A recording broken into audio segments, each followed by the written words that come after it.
So it's time to duel. So let me make myself a little smaller, more manageable, kind of out of the way here. And yeah, here we go, game time. All right, so we have got Lucas versus Trishula, and we're live. Looks like Trishula's turn is first. And make sure I can see the chat too, so that we're all here in this together. All right, so starting off, we did have some people call out Snake Eyes as being popular. We are seeing Snake Eyes popular here first.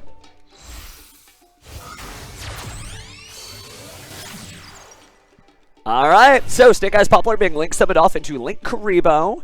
Probably going to activate its effect, I would imagine, to pop itself out of the spell and trap zone. Oh, looks like going to hold on to that for later and activate the original Sinful Spoils instead, not choosing to place the Poplar face up from the spell and trap zone. We are going to see Ash Blossom and Joyous Spring say no, so going to go ahead and discard that in order to negate its effect. Well, not to be left out, Divine Temple of the Snake Eye is going to be activated, allowing Trishula to go ahead and place a card from the deck in the spell and trap zone that's a Snake Eye monster. Possibly going to use Snake Eyes Bellstar, I would think, just to kind of advance and push that forward. But, I mean, they're in the driver's seat, not me. So they put Snake Eyes Oak in the spell and trap zone and then passed their turn, actually. That Ash Blossom was enough there. So Lucas7905 going to draw for turn. And let us see what we get. Vohio to you too, new friends. Great crowd, by the way. Thank you guys for joining us. Some of you may just be entrants in the tournament. But they passed as well. Just completely didn't have anything. So able to start off with the Ash Blossom and Joyous Spring, but not much else. That is true. If you've got all three there, that makes a little bit more sense why we didn't see it in the searches. I'm curious why we didn't see anything placed in the spell and trap zone, but maybe all of that will make a lot more sense as we see a beautiful Royal Glossy finish. Snake Eye Ash, normal summoned onto the field. This could be full combo, but Effect Veiler is going to drop down now, interestingly enough. And we're going to let that resolve. We're not activating the quick effect to do anything further. So 1900 attack, right? We are seeing the additional 1100 from the Trishula's field spell there, the Divine Temple of the Snake Eye, because there's a Snake Eye monster down here. But nothing doing so far. This could be a very back and forth match as play passes back over to Lucas. Okay, so we're getting some early reports there from our Tokusatsu fan. Very neat. A little bit of a Tokusatsu fan myself. But some people are no-shows, right? They might have forget to wake up from their dreams. They dreamed of challenging fellow ruffians and pebbles, and unfortunately they may still be dreaming, so hopefully they wake up soon. But it is Swiss, so there's still a chance, but we are seeing the first field spell here. It's going to be Valance World! Oh, it's the Koenig Wissen, or Wissen, I guess, because it's a little bit of a German thing. And now we're replacing the field spell there, and now we have Shinra Bansho on the other side. We're going to activate a pendulum spell here. We have Couplet the Melodious Songstress. So a little bit of a mix here of a lot of different things. Good to see the Raiders, by the way. I don't have alerts on since it's an official stream, but we love you nonetheless. We love you so much. Speaking of love, though, we are seeing some pendulum love here as Couplet the Melodious Songstress is going to go ahead and add a Melodious spell or trap from the deck. So just kind of a limped start here from Trishula, you know, not able to grab those extra cards, already having lost the field spell because of the Valance World, which is... I'm not sure if it's just a tech into Melodious. Maybe this is a full Valance Pendulum deck. We shall see. My brain is blown just as much as yours is. All right, so Melodious Concerto being activated here. Doesn't seem like we're getting any response there from Trishula, so immediately go into a Fusion Summon, including using cards that are face up in your Spell and Trap Zone. In the Pendulum Zone, we're getting Paticiel Covetil! Mon Dieu, okay, so... using that is just a way maybe to get those couplets to the graveyard, but then using the effective Valance to, and this is kind of weird, you're pushing a Snake Eye monster to the Spell and Trap Zone as a continuous spell, which they like being. So it does get some extra damage here, but this is just an interesting way to push that back. We don't have Divine Temple of the Snake Eye, so it's not as much of an issue. But it shows you that this is kind of a rough start for Trishula. Lucas could be cooking something. We could all be playing Pendulum Valance by the end of this. Speaking of Valance, though, we are going to see the activation of that field spell. The Shinra Bansho does work for both players because, well, it's on that side of the field. So they're going to try to advance one of their Snake Eye monsters from the spell trap start, but Ghost Ogre and Snow Rabbit being used to destroy Lucas's own Shinra Bansho, right? The Valance World. So that's very well prepared. Like, I wasn't expecting this sort of bake-off from the Patissier Covitil, but she is serving up something delicious here. This is very much points of interaction from the hand, right? You know, the Ash Blossom, the Effect Veiler, the Ghost Ogre. We haven't seen a lot of starters, but we might be seeing that now. But Refrain gets dropped down, doesn't search or add any Melodious monsters, so this very well be a Pendulum deck with a very small package here. And Sun's getting kind of low. I mean, 3,000 life points. That's pretty much it. So, let's see what happens here. This is really where Trishula gets a last chance to kind of get in there. No monsters to speak of. You know, the Snake Eye monsters historically in the Forbidden Limitless have gotten either slimmer and slimmer, with Snake Eye Ash being at 1, obviously, and then Snake Eye Oak still out there, but Poplar being at 1 too. There may not be any more Snake Eye to go grab. So, just a set monster there from Trishula, and Lucas is going to go ahead and draw for turn. Activates Valant Mad Marcus. And Clothing Visit is on the field, so it could use its effect, and you do not control a fire monster at least, but gonna go and special summon. We don't want to give away any of the stuff during the tournament unknown prototypes, so no, I'm not going to be checking. Your only thing you're going to be able to see is just walking by people's stuff. But maybe at the end of the day, certainly we can, or at least when we're doing single elimination. But since it's an active tournament, I don't want to pop open somebody's deck box while they're still using it, if you catch my drift. But speaking of catching drift, we are riding the wind here. Right into an Ash Blossom and Joyous Springs 1800 defense, which is big enough to completely shield Lucas out. My goodness. We are going to roll a dice here because it is Vaylance, so we're playing a little Senate switch here. Going to go ahead and reveal a couple of cards here based on the number of the dice rolled. We did show off a Vaylance card. So, I mean, Ash Blossom and Joyous Spring feels pretty unbeatable. 1800 defense using the alt art. And, going on to the next one here. Looks like we are going to perform a Link Summon. Arrowhead's confirmed. It's beyond the Pendulum. So really sticking. This is a Pendulum deck. This was not like a Melodious deck in disguise. Obviously, Vaylance kind of unifies everything since it's all, you know, Pendulum's a Pendulum accessory. But now adding a Super Heavy Samurai from the deck to the hand in the form of a Super Heavy Samurai Prodigy Wakuushi. Haven't seen that since its very powerful run back in, oh gosh, YCS Philly. I would say, is when we had Super Heavy Samurai in really its heyday in the TCG, and then shortly thereafter in Master Duel. We do see the field spell being used to place Ash Blossom and Joyous Spring into the spell trap zone. Another Pendulum, they're activated. The scales are set 1 to 8. There are monsters that can be Pendulum summoned. So ladies and gentlemen, the show you've been waiting for is about to begin. So Mad Marcus does hit the field there, trying to activate the effect, but if I recall correctly, it was negated, but I guess it still has the other effect just fine, so it special summons itself to the field. Alright, they're adding another card from their deck to their hand, this time another Vaylance card. It's wild to see solo activation here. A lot of Pendulum shenanigans. It's cool to see, though, that, like, Pendulums are still a thing, right? We always forget that. We're like, Pendulums. They're so complicated. But somebody has to be the duelist to pilot it, and Lucas is doing that exactly now. Now, we're not in the battle phase just yet. So we've got a little bit of time there. Felt like I was holding my duel disc on backwards, holding the cup that way, so my apologies for fans I might have upset there. But jokes aside, looks like Shinel Nome, the Vaylance Priestess, is going to go ahead and add another card there in the form of the Voltage Viscount. So clearly, if you're Lucas, you kind of got yourself in a position where, you know, things are going your way. You have all these monsters, and yet here comes Nibiru, the Primal Being. So additional points of interaction from the hand. Trishula, no slouch, running one of the most popular cards in the game there in order to smack down the rock from the heavens and cause, well, the greatest field of any combo deck. 1 Nibiru token. So we have rocked out pretty much everything. And I mean, it's got great stats, but we've got a Link 1 here in the form of Link Spider. So turning that token into another effect monster here. Able to play another Pendulum thereafter with the Vaylance Voltage Viscount searched out by the Priestess. But I don't know if we're really going to be able to get much more done.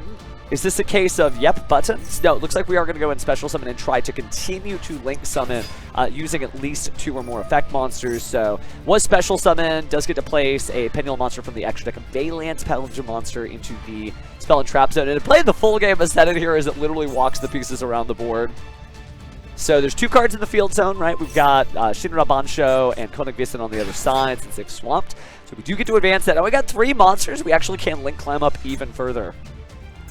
Link Spider is a really good tech for Nibiru because of the fact that the token is a normal monster, and Link Spider does not specify whether or not it's looking for a non-token normal monster or like a non-token effect monster like some others do. So it looks like we are going to see that taken advantage of here. Link 2, and that might be an SP Little Knight, and it is, okay, including a Link monster, so it is going to get to banish something. Great finisher, 21st finisher in the game there. So banishing, really great showcase of preparation here. Showing you that like neither duelist was like a slouch. They didn't stumble into the 750 duelists here just because they were fans. They were fans of the game.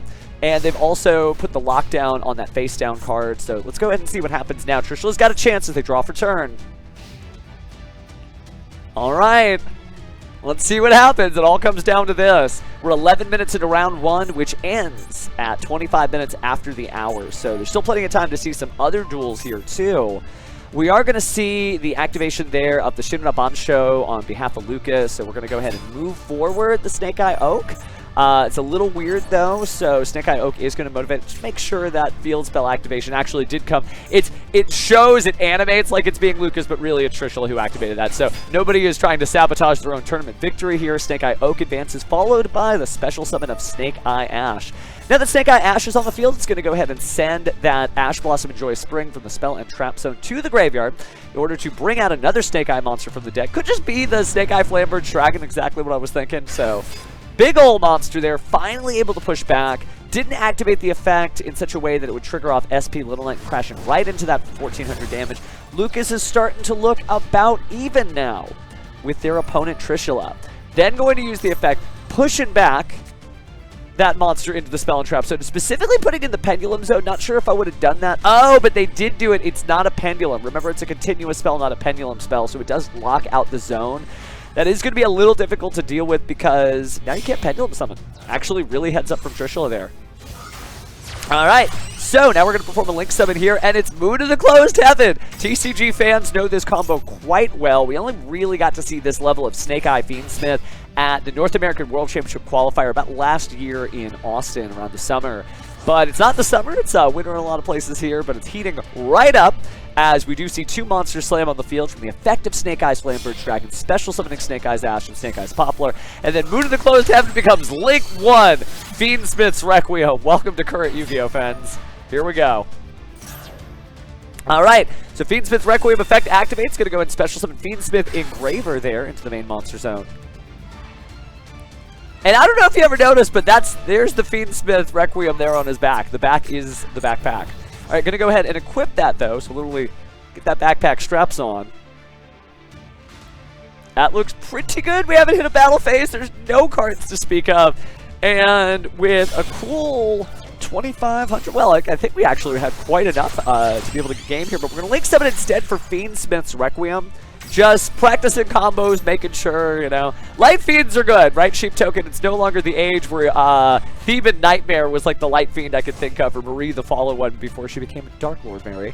But there is a lot of crazy stuff there. All right, so we are seeing Fiendsmith's Lacrima slap down here. Are you saying this Trishula is the Trishula? Is that Mike Thomas of Notable Master Duel competition fame and World Championship competitor? Well, that's crazy. Oh, it is Bane 2. It is Bane 2. You're right. Thank you. Thank you. More focused on you, friends. But speaking of damage, we haven't seen Fiendsmith's Lacrima in a while, and you do get to inflict 1,200 damage. So nice to see that our famous duelist here is getting just so much bounce of the ounce. Promethean Princess, Bestower of Flames. Gonna go ahead and special summon the Flambird Dragon once again.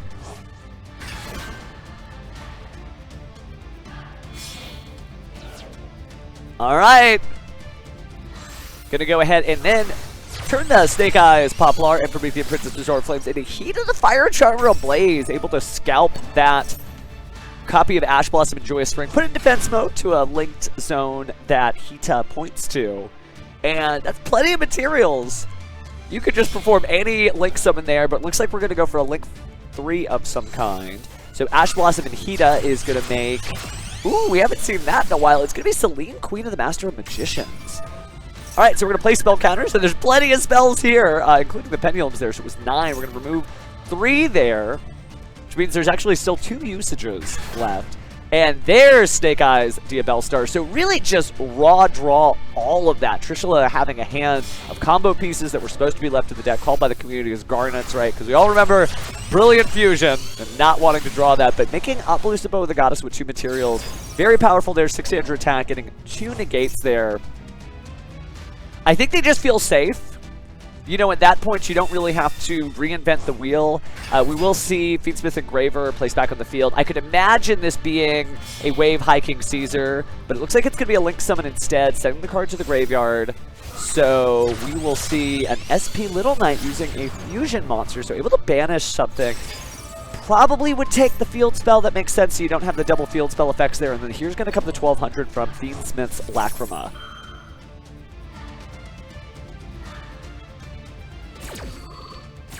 That's fair, Market. That's fair. You know, a lot of people were very worried about, you know, the introduction of Mulcharmy Fuwalos and Maxi and Mulcharmy Purulia all existing in the same space. But first you got to draw them, and second, well, they got to work too.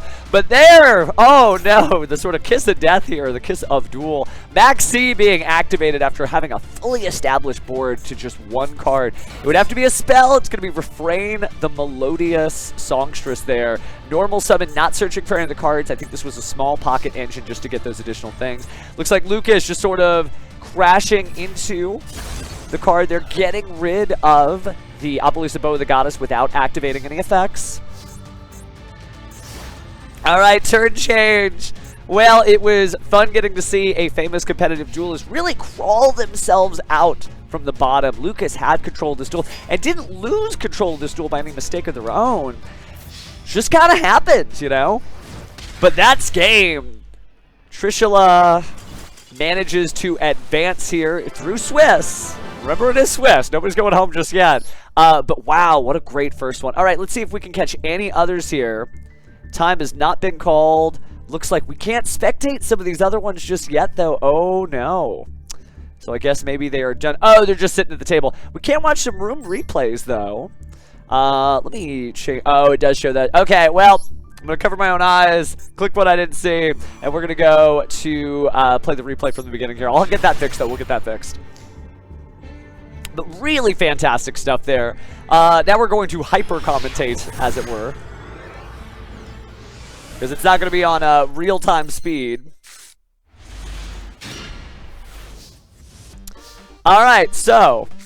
Whoa, okay, so we've got Labyrinth as we're going through here, just trying to go through. Ooh, really interesting stuff. Okay, so we are seeing that it's a Kashtira player that's going to be Felix versus Medwalk. Both of them rocking out Evil Twin, Live Twin accessories here to kind of go ahead and showcase all the stuff. We will, by the way, cover everybody that we've got from the tournament results and just kind of generally go through the Discord chat as well, just so we can, you know, find out what's going on in this tournament. But it looks like there's some great Labyrinth play being made here as we see Big Welcome Labyrinth, bringing Ariana, the Labyrinth Servant, grabbing that Lady of the Silver Castle. Yes, maybe we're going to see some banishing happen here from Kashtira Fenrir. There is some really interesting stuff going on as you look at what people are running. This appears to be a voiceless voice Kashtira deck as well. It seems like on this side it's simultaneous equation cannon. Simultaneous, not simultaneous. But jokes aside, we do have another Big Welcome Labyrinth here set, and the Dharma cannon going ahead and flipping those monsters face down. Nothing too crazy going on here. Alright, so flipping up the Lady Labyrinth of the Silver Castle. Just attacking and getting the battle and done there. But Big Welcome Labyrinth, of course, going to be able to special summon another Labyrinth monster. And the Lady's like, you know what's great? More normal trap cards with different names. So here's a Dogmatica Punishment. Alright, so lovely Labyrinth of the Silver Castle. Gonna go ahead and special summon itself, and we will say goodbye, Lady, for just a moment, but I doubt that's gonna be long as we're still in the battle phase. She's back on the field in defense mode, 2,900 off the top for Felix, so seems like we've got two fans, two ruffians really going at it here. Alright, so draw phase, we do see a drawn Skull Guardian. Then Kashtira Unicorn's going to go ahead and special summon itself to the field. We'll also see the Kashtira Birth bring out Kashtira Fenwolf. We'll see the normal summon of Diviner of the Herald, sending Trias Hierarchia to the field, using that to special summon the Trias Hierarchia, sending Diviner for its own effect, which brings back low prayers of the Voiceless Voice. But Rivalry Warlords say, hey, pick and stick. Psychics, Fairies. Looks like Fairy was selected. Good choice there. We will see, oh, gorgeous Barry the Voiceless Voice, but we are going to see the Dogmatica Punishment be used to get rid of low. We'll see the Elder Entity Untis destroy another copy of that. Just really good Labyrinth action here. Alright, so go ahead and set that. Elder just getting rid of the barrier there. Lovely Labyrinth going ahead and destroying a card in the hand. It was a ritual spell too. Big Welcome Labyrinth is going to go ahead and banish itself during the end phase to go ahead and bounce another monster, and now it is Medwalk's turn. So just some really just crazy stuff here again. Battle phase. That's 1, 2, and that is game. There's still a few minutes left on the round here, so I think we can go ahead and check on some other stuff. I'm going to just briefly check on my settings. We'll also just kind of update what else is going on here, but we'll save that for the next round. Oh, it looks like we are out of Volks here. Well, just to make sure there's no spoilers, I'll just put this on, and then I'll go to in-room replay, and then I will choose this one over here. I love that everyone is showing their pride, by the way. Like, as I go through all the things, we are seeing a lot of different replays where the icons are Evil Twin, Live Twin, and that's exciting. That's exciting. Less Bibu, you know, less Koseki Bijou's Eldritch, the Golden Lord, but still neat, still neat. Once we get through, just going through some of these replays, we'll be getting back to live play again. This round ends in just a few minutes. I know, okay, it's a 20-minute round, so it's actually just got call time. So we're just going through, and let me just take a look at some of the chats that we see around here. How the Bibu results are going. A lot of Bibu wins. So Bibu later on FUWAMOCO side. Still a lot of those too. So neither sides, you know, really should. So here's what's going to be interesting too, is it is the top 3 players on either side. There's a version of this where we end up having just like maybe it's all FUWAMOCO fans, all ruffians make it, and then it's some very successful Bijou fans that are Pebbles that make it that are a little bit lower in the bracket. So it's going to be really interesting to see actually how the tournament shakes out in terms of prizes and representation. Speaking of which, good to see you, chat. But let's go ahead and tune in to this Elemental Hero duel versus Yubel, by the way. This is wild as we see the Yubel combo is fully underway. Watching the Gruesome Grave Squirmer destroy Yubel, bringing out the Yubel Terror card, and staring down Elemental Hero Stratos. Good deal. Glad to see that there are Pebbles fans rocking out Eldritch too. We're seeing Fiendsmith's Requiem go ahead and use its effect here, so Yubel Fiendsmith is happening. So I don't remember this in the 3rd season of Yu-Gi-Oh! GX, but Light Fiends are everywhere if you're getting sent to the stars. Fiendsmith sequence, of course, going to put back the correct fusion materials there. Oh, actually, it was Phantom of Yubel bringing itself out. Then we're going to go ahead and combine 2 monsters, including a Fiendsmith monster, to make Fiendsmith's Lacrima. We missed you, Lacrima. It's been a minute, but we remember why you're so good. Alright, so going to go ahead and discard the Fiendsmith Engraver to get Fiendsmith Track. Activate Fiendsmith's Track, grab Fabled Lurry, discard Fabled Lurry. Fabled Lurry's mandatory effect activates, going to special summon itself. Usage rate at 0.001%. Check that out in 2 weeks and we shall see. Hello to everybody who's just joining us again. We are just checking out the replays as we get ready for the next round. We are making sure that all their stuff gets reported in, and looks like everything is going pretty well. I'm also taking a look at the results table just so we don't miss anything. Alright, but speaking of missing anything, look left and you shall miss. Bam! Apollosa Boagaganus, alternate art being summoned out there with 2 materials, always a popular way to bring that out. Just get some extra use out of those Link monsters. Oh yeah, Fabled Lurry, one of the least used cards in the game, about to be one of the most used cards. And speaking of the bounce of the ounce that your Fiend engine can provide, we are seeing the Unchained Soul Lordiyama special summon Spirit of Yubel. Spirit of You special summon Yubel. Fiendsmith Engraver's effect, going to go ahead and recycle that Fiendsmith sequence, bringing it out to the field. I haven't seen this many Fiends since like Bakura. Calm down. But speaking of calming down, we aren't, as we get Triple D Wave High King Caesar out of those 2 great level 6 Fiends. And is this Varudress? I think it is. The Overlay Network does spit out Varudress, the final bringer of End Times, in defense mode, able to destroy and negate. Well, actually negate and destroy. But either or, let's see how Jaden gets this done, starting with Vision Hero Vion discarding Elemental Hero Shadow Mist. There's going to be Vision Hero Ferris discarding Elemental Hero Shadow Mist. Got a little further ahead of the combo here. But Shadow Mist effect is going to try to activate. Appaloosa will use its last little bit of power here to slow down the elemental heroes. We didn't see the use of Harpy's Feather Duster yet, but here it goes now as we just see 2 set cards. Gonna be kind of difficult. Remember, you do have to have a face-up monster for mask change, so it would take a really awkward set of circumstances to get through. Jaden, no! Varudress is going to be able to get through the Vision Hero Ferris. And going straight for game is the High Wave King Caesar. So just good stuff. All right, let's breathe for a little bit, and we will be going back into the next round pretty shortly here, is my understanding. As let me take a look at the announcements for the pairings. So they are waiting on results. Okay, cool. That gives us a second to just breathe. Well, hey friends! For those of you who weren't here at the beginning, I'm Pheromone, and we are commentating your tournament, right? It is the hololive X Yu-Gi-Oh! Master Duel 3rd Anniversary Tournament, the qualifiers that are allowing you guys to maybe represent either Team FUWAMOCO if you're a ruffian, or Team Koseki Bijou if you're a pebble. It's a little difficult to say. Be later, right? Bye, stream!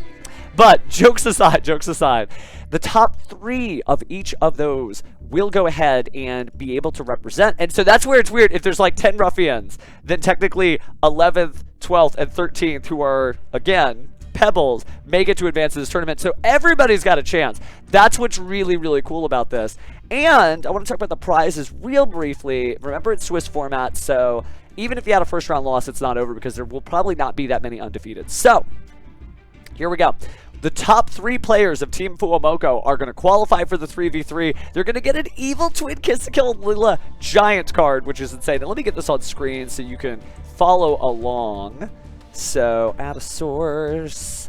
And there we go. Yeah, just prizes. Prizes. So, oops, I guess I need to move that over a little bit and maybe make it a little smaller than I have. Okay, so, but again, giant card, Time Wizard plush, Rescue Rabbit plush, the black and white card sleeve sets from Yu-Gi-Oh! Master Duel. If you're on Team Bijou, of course you get the qualified for the 3v3, the Eldritch, the Golden Lord giant card, again, another Time Wizard, Rescue Rabbit, etc. That said, nobody's going home from the top cut without something cool. If you're top 32, you'll get the black and white card sleeve. If you make it to top 16, you'll also get a Rescue Rabbit plush. Top 8 will get the Time Wizard too. And the winner of the overall 3rd anniversary event, that's not going to be on this stream. That'll be on February 26th with our overlords, right? And Oro Corona going ahead to commentate there as well. They're going to get a Steam Deck and Early Days Collections PC Steam code to actually play that. And I can't wait to stream that. Like, when that comes up, if you're a retro Yu-Gi-Oh! Fan, this stuff isn't just for show. We like retro Yu-Gi-Oh! We like retro Yu-Gi-Oh! Too, so we're going to be enjoying that as well. So yeah, just a lot of crazy prizes and a really cool format here. So once we get back into things, I am looking forward to even cooler duels. But let's see what we got so far. I'm just taking a look at the tournament here. Since we are going to have plenty of rounds, I think it's a full 9-round tournament. Going to check announcements real fast. They haven't started that. Looks like... think it's going to be 9 rounds, but we're just going to go as fast and furiously as we can. Oh, I know. It's Pepe. I saw, you're not a frog. You're a friend. But there's a lot of great Challenger Cups and stuff that you guys get. There's Yu-Gi-Oh! All over the world. Right now, there's like regional championships that are being cast where it's the first Blue Eyes format. So there's a lot of Yu-Gi-Oh! You don't get to do all the Yu-Gi-Oh! No one duelist, is the king of games. We are all kings and queens of games here, respectively. So, yeah, it's one of those things where I know a lot of folks who want to participate in this because they're fans of hololive all over the world. But don't worry, your day will come. Your day will definitely come. In fact, I think they just announced something on Yu-Gi-Oh! EU where there is a hololive commentator that's going to be on that event too. So go check their thing out. It's a good time. It's a good time. You have to have an address, but that's between the rules masters. I'm not the rules master here. Longtime Yu-Gi-Oh! Judge, but not this tournament organizer.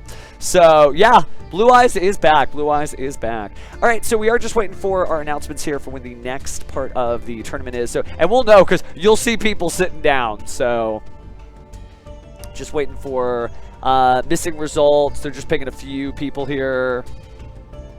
But looks like they're having to do everything manually, so it's don't worry, we'll hang. We got plenty of friends here and plenty of Yu-Gi-Oh! To talk about. Speaking of which, Fiendspin, obviously very impactful, very fast. Definitely dug Trishula out of the hole there in that first duel. Drex VTuber, if you're new to any of this, just ask questions. If I can't answer it as fast as I'm talking, I'm sure the chat would be happy to help you. So we'll get through this together. Hey, no, Mickey, but don't. It ain't over until the last card's played, right? Hate to sound like Joey Wheeler in the anime there, but everybody, possibly has a chance. And and it's also important to just play against strong duelists. Like, it's really good for you to challenge yourself in a way, to put yourself in fights that you don't think you can win, because that's how you just get used to them. You know, somebody throws a punch your way on their duel disc, and you're like, oh, that's what that does. And the next time you know exactly how to react and how to respond, even if you don't win this time.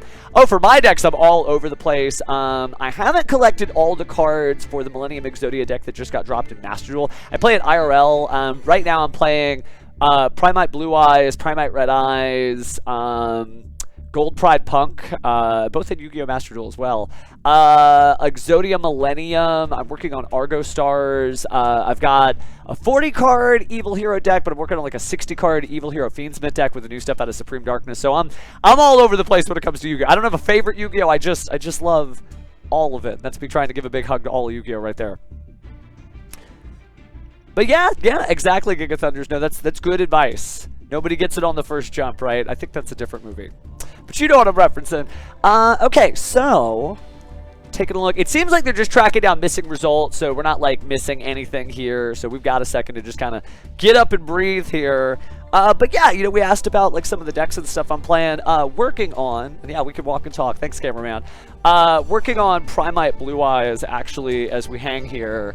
Just because, like, if you haven't seen any of the new Blue Eyes White Dragon gameplay, that's okay if you've just been focused on Yu-Gi-Oh! Master Duel and not the TCG. It's a good time. It's like a really, really, really good time, and I'm trying to pull out my ace monsters here, but I can't quite get it out of the deck box. Okay, let me just pour this out, literally. Because it's just been fun. Like, it's, you know, everybody's got like those anime decks and they're like, oh man, I wish I could make this work. Good news for you, they did a good job on the Blue Eyes stuff. And so, like, literally right now, it's just a whole lot of Primite, Blue Eyes, White Dragon. It's a fair deck, I've heard people call it, which means it's not like cruise control for duel where you're magically going to win, but it's still a good time. That said, looks like we are still waiting on some of those results here, so... And I'm sorry if the camera's making anybody nauseous. It just kind of follows me and I kind of go everywhere. So yeah, pulling over to see what's going on. The game is super fast. So here's the thing, and I'm not trying to change anybody's opinion, but if you played against Elemental Hero in like 2005 to 2009, you know that Yu-Gi-Oh's always been kind of fast, but it was just like certain decks. And I feel like more decks play at Elemental Hero spam, or speed, I should say. And then on the other side, you know, Magical Scientist OTK back in like 2003, which was the very second year that Yu-Gi-Oh was like a thing. Magical Scientist OTK was insane. If you don't know, Magical Scientist old monster, pay 1,000 life points, special summon a level 6 or lower fusion, and use that with Catapult Turtle, who tribute a monster, do damage to your opponent equal to half of the attack of the monster that you attributed. So you just sent out a bunch of 2,200 monsters, and they were basically taking 1,100 a turn, and you were taking 1,000. And the way the math ends up, because you use Cannon Soldier to establish the combo, you win, they lose. And you could be, you know, like, oh, well, that wasn't that bad. But no, if you played against it, it felt the same way. We didn't have Effect Veiler, no Ash Blossom, no anything. It just happened. So Yu-Gi-Oh has always felt like this. It's just all of Yu-Gi-Oh is like this now. And that's not a problem. It just means everybody has that power. They don't have to play specific decks to find that power. But yeah, it just kind of is what it is there. So, oh, how many crafting points do my decks cost? I mean, it just depends. It depends. Unknown prototype. I'm not ripping up cards like Seto Kaiba. I wish it worked that way, right? If you just combine 3, I'll just trade in 3 ultra rares, and they're just like, here's the ultra rare you need, and you're like, TCG player be darned. But jokes aside, we're just waiting again for the reports to come in, and I think this will probably get smoother. So probably get smoother once we get going as people get used to it. Because here's the thing too, a lot of people are duelists, a lot of people aren't tournament competitors, or they haven't competed in this specific format of a Discord tournament. So they're not doing anything wrong, they're just trying to figure things out. So we are in, looks like they're just about ready for round 2. I'm seeing like the preparations and stuff, and round 2 is going to start in 5 minutes. Okay, cool. It's nice to have like a set time there so we know we can just kind of hang. That's fair, and it's okay too for those who are just like, oh, the duels are fast. You can just enjoy Yu-Gi-Oh. So think about Taya. I'm not saying anything wrong about Taya. She is one of the best and most celebrated duelists. She never loses in the show. Neither is Playmaker to a certain degree, but we won't get into his brain spoilers. But it's okay to enjoy this game differently than you play this game, right? Because I play like all kinds of like slow control-y decks, and I also play a lot of combo decks too. But like when I'm watching, I could watch something where the whole deck is about just putting out one boss monster and be like, that's not how I would play that, but that's cool to see it. And that's what we're here to do this weekend, whether you're just like chilling at your card shop, whether my voice is coming out of like just, you know, a little phone on your table or your TV or your PC or whatever. We are here together to see cool duels, and hopefully we'll get to see plenty of those shortly. Again, with the 1 out of 1 format, you never know what to expect. For those who want to see more principled and focused gameplay, good news for you. Tomorrow we are going to cover the top cut. It is going to be top 32, I believe, so we'll just be going through the bracket. But there's no bracket yet. We're basically, in fighting game terms, we are in pools. So this is going to be your all-day pools stream. But yeah, no, a lot of really cool stuff out there. Just seeing some of the deck lists you guys have mentioned. Sword Soul Fiendsmith sounds awesome, by the way. Shining BLS, a great name, by the way. And people talk about old Yu-Gi-Oh! As I'm seeing Giga Thunder's message there about, like, you know, it's the T set. I think what people they miss is the drama of the back and forth, and you're still getting the drama of the back and forth, but it's happening within a single turn as opposed to within this 30 to 40 minute duel. And we live in a different, you know, planet now. Things go fast. There's not just like 10 TV channels on screen. When Yu-Gi-Oh! First came out, like, not everybody had cable television. Not everybody had the internet back in what, 2002 and 2003. So a lot of things have changed, fans, but don't worry. We'll be sharing plenty of retro game content when the Yu-Gi-Oh! Early Days collection comes out later this month. We are seeing the players sit down, so I'm going to go ahead and jump on down here. We did see... Is that, like, Aaron, like Cybertron? Like, Aaron Zhang? I'm curious, but we'll follow this duelist for later. I do want to feature as many different duelists as we can, so if we do see duelists before, we might skip them. Oh, Memento Mori I know is in the chat, so maybe. If you're in any of these top 16 tables in the chat, let us know, because that's where we're kind of limited to for the day, is the top cut.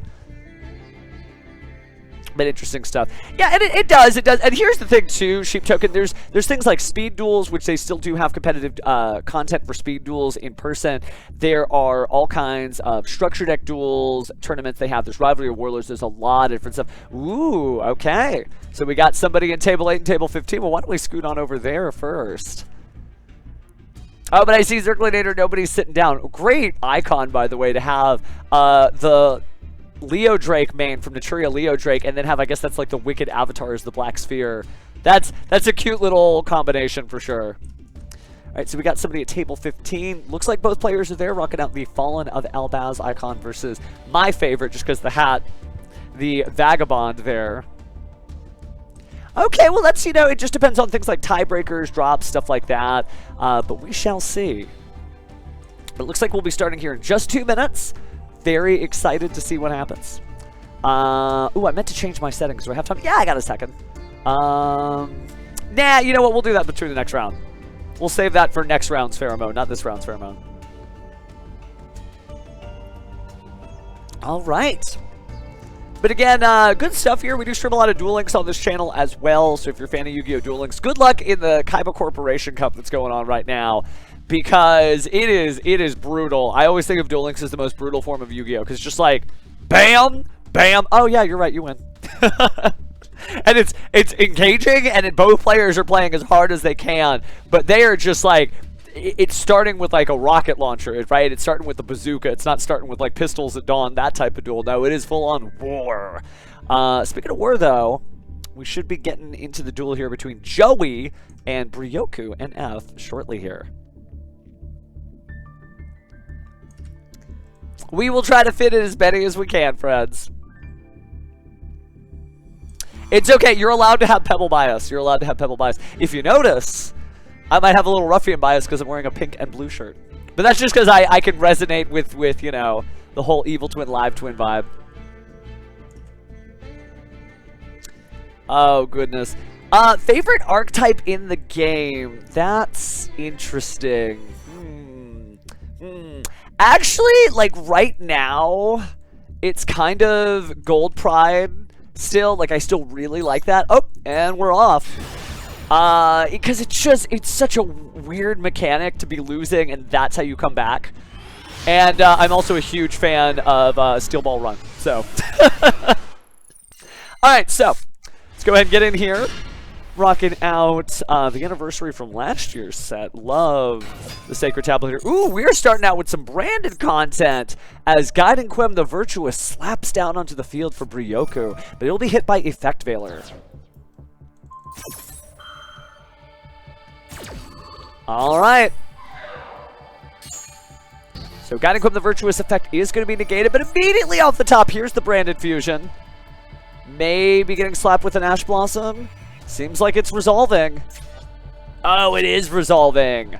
So we are going to send Fallen of Elbaz, and looks like Blaze of Cartesia to make Albion the branded dragon here. And now we got Albion's effect activating here, so another fusion summon. Kind of risking Nibiru. We don't know what else is in the hand, but doesn't seem like Ash Blossom and Joyous Spring. I don't know about you, Duelists, but my Ash Blossom is usually saved for branded fusion. There's no wrong answers, but that does seem like one of the many right answers. Oh, that 20-hour guide's really good, by the way. All right, so branded community vibes aside, we are going to use Lubellion, the Searing Dragon here. And Lubellion, the Searing Dragon, discarding that card. Let's go ahead and return some stuff. So Lubellion going back, Fallen of Elbaz going back. And so we are going to see Mirror Jade, the Ice Blade Dragon. Really curious to see if they have like a backdoor path into Light and Darkness Dragon Lord. It's been really good. I've been playing a lot of it in Branded myself, and just gives you some extra spell and trap negation here, but it just looks like that effect might have slowed things down. So we're just going to stop with Gaiden Quem and Mirror Jade. Alright, so now we're just kind of slowed things down. Joey drawn for turn, representing actual Joey content here, right? Joey's Red Eyes Black Dragon Mare. Doesn't seem like it did.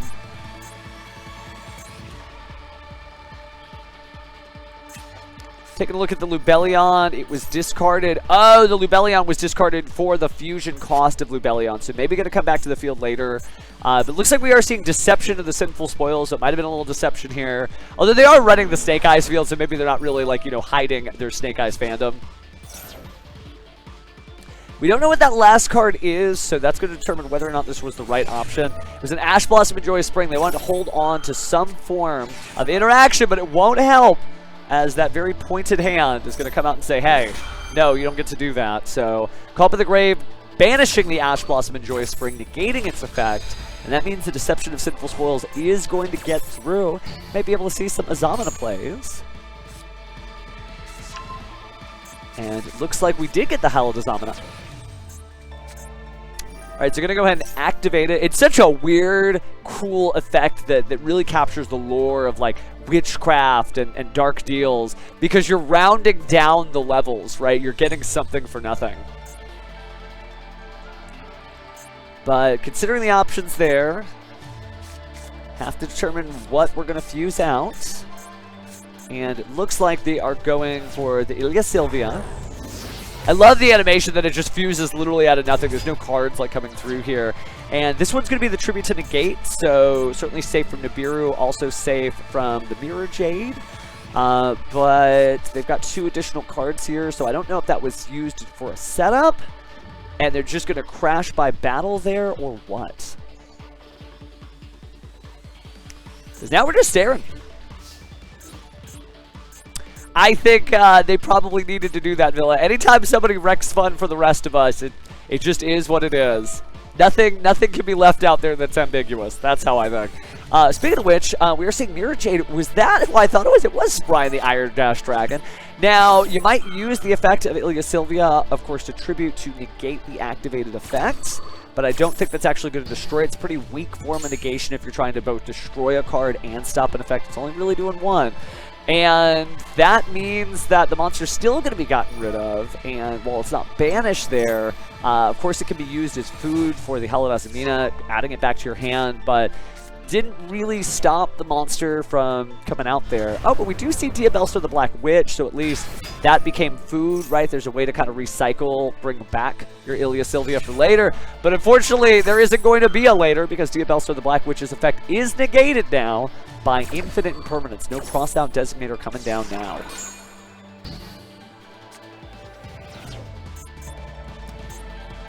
Alright, so kind of a simplified game state, 2 cards to 2 cards, but when somebody's got the bigger monster and it's got a great effect when it leaves the field, that could be problematic. So Bryoku kind of in the lead here as Joey contemplates what to do next with just that single card. Alright. Nothing doing here. Trying to just determine what could be in the graveyard. Of course, the Sprine, the Iron Dash Dragon, is going to be able to do something at the end of the turn. Either a Spriggan's or Fallen of Albaz monster coming out. So Albaz actually, ooh, interestingly, just using the the Called by the Grave to get rid of Sprine, the Iron Dash Dragon to prevent that. But that's all she wrote there. So Deception of the Sinful Spoil is going to go ahead and set itself, but there's really not much else. This is almost like a free turn, if you will, for Bryoku. They don't really have anything to worry about. They know all the cards on the field. They know all the cards in the graveyard. There's no cards in the hand. So, this may not go Joey's way here. She's going right into the battle phase here. So, attacking with Mirror Jade. Going to go ahead and send a fusion monster here. Use that, I guess, to test the waters. Sending down the Iron Brim there. Rinbrum, Striking Dragon. Alright, so 1,500 and 3,000. Pretty decent there. But we're also going to see Albion the Shrouded Dragon using its effect now. A lot of different ways to resolve this effect, but it looks like we're going to send the Brand of Retribution counter trap from the grave, cycling a card there, and drawing a new one, and it looked like that might have been a Blazing Cartesia off the top, but I think they had actually added one from their graveyard to their hand. So either or, Blazing Cartesia is going to use this effect. Fusion, So we're going to get Blazing Cartesia the Virtuous, Guiding Club the Virtuous combined to form Masquerade the Blazing Dragon. Alright. Now it's going to be a little bit of a life point payment, even if you happen to draw anything there. And I certainly think we'll at least see 1,800 life points off the top, really just to get the cost out here. Because you're right, we are paying 600 in taxes every time we activate an effect. And if we can't, no effects. And mathematically speaking, yeah, there was only going to be 6 effects anyway. May not have been enough, so Scoop Phase, activate, Bryoku takes it over Joey, which means we got time for another one here, and we are focusing on folks in the chat for sure. So we're going to take a look at Zerglinators from the beginning. So we'll fast forward just to get a sense of what's going on in this duel. Ooh, and they got the Sky Striker field. Very cool, the new one. Oh, the music's so good. But no time. So, it looks like we are seeing some Magician-based combos here. Obviously, Magician Soul being used to bring out Dark Magician Girl, and then use the effect of, oh wow, the Sage's Stone, trying to bring it out, negated by Ash Blossom, Enjoy Spring, of course. Then we'll see the Apprentice Illusion Magician brought out. Its effect is negated too. Zerglinator will go ahead and draw a card, reveal the LZ of the White Forest, send it to the graveyard, special summon an LZ of the White Forest, get another White Forest monster, Sylvie, special summon it, go ahead and grab a White Forest trap card or spell card, Arcelia, Sinister Soul of the White Forest will also discard a card to add the Woes of the White Forest trap card, but that means you can go ahead and grab back Tails of the White Forest, use Tails of the White Forest to go ahead and search out another card. Now it'll get sent to the graveyard the right way. LZ Azamina, the newest one of the White Forest trio, will go ahead and summon itself to the field, and now we're live. So this is actually happening. Alright, so that'll go ahead and bring out Diabelle, Queen of the White Forest. Oh yeah, Giga Thunders, this is some crazy stuff. And good to see you, Grand Harrier. Happy to entertain you for a turn. Alright, so now we're going to see a little bit of hyper music here too. But LZ is going to go ahead and activate her effect there, adding a Sinful Spoils from the deck to the hand. And that's going to be the Sinful Spoils of the White Forest. And then we're also going to see Deception of the Sinful Spoils added from the graveyard back to the hand with the effect of Diabelle, Queen of the White Forest. I love all the lore here, just the idea that we kind of had that slow pullback of Diabelle Star. Who is she? Where does she come from? Actually, she was just a chill little girl. And maybe her best buddy from school kind of did some stuff. Well, speaking of stuff, the Deception of the Sinful Spoils is nigh upon us, so we're going to go ahead and see a monster tributed here. And the monster tributed is Diabelle Star, the Black Witch. And then, Hallowed Azamina. Hey, we actually had a cosplay witch over at YCS Orlando. So sometimes two great tastes combine into one better flavor. Speaking of better flavor here, we are seeing Hallowed Azamina activate there. Going to go ahead and try to bring out the Mu Archilago this time. And so, there's that interesting no fusion here. Our Batgirl appears on the field. Going to go ahead and add another Azamina or Sinful Spoils from the deck to the hand. Well, the original Sin is apparently going to be a Wanted poster this time. So we got Wanted Seeker of Sinful Spoils. Now using the effect of Sylvie there. And it's really cool to see White Forest players just kind of find their groove. This has always been a really neat deck, and I love that it's like the pile deck now, right? We had like the Monadium, Scareclaw, Kashtira, Tearlaments deck, and now we have like Diabellstar, White Forest, Azamina, Sinful Spoils. Not quite any Goblin Vikers in there, a little hard for that, but yeah, I mean, they could qualify. But as we continue here, Baron de Fleur going to be summoned to the field. Go ahead and recycle an Azamina to get an Azamina, the Hallowed Azamina spell card from the graveyard to the hand. Baron de Fleur going to activate its effect, targeting the Apprentice Illusion Magician, who has nothing when it goes to the graveyard other than being sad. So Dark Magician Girl standing alone there. Lizzie just trying to represent here. Wanted Seeker of Sinful Spoils being activated as a quick play spell card here. And this is a really cool interaction because not only do you get the effect of the Wanted Seeker of Sinful Spoils, adding another Diabellstar from the deck to the hand, you get to send that as the cost with a Hallowed Azamina. So just shed that. So to use that for 8 stars for the monsters here, so 2 spell cards this time for Saint Azamina, and we rarely get to see it, so it's really cool. But going through the fact again, when fusion summoned, you could special summon a level 9 or lower Azamina monster from your deck or extra deck. So here's Azamina Moa Regina, the queen, as it were. And then she'll use her effect. So we're going to see Elzet come back again there. And Elzet, just such a great, like, this is the new Elzet that just came out of the newest selection pack. Just a really great way to kind of wrap everything together. But go ahead and attack there, crashing into that, and just clearing up the space. But now doing 1,000 points of damage, then 3,000, not a single card on the field. This ain't Duel Links, there ain't no skills to save you. So attacking directly, Diabellstar, or excuse me, Diabell, the master there, is going to close out this duel, and Zerglinator wins. Good stuff, and a great showcase of that deck. That's what, you know, I am hoping to see out of a lot of these duels. I know there was a lot of folks in the chat here. I'm curious about this one, though, because this is somebody we don't know, and they deserve a chance too here. No, Sivo, no. This is a very official one. We're also going to be on tomorrow. That's the good news. So if you're having a good time, if you're like, wow, Pheromone, thanks for making your morning my morning. We're going to do the same thing tomorrow, so don't fret. We will be back around the same time of 9 a.m. Pacific, 12 p.m. Eastern for the Top Cut. But we ain't get to the Top Cut until we get through Swiss, so this is round 2.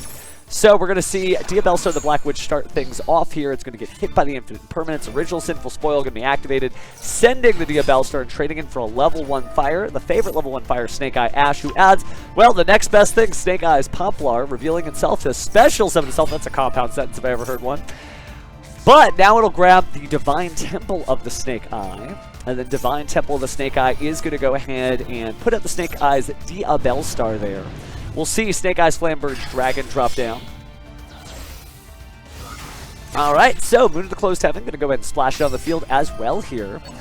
And that means it's Fiendsmith time. And that's what I love about playing these two decks together. These two engines are so powerful because you can pivot, right? You could just be, you know what, that's enough Snake Eye. Time to go ahead and lean into the Fiendsmith. And that's what we're doing as 2 monsters pick up Moon of the Closed Heaven. That's a Light Fiend. Make Fiendsmith's Requiem. Use Fiendsmith's Requiem to bring out Fiendsmith Engraver. Use the Snake Eyes Diabellstar to go ahead and push itself to the field. And now we got a Link monster made of Fiendsmith. So it's Fiendsmith's Sequence. Time to fusion summon with our graveyard. Going to combine those 2 monsters, including a Fiendsmith monster, shuffle those back in the extra deck to make Fiendsmith's Lacrima. Lacrima, since it's special summon, gets another Light Fiend, and you guessed it, Fiendsmith Engraver back in action. It went from the graveyard to the hand, so it can be discarded from the hand to grab Fiendsmith's Track. And I'm pretty sure Fiendsmith's Track is going to activate now, so we can see Fabled Lurie. Discard the Fabled Lurie to special summon itself, and the gameplay continues. It is going to be wild to see that, like, this is just going to be an incredible format as people figure out the power of Fiendsmith with the sort of Master Duel Galaxy Brain level plays that we see. And speaking of just that, Fiendsmith and Graver back on the field by shuffling in that Fable Blurry back to the deck. Now we are going to build the overlay network, and I think this is Triple D, High Wave, King Caesar, Wave High King Caesar. High Waves make sense, but he's Wave High. Alright, well, Waving High. Oh, and 2 monsters from the Spell and Trap Zone to make Snake Eyes Doom Dragon. The Crystal Beast support is here as well. And now we're going to go ahead and see. Looks like Promethean Princess Bestower of Flames here. So let's go ahead and form a special summon here of Snake Eyes Flamebird Dragon back from the graveyard. And then link that off with the Snake Eyes Doomed Dragon to make Heat of the Fire Charmer ablaze. But there's no Ash Blossom and Joyous Spring. That's really just to kind of clear things out for a 2-material Upvolution Bow of the Goddess, including IP Masquerena. And IP Masquerena is going to prevent it from being destroyed by card effects. Finally, speaking of IP Masquerena, we're going to have the Snake Eyes Flamebird Dragon pop that back in the Spell and Trap Zone, and fun begins from here. But it's Trap Tricks! Okay, normal summon Punica. Activate Trap Trip Garden. And here comes Trap Tricks Sarah from the extra deck. Alright, so Snake Eyes Flamebird Dragon is going to take this opportunity to bring IP Masquerena back onto the field here. IP Masquerena will use her effect immediately. Saying goodbye to Flamebird Dragon, who's going to bring out 2 level 1 fire monsters. But here comes SP Little Knight, I assume to banish the Sarah before anything happens here. So Sarah's going to be gone, and we're also going to get 2 level 1 fire monsters. Alright, so now we are going to go ahead and see Snake Eye Ash bring out Snake Eye Oak. Remember whose turn it is? It's actually Aiba's turn, so they use the Trap Trick Garden for an additional normal summon. Summoning Trap Tricks Mantis and using its effect. Unfortunately, though, it is going to get bounced back to the banishment, and we will see a Trap Tricks Arachnocampa added from the deck to the hand, but that's not going to do anything right now. 2 set cards. We do see Trap Tricks Mantis return to the field, but we're seeing plenty of play during the end phase here as the Snake Eyes Poplar goes ahead and puts the Snake Eye Dia Bellstar over there to the field. Dia Bellstar going to go ahead and move the Snake Eyes Doom Dragon into the Spell and Trap Zone. But even before the summon of Arachnocampa happened, remember that Wave High King Caesar can detach a material, negate the activated effect, and destroy the card that did it. Arachnocampa not doing nothing, but we also are seeing the Lacrima go ahead and recycle the Fiendsmith sequence, but it's Mirror Force! Mirror Force! So Mirror Force is so cool here, but it's not unanswered because we'll see some of the monsters get bounced out of the way, but everybody else goes away except for the Appaloosa Bow of the Goddess, because we talked about that earlier. IP Masquerena uses a material. That Link monster is not being destroyed by card effects. We'll see a little bit of recycle here to get the Fiendsmith and Graver actually get themselves in the duel with Mirror Force. Never let anyone tell you there's a rogue deck or a bad card or a tech. It's Yu-Gi-Oh! Play cards, do things, right? Fiendsmith's Requiem is going to show back up, speaking of doing things, immediately tribute itself off, special summon out that Fiendsmith Engraver here, and then we are off to the races into Fiendsmith Town. A Link 2, this Link 2 is going to be the recycled Fiendsmith sequence. Fiendsmith sequence is going to use its effect, going to go ahead and recycle the Fiendsmith Requiem and Fiendsmith Engraver. Polymerization, we got Fiendsmith's Lacrima back on the field. Fiendsmith Lacrima is fusion summon. It's going to go ahead and target a Light Fiend, so it'll grab the Engraver. And now, really, 2/6s again, it's Beatrice, Lady of the Eternal, because she is allowed in Master Duel. So now we might see some of those cool trap card combinations that are really only possible with Beatrice, Lady of the Eternal. But first, a normal summon. Nobody activates the effect here. Not going to make that mistake again. We do get Trap Tricks Alomeris from the Xyz summon here, but Promethean Princess Bestower Flames just sitting in the graveyard waiting to extend her tendrils.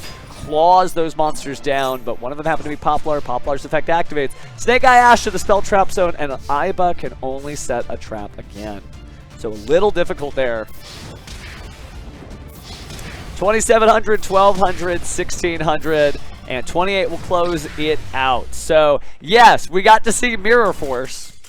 But anyway, unfortunately for Aiba, there just wasn't enough trap cards in the world. And very cute, I don't know if you caught that, but they're using Jinzo as their mate there, which is really funny considering they are a trap deck. So it looks like we did get through that. There is one last duel going on that's live, so we'll go ahead and catch that. But just some really good stuff. So again, thank you so much for joining us, because these are the kind of duels that we live for.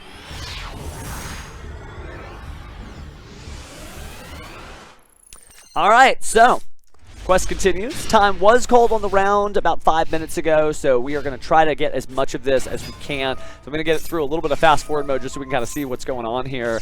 Looks like it's Dogmatica, Ecclesia the Virtuous starting things off, but stopped by Infinite Impermanence. We do see a Palladium Oracle Mahad slapped on top of the deck here in order to just set up for later. On the flip side here, Daddy Zillion is going to be playing Elemental Heroes, but Maxi, oh no, a hero. Can they play in a room infested with cockroaches? Well, they're going to try as Ferris brings out everything it needs in Vision Hero Increase. They use reinforcements of the army as well to grab a Royal Glossy Rare Elemental Hero Stratos. They use the effective increase, tributing the Ferris to special summon itself and a Vion, but that's 2 draws. They'll send Shadow Mist to the graveyard to get Liquid Soldier. They'll summon Stratos, use Stratos to grab Destiny Hero Dark Angel. They'll use Vion to go ahead and grab Polymerization from the deck by banishing a hero from the graveyard, but now it's time for another draw because Wonder Driver is going to trigger that Max C, as well as Destiny Hero Malicious. Malicious effect is going to activate, putting it in Wonder Driver's zone, which sets the Polymerization. We'll use Polymerization to get Destroyer, Phoenix, Enforcer. Then banishing another Malicious to go ahead and bring out Malicious. Time for another Link Summon for extra hero Cross Crusader, and Cross Crusader is going to activate again. Are we trying to deck somebody out here? The Dark Angel appears. That's going to be tributed with the Cross Crusader, and here comes Nibiru. Going to go ahead and destroy some cards on both sides of the field. Only makes the token a little weaker, but does mean that the Dark Destroyer is going to come back to the field. So, never give up, never surrender. A hero always wins in the end. They're still playing there. And Destiny Hero, Destroyer, Phoenix, Enforcer coming back there. Forbidden Droplet is going to be activated, preventing any chain. We are seeing another Dark Magician Duelist here, which is awesome. We do see the activation there of the Illusion of Chaos, grabbing out various cards. We're going to see Magician's Rod get to Dark Magical Circle. Dark Magical Circle, of course, activated on the field. Magician's Soul is going to be used. We'll send 2 cards to the graveyard to draw 2. Toy Box is activated. Toy Box is going to set Toy Soldier and Toy Tank. Really giving them the Yugi special here, but now it's Superstar Slayer Typhon Sky Crisis. Going to remove material, bounce back the hero card, clear off the token, do 2,900 damage. Yes, we're going to get to see the Vision Hero increase there, but I don't know if it's enough. Banishing, drawing a card, discarding an extra copy of Magician Souls there, and play passes back over. 2 Destiny Heroes are banished there. And we'll get to see the top card of either deck, but we're just going to go ahead and fusion Destiny Hero to another Destroyer Phoenix Enforcer. Destroyer Phoenix Enforcer going to be accompanied here by Liquid Soldier, bringing out Vision Hero Vion, who sends Shadow Mist to get Vision Hero Ferris. Vision Hero Ferris is going to go ahead and discard that Elemental Hero Neos Honesty to do another Vision Hero increase on the field, combine those into a Link Summon, make Extra Hero Cross Crusader, bring out Destiny Hero Denier, bring out Destiny Hero, or excuse me, Extra Hero Dread Decimator to the field. And through that, we are going to see the Toy Box use its effect, destroying a monster by destroying a set toy. And that means that we are getting to see more toy searches. Destroyer Phoenix Enforcer is able to get rid of Typhon, but not much else. So, a lot of Furious Hero play here, but it looks like that is when time was called. There was already damage dealt to one side, and so Daddy Zillion had to surrender based on the rules of this tournament. Can you tell I play both those decks? Because, yeah, that's definitely a deck that I know quite well. Taking a look at our various reports and making sure... A lot of people actively typing, a lot of Pebbles reporting in results, a lot of Ruffians reporting in results. And let's say you're just a master duelist and you have no idea what's going on when I say Ruffians or Pebbles. Well, let's break down what's going on, shall we? So, welcome again as we complete round 2 of our 3rd anniversary Master Duel tournament. This is actually the official tournament. This is the official coverage. But there will be a bigger event later, and that is what everyone is competing for. Because people, when they register for this tournament, also had to register for a team. And where you are in the tournament is important. But where you place in your team is also important. The, obviously, supporters of FUWAMOCO, or FUWAMOCO, are the Ruffians, and the supporters of Koseki Bijou are the Pebbles. Let's say the top 8 is all Pebbles all the time. Only the top 3 Pebbles, after tomorrow's top cut, are going to advance to the 3v3 tournament to represent their respective hololive personalities. Which means there's a version of this where you might actually see somebody from, like, 12th place make it, depending on if there's a blowout from one of the teams. But I know that you guys are evenly matched Yu-Gi-Oh puns. So it's going to be a great time. We talked about the prizes that everyone's competing for. There's giant cards, Steam decks, representation. This has just been an insane and sick tournament. We've seen great duelists from all over the dueling world here. As I pop over, we're in standby mode waiting for things to get started back up. I'm Farabone. I'm just another person who loves Yu-Gi-Oh! But you might have heard my voice before. I commentate a lot of the Yu-Gi-Oh! Championship Series, and it's a distinct honor to be hanging out with all of you guys, because this has just been some good stuff. And by the way, as I check through the chat here, I'm hearing some, oh man, what's going on? What's going on? Yeah, the Cash Tira Fiendsmith Scareclaw Manadium deck does feel like that would be like just an onslaught of card effects. You're like, oh, stop. That one. And they're like, oh, I'm playing 20 cards from this entry. I'm like, wrong interaction, wrong card to interact. So a lot of great people here, a lot of good stuff, and thanks everyone. I do have stuff turned off, so I want to make sure to just kind of manually thank everybody on that side. Just because it's an official stream, I can't have certain doodads turned on. No shade on anybody, but just making sure that we give our shout outs while we've got a moment here.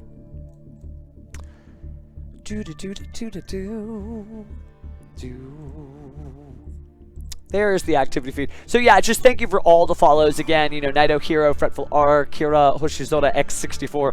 Whoa, so I think that's how it's pronounced. Snoff Zyger, Red Pixel, J Heaven, Cyclone Joker, Fridella, Ludwin Demi, local Tokusatsu fan. Thank you, by the way. I'm a huge Super Sentai fan.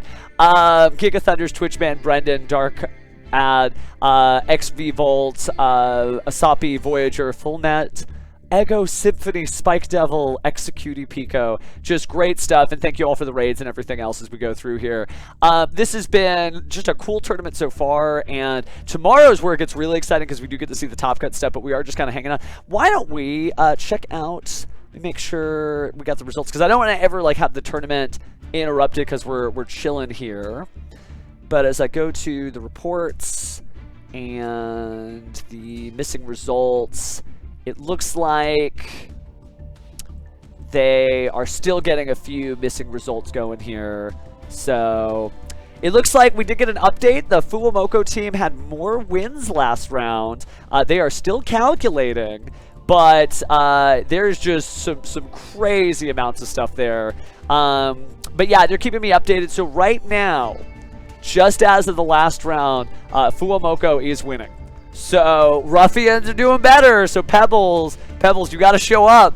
You got to make Koseki Bijou proud of you. Because I'm gonna tell her, and don't question that. I'm just saying. No, I'm kidding.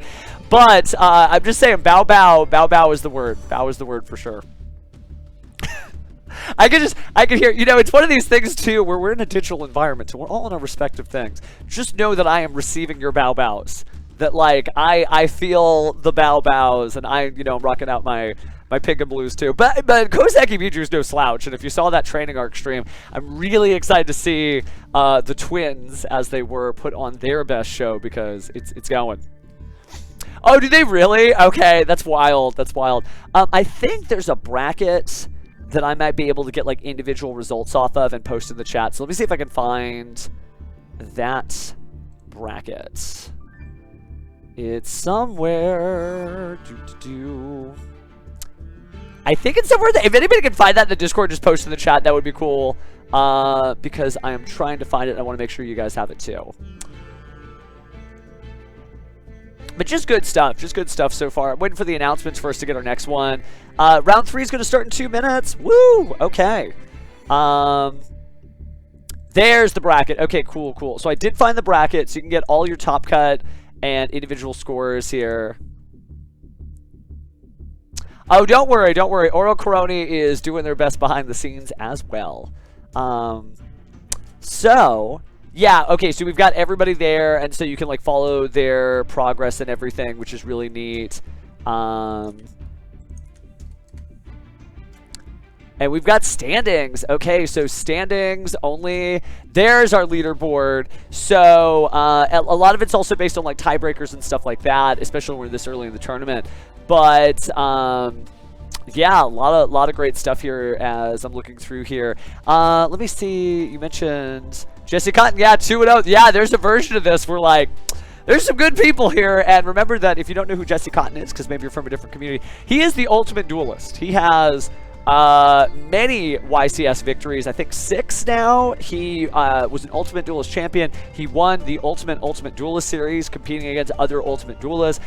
He is the world champion, or from the World Championship team from Yu-Gi-Oh! Master Duel. So, yeah, there's a possibility that, like, if team, you said it was Pebbles, right? Jesse's on the Pebble side. Yeah, then maybe Koseki Bijou is about to get a very steadfast ally.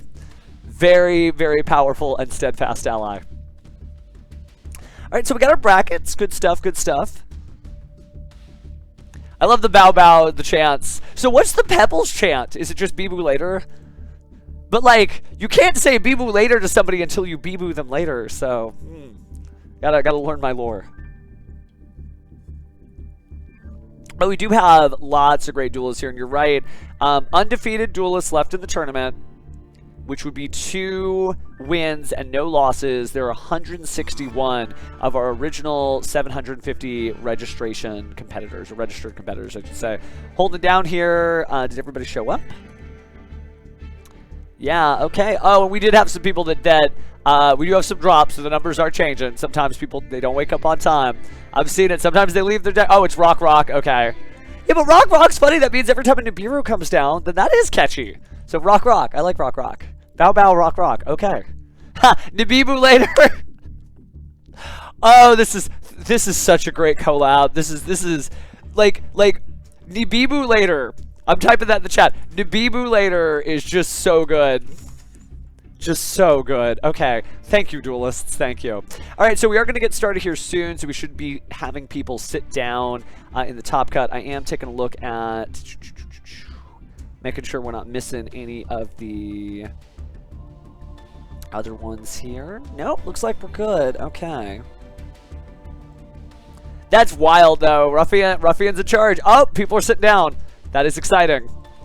Whole and actual tournament. I like that. Nibibu, the primal VTuber. All right, well, hopefully you are enjoying your Saturday morning here, and this is just a great time for sure. It is going to be really neat to see what the top cut shapes out to be, because we've got like some legendary duelists here. Like, I wasn't expecting it to be some of the cream of the crop, but we've also got some unknowns. My big philosophy is your previous wins don't matter. Of course, that informs the fact that you're like comfortable having a duel and you're not worried about it and it's going to be fine. But at the same time, it's no guarantee, right? You still have to do the work. You still got to draw the cards. You still got to do the stuff. So I think we are in for a good one here. We are seeing some cool names already. I love Dark Neos. Galatea, Fridella from YouTube here. Noodles. Is there anybody from the chat in the top 16 tables? Or is there anybody you want to see from the top 16 tables? I'm trying to make sure that we don't do like too many repeats, but this is basically our featured match coverage area. It's our stage, as it were. And I'm going to check in with them to make sure we know how many rounds, just so we get a sense. How many rounds for today? I don't know if you can hear my loudest clicky-clack keyboard, but we are getting going here. Almost to round 3's start, so moving fast. I think it's 9 rounds, but I just want to... Okay, got it. So it is 9 rounds today. Awesome. And good to see you, new chatters. Dragon Slayer, hey to you too. Hey to everybody. I know I'm moving fast here. I'm talking a mile a minute. Many longtime Pheromone fans know that I usually respond to every single message typed. Every single one. And until I figure out how to get another mouth coming out this way, I'm just going to have to be commentating the Yu-Gi-Oh! And doing what I can. But just know that I see you. I've got the chat fully pulled up here so we can broadcast and have a good time. Retsu. Okay, so we want to take a look at Retsu. Retsu. Don't see a Retsu. See some great icons though. I love everybody who's rocking out the Evil Twin Live Twin thing. I feel like that's Ruffian pride. Oh, I love that. Fuwawalos. That's fun. Adam is your boy, huh? Okay. We can watch some Adam. We haven't seen Adam yet. Oh, and the night too. We'll make sure to make it my eyeballs for the nights here. Oh, I do see Naito Hero. Okay, cool. Well, I'm gonna take a look here at Adams. Obviously, they got a good record here. But The thing we haven't seen like weird mind-blowing rogue deck gameplay yet. Not to say that anybody playing a rogue deck hasn't done well, but every now and again we'll just be like, what is that? You know, because it's Master Duel and everything works in Master Duel, but it's just a moment of timing and opportunity. You know, did you get it? And what happened with it? Oh, I do see it. Yeah, I do see a cause. Well, we mentioned we're gonna do Adam first. But yeah, we'll start working our way through here, and good luck to everybody who is competing right now. And even if you're not, even if you're just hanging out, good luck hanging out. I hope you are succeeding and having a good time. And if not, I humbly apologize. That's on me. Ain't nobody else I can blame. Let me jump out of the way of this duel here, though. All right, so speaking of FUWAMOCO, we do have Molcharmi FUWAMOCO activating its effect right at the beginning here, putting some pressure, but Adam is like, Ash Blossom and Joy of Spring. No. What does this card do? No, that's what it does. All right, so Ash Blossom and Joy of Spring gonna go ahead and circle a lap there against Molcharmi, but those 4 other cards really got to get this done. I think that is a great card to start with its first movement solo. Last time we did the Shadow Duelist qualifiers, the Melodious cards had just come out, and it's good to see them here at like a high level of play once again. So Melodious Songstress Refrain is going to go ahead and grab Couplet of the Melodious Songstress as well. Can't have a refrain unless you have a couplet, right? We're just going to conduct our first movement here solo. But music jokes aside, we are... Hey, the coin flips do happen, so hang in there, Duelist, right? Alright, but looks like they are going to be able to successfully activate that effect there and add the Melodious Concerto to their hand. So, could be Fuse in here. See if they get it. Looks like they are going to go ahead and use the Melodious Concerto. Really cool. I love like the direction the game is going. There were some cool cards that were announced in Japan where a Link 1 can be used as like a level 1 tuner, which is exciting. But also fusing from your Pendulum Zone. That's cool. That's a neat thing.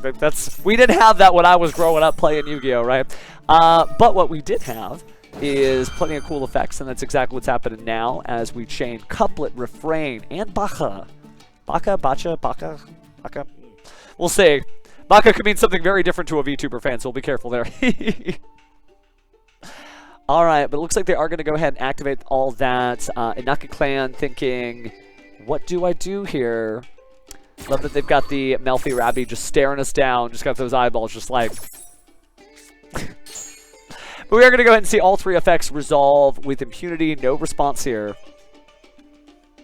So grabbing some cards, getting some stuff set up, and we'll find out where we're going with this shortly. What's really cool about the Melodious deck, it's a very small package, very durable. It's got, you know, non-targeting bounce in it, which is huge, being able to return cards from the field to the hand. Always fun because there's a lot of cards that have other types of protection. Targeting, destruction, banishment, etc. So this is certainly powerful, but we'll see what they're actually doing with Baka just at the moment, since they are still resolving.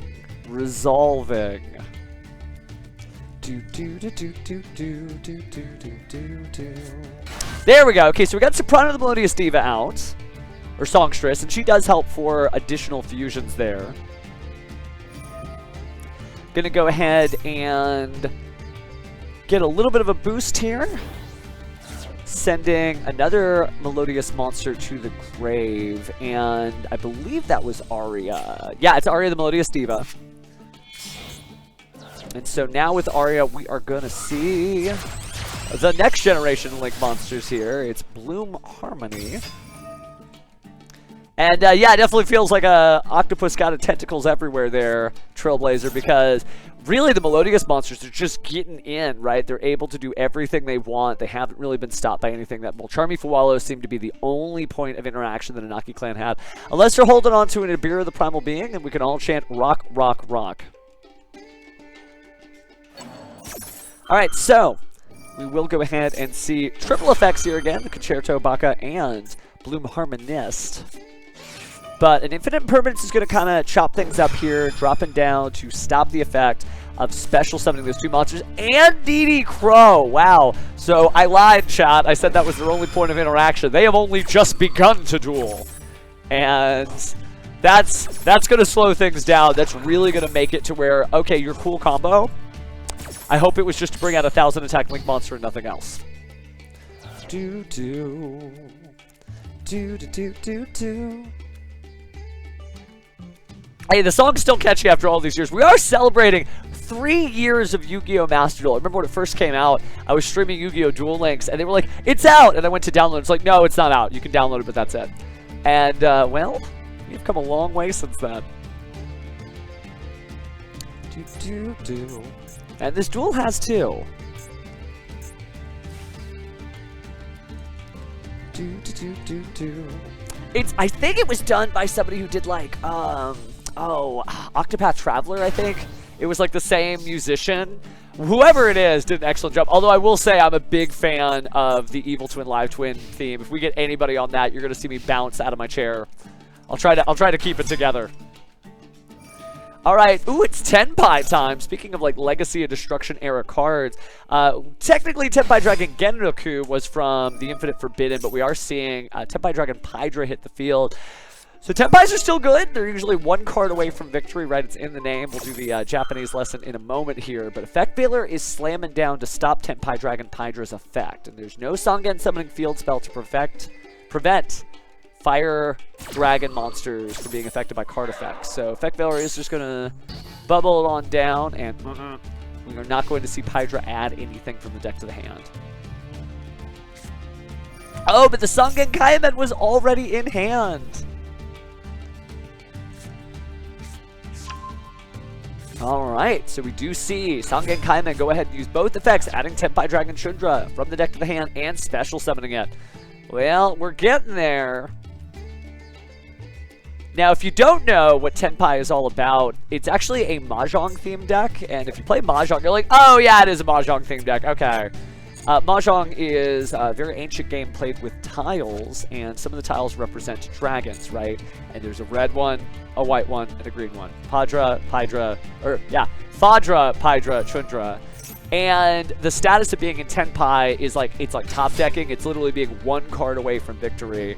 And yeah, they just are waiting to draw the out. That's exactly what they're doing now. As Tenpai Dragon Pydra attacks, use the effect of Chundra to bring out Fadra. Fadra does not decide to special summon the Tenpai Dragon Genroku from the graveyard. So instead, we are going to see the quick synchro here after the 3 attacks. So 4 plus 3 equals what, chat? 7. So synchro summon for Sangenpai Bident Dragon. And we did see 3 attacks here. We could destroy a spell or trap. That actually could be relevant here later. If for some reason this duel doesn't close out this turn, getting rid of some of the Melodious cards is important.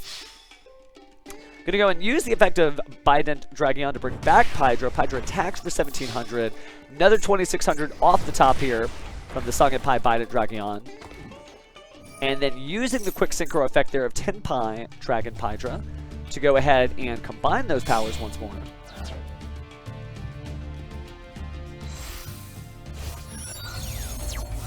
Alright, there it is, Sangenpai Transcendent Dragon. No effects during the battle phase here, all monsters turn to attack mode, 3,000 there. And going and bringing back Tenpai Dragon Fadra, which meant we could bring back the Tenpai Dragon Pydra, and I think that's going to be game. Yeah, just count by the numbers here. Tenpai does what Tenpai does well. That's a deck where you could put every one of those cards at 1. And as long as they all exist, you're still going to see some crazy combos. We did mention we got a shout out for Naito Hero, so let's go ahead and see what's happening here. Hey, I mean, these people have the right to win.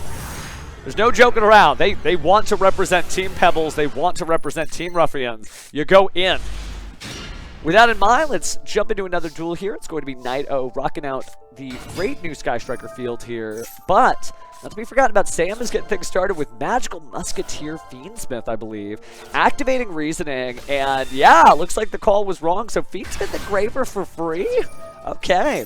So, trying to use the effect then because there was a spell or trap activating the same column, but Effect Veiler is going to clamp down on that. So, your Musketeer is not going to really get much out of its effect, but still is a Musketeer. So, time for a little Link 1 for Magical Musketeer Max.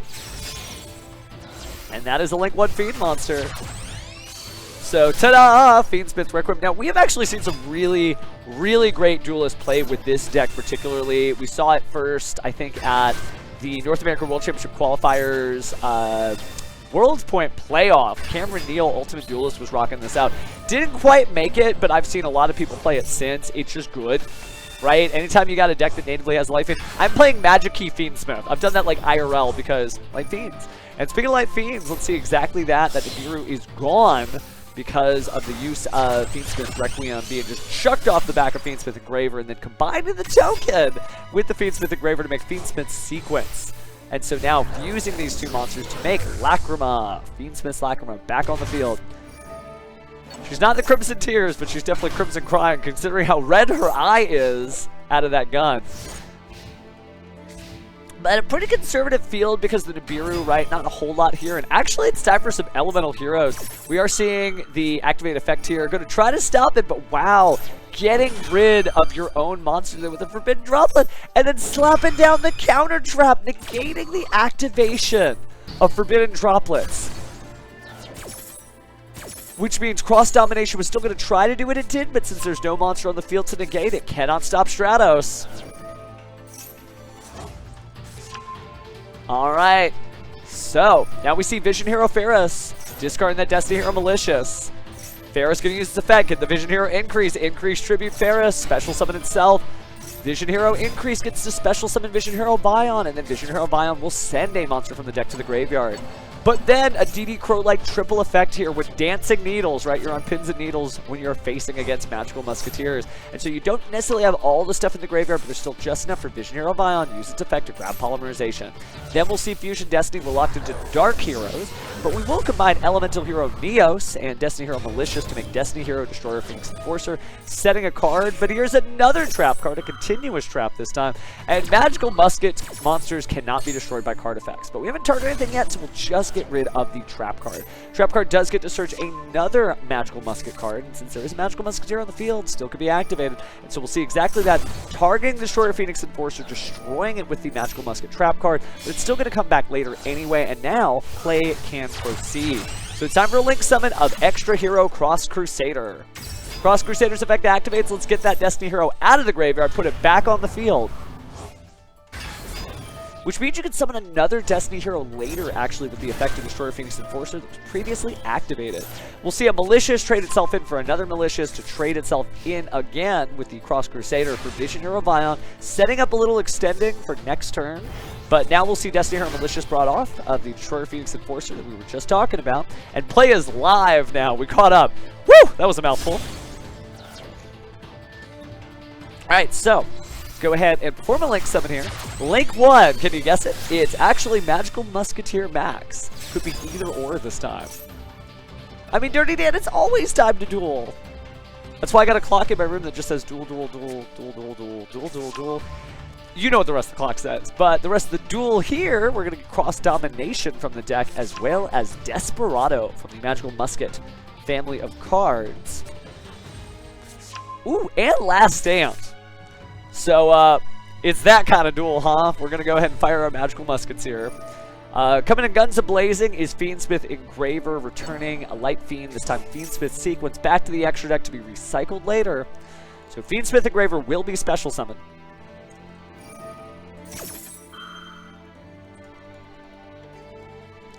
Alright, well, speaking of loading another one in the chamber, here comes Destroyer Phoenix Enforcer, ready to destroy. But now we're going to change a monster to 0 and negate its effects. Oh, and that is going to be the end there. Now, let me see if that was time being called. We have been casted quite a bit. No, time hasn't been called. That's just enough. They knew what was coming, so they went ahead and called in their chips. That does mean there's some other duels still going on. And I know we had Kazuma say that they were here, so I'm going to go ahead and jump in on Kazuma's table. Oh no, they just ended! Okay, well, let's try Rentos from the VOA clan. Still about 6 minutes left on the clock for these duelists, so definitely in a hurry. Oh, they got it! The song. It's just so good. All right, enough quieting down for the music. We're going to go ahead and see Sylvia the White Forest grab the Azamana Woes there. But immediately sending that to the graveyard to use Elzet of the White Forest to grab another Elzet. There should be another White Forest monster. And Azamana Aphes is going to get set to the field. So somebody definitely is a ruffian with a field like this. Play continues, though. We're going to see Arshilia, Sinister Soul of the Azamana there, or the White Forest, excuse me. She hasn't completely converted over to her negative side. It's just, again, nice to see. We've seen this deck played before on the stream today, but just good stuff. There's a lot of White Forest duelists out there, but it's nice that they're coming out today and showing why they deserve a spot at the table and the 3v3 just as much as anyone. Definitely could feel pretty bad there. The Triple DD Crow reminds me of Melodius's stuff as well, right? You can use that Schuberta, Melodius Songstress to go ahead and get rid of a bunch of cards there. Speaking of a bunch of cards, we are seeing a little bit of card advantage ourselves. Hallowed Azamina goes ahead and sends. Deception Sinful Spoils for the fusion summon, quote-unquote, of Ilya Sylvia there. Ilya Sylvia obviously protecting stuff, so now time for another Synchro. This time it's going to be Diabel, Queen of the White Forest. So grabbing a spell out of the graveyard. It's going to be Wanted. So we'll go ahead and put another poster on the board when we get a chance.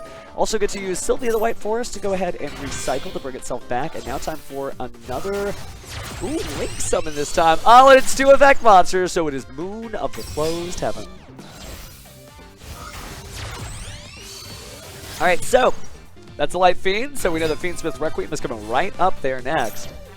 And it shows you that you really can play around with this. What I love about the Fiendsmith engine is it's not super dominant, you know, it's not like it does, you can't play any cards, I negate, you know, all the things you've ever tried to play. No, it's got 1 negate at best with the Fiendsmith's Desiree. But it just keeps letting you extend combos and plugs into so many different decks. And I love having this feeling, you're like, that is a Light Fiend. Reminds me of the Chaos combos that we used to do way back in 2005. Talking about the 20th anniversary of Light and Dark monsters being celebrated and checked for their attribute. But this is the 3rd anniversary of Master Duel. And speaking of Fiendsmith's Desiree, it is showing up to the field now. And so we are going to send another card away there to bring out Ilya Sylvia. So, just a really dominant field here on turn 1. Just all the cards you can need from Grid Mount, just really getting it done. As there is still about 3 minutes left on the clock. Remember, we're not live here, so we're not going to know what's going on until the end. We'll get through standings, though, after this. But in the meantime, here comes Appaloosa, Bow of the Goddess, ready to negate everything? With 2,400, I mean, that's pretty big. So, we were talking about how there's, you know, not a lot of negates in Fiendsmith, but there aren't other decks. So, Ilya Sylvia, there's a negate. We got 3 negates off Appaloosa, Bow of the Goddess, and you technically have 2 non-targeting negation effects from Fiendsmith Desiree, although they have to be fired at the same time. It's kind of like a Fiendsmith just explosion of negation here. And speaking of negation, Joel and Lockbird was activated, but we will see the use of Cross-Set Designator to stop it. Maxi was hiding behind that, so I think stopping the Joel and Lockbird's a little more important because we still need to be able to play, but Maxi is going to slow down Yo Tempo. Hey, Dragon Maids are coming. Speaking of dragons, so Snake Eyes Poplar is going to go ahead and trade itself in for Link Karibo. Going to use its effect to place itself into the Spell and Trap Zone, but it looks like Appaloosa, Bow of the Goddess wants to say no there because it knows that Snake Eyes Doom Dragon is a thing. And Snake Eyes Doom Dragon is just a great way for when the deck's kind of out of resources and kind of locked up, it can do it. We are seeing Ilya Sylvia at least negate the effect. It's not going to destroy the card, so at least that's okay. But just slowly getting sort of priced out of this field. We will see the Snake Eye Ash summon, but no Surge. We will see the Snake Eye Oak follow up normal summon, but there will be a negation there by one of the 2 remaining negates left on the Appaloosa, the Bow of the Goddess. But remember, we haven't seen anything happen with the Fiendsmith's Desiree yet either. So summon, attack, kind of clears things out. We'll see Snake Eye Ash try to use its effect without any interaction there. So we do see the Snake Eyes Flamebird's Dragon special summon the field. It's going to place the Azamana in the Spell and Trap Zone, so there's no recycling of Ilya Sylvia.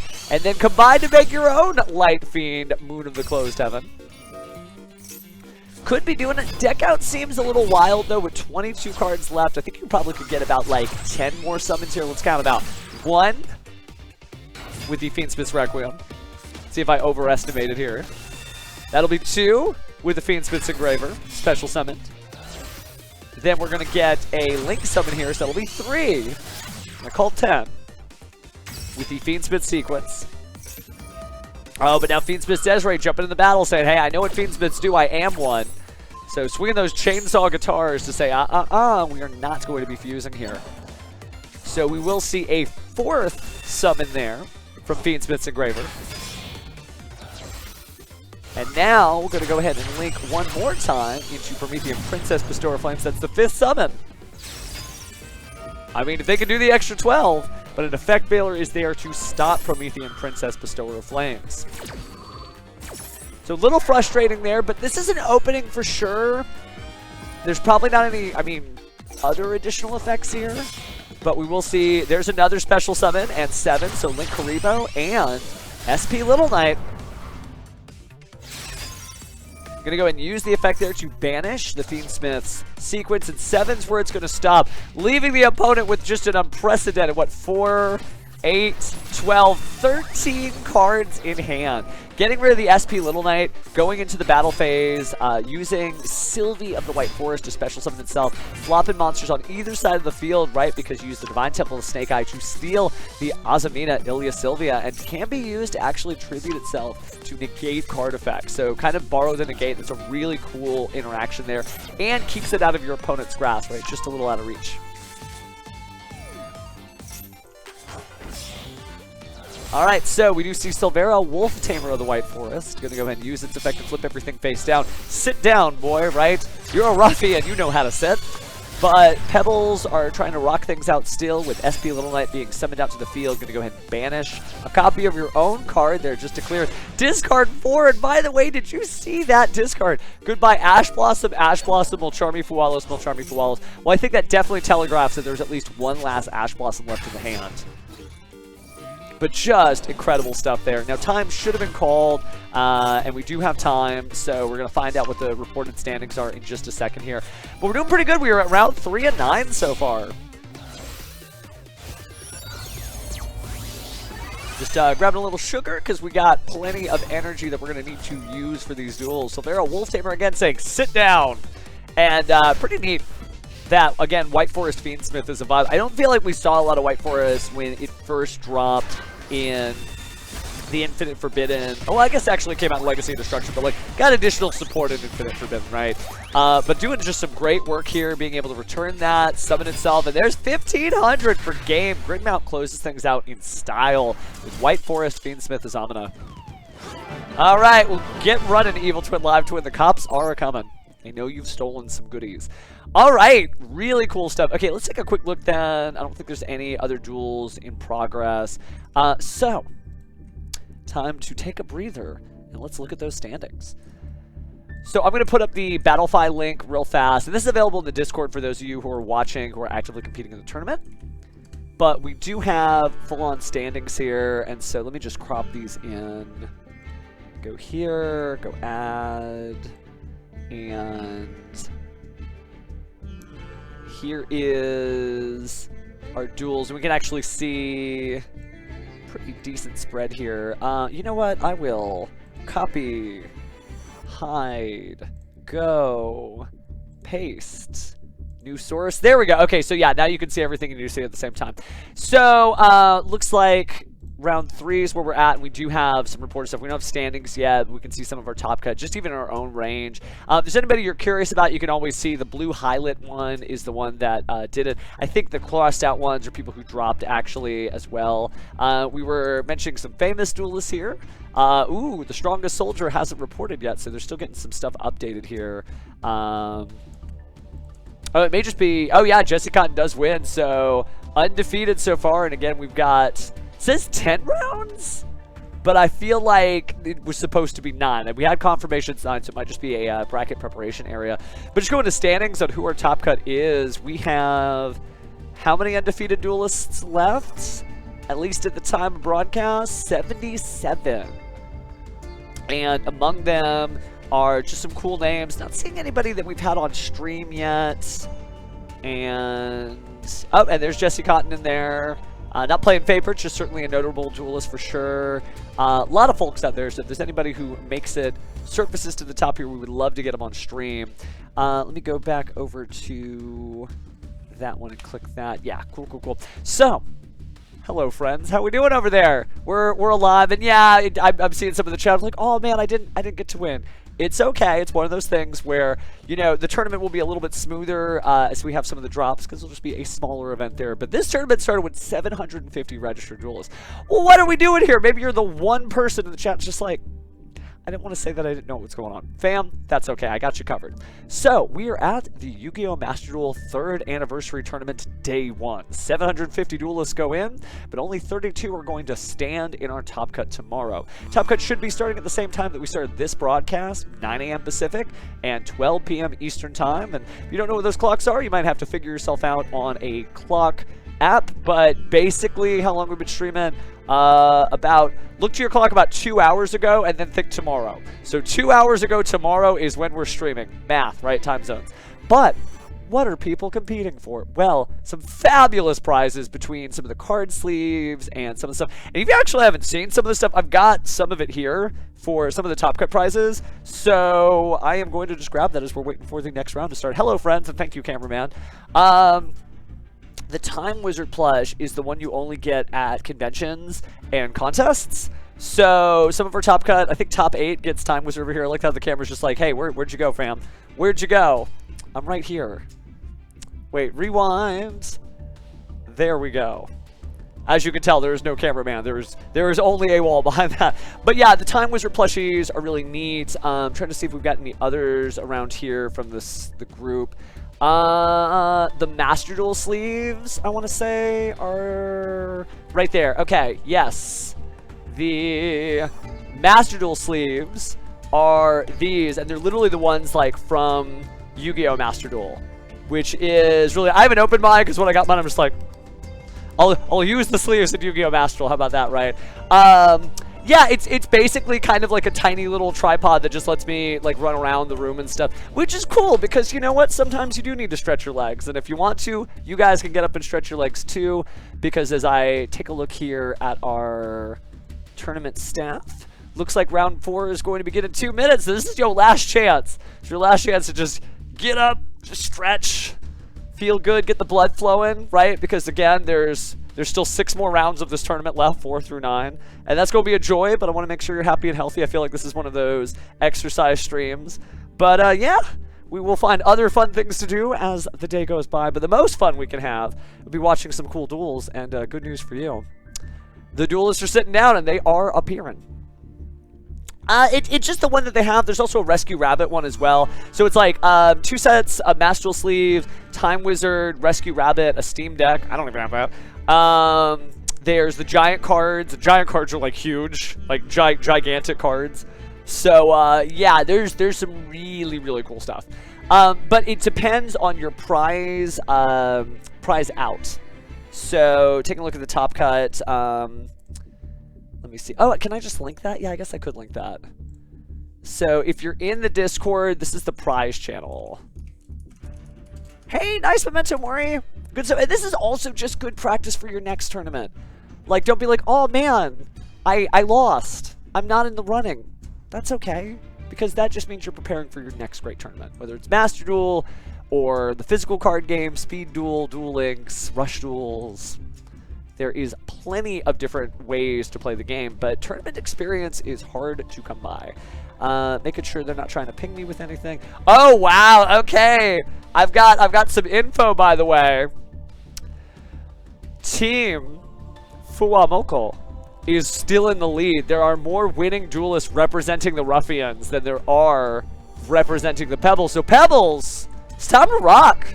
Don't let them do that to you. I mean, I get it. I'm wearing like pink and blue. I get it. It's popular color. But Koseki Bijou needs you. So, you know, go duel. I don't know what else to say in terms of inspiring assistance there. But yeah, it's time to show up. It is time to show up. Taking a look at the chat with everybody. Top Cut duels have been wild so far on stream. Thank you everyone for joining us so far. If you haven't, link is in the... Alright, just shouting out for the folks that maybe don't know we're streaming. And it's wild, though, that, yeah, the Ruffians are winning. Bow, bow. I know, you got it, Gam. You got it. You got it, Velocito. You can hang in there. Weapon ablator. Rock, rock, rock, rock. Do, do, do, do, do. Oh, looks like we are getting people sitting down. Nice, nice, nice. Okay, it is just about time to duel here. Looks like Trishul is staying in there, by the way, like at the number 2 table, undefeated. I feel like Jesse Cotton is probably going to make their way up here too, but I want to showcase as many different of our top duelists as we can. So keep climbing. Oh, somebody's the 4th place Ruffian. Oh, just keep at it. Keep at it. They're just like, can you imagine you're like, you want to represent your Bao Bao so hard and you're the 3rd. There's other people who haven't dueled a single pebble. There's some crazy stuff going on. Crazy stuff going on. Okay, making sure that we get all of our info here. I've also got the announcements channel. Duel should be starting pretty soon here. Yeah, they'll start at 4 minutes. Okay, so they're going to start in 4 minutes. So we got a little bit of breathing room here. So far, so cool. Now, I will say we are seeing some trends. We're definitely seeing the impact of Fiendsmith. Like, that's obvious, and if you're like, what's a Fiendsmith? Well, then you probably want to go to the shop at some point. Oh, hey! With the 100 gems you're going to get from the login campaign, depending on which day you're on. But all the new stuff in the selection pack, the Forbidden Liberated, is so insane. And I know I need to go back in here, so maybe at the end of the stream we'll do a pack opening or something. But there's just so much good stuff like going on in Yu-Gi-Oh! Master Duel right now. Like, I don't have to tell you because you're spending your Saturday with me. And thank you, by the way. Appreciate that. But yeah, it is a good time to be a duelist. This is insane. And then we get the early day collection in like 2 weeks. Oh, 2 weeks. Can I wait that long? I don't know. I don't know. What did I get from the campaign? I got like one of the utopic variants, but I cannot remember which one. Oh no! Oh, Egg, I'm seeing your message. I've only fought brothers since round 1. Tragic. I know. I know. Brother, my brother. Why can't we be friends? Aw, thanks, Queen. Alright, so I think we'll be starting, yeah, 3 more minutes before then. 2-1 for Bibu. Hang in there, Danny. There's not going to only be undefeated duelists because right now there's 77. And again, I'm going to take a look at that prize link that we put in the chat. And clicky click. There we go. Prizes is going to be right over here. And so it is top 32. So top 32, like, so you don't have to be undefeated. You just have to keep at it. Right now, there are currently only 77 undefeated duelists, and many of them are going to be playing each other. And 77 divided by 2 is like, what, mid-30, like 38, right? Like 38.5. So that's already almost the top 32 right there. So just hang in there. You know, X1 can make it. X1 definitely can make it. And it sounds like that there's going to be some Pebbles who are, you know, just kind of squeaking by, but are still going to be able to represent the team. Because right now, if it were a popularity contest, just based on the winning, FUWAMOCO's just got it. They got it. But it's not a popularity contest unless you're doing the hashtag contest online. Make sure to be tweeting, right? It's like FUWAMOCO X YGO Master Duel, and then Bijou X YGO Yu-Gi-Oh! Master Duel. So that'll also help them in terms of the contest there. Someone's like, will there be a VOD later? And this is going to be so funny. I hope, Wex, that you're watching, because it will be there. And then you will see that we are communicating now on the VOD if you asking about the VOD. So hi, Wex, from the future. All right, so go ahead and move some of the windows over here. Computer doing its best, trying to hang in there with everything, but so far so good. All right, we are just about to start here. Do we have anybody from the Top Cut in the chat? Because I'd love to showcase, or maybe it's your friends, right? As I scroll through everybody we have here.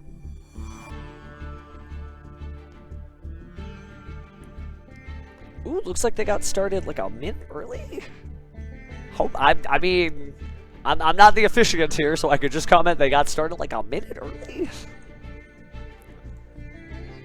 Ooh, table 8. What do we got on table 8? Ooh, something no something. 私は日本語が少しわかります。でもまだ上手じゃありません。そしても、漢字をわかりません。So, I could read that this is no because it's not in kanji, but the rest of this I'm like, yeah, I don't read good. Oh, Jodan. いいJodanだよね. Alright, looks like we are having people start, so they must have given the go. But we're going to start with table 8, because that was where the request was from the chat. Oh, that was Aaron. Okay. I don't know, because there's like an Aaron Cyber, and I think it was Aaron Zhang. Yeah, Ziggy, I'm on like the same page. Ooh, okay, so we'll get 8 and 9. I mean, I'm ready to start whichever one of these starts first I'm in on. As I just move the mouse furiously, clicking. Ooh, okay, it's that one. So table 8, we're going to go ahead and begin things off. And let the games begin.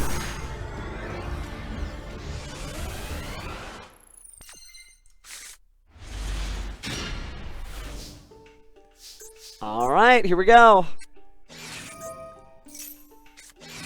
So, Pretty Memory going to be answered with Max C.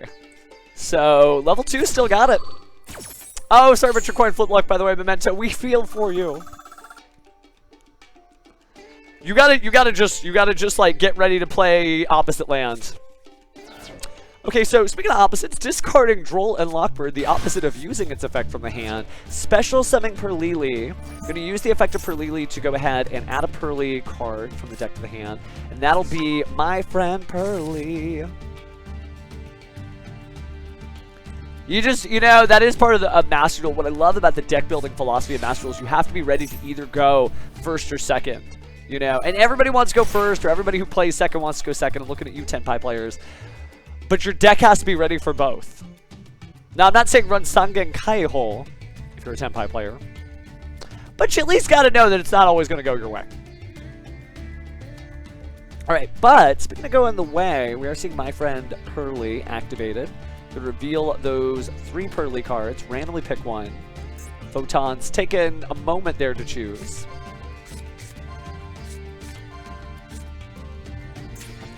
And so it's going to be Sleepy Memory, and Pearl Leap. If you don't know what was added. Ooh, but triple Tactics talent. Are we going to take a look at the opponent's hand? Now, the only thing that's a little difficult about this is... Oh, my goodness, what a hand. Look at that. Kashura Unicorn, Fenrir, Tearlament Scream. Also got Lightning Storm and Tearlament Shiren. Ay. And they're going to draw cards off of the effect of Max C. I don't know about that. That's a lot to deal with. So it looks like they went ahead and got rid of the Kashura Fenrir there. But that's a lot. That's a lot.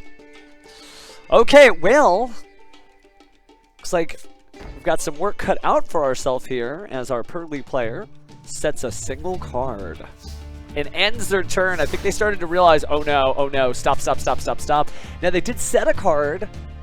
There's still a Lightning Storm. We're going to go and see Max C. Very poignant opportunity to activate that. Oh, but there's the Lightning Storm. And it's true that, like, there is an effect you get from the graveyard, right? Banish the card, target up to 3 Pearly monsters in the graveyard, shuffle in the deck. That's helpful. But that's not the end-all, be-all. Kashura Unicorn is going to use its effect. Could be a Kashura Theosis, could be a Kashura Birth. It's going to be Birth. So we saw them get rid of the Kashura Fenrir. But they're going to go ahead and activate Tearlament Scream and maybe just try to get some cards to the graveyard. Activate Tearlament Shiren in the hand. Yep, there's the Shiren. So Shiren's going to splash down. I love, like, the vibe of Tearlaments. If you actually, like, think of, like, the vibe of the cards, like, what are they doing? Think about it. Shiren was, like, in the hand and she dove into the ocean there and made a little splash of cards going to the graveyard. But Darkwater jokes aside, we are going to see that some Tearlaments did hit the graveyard there. And that's going to be a Tearlament Shiren. Tearlament Scream is also going to set 3 more cards. This ain't full power Tearlaments, but it's definitely feeling like it.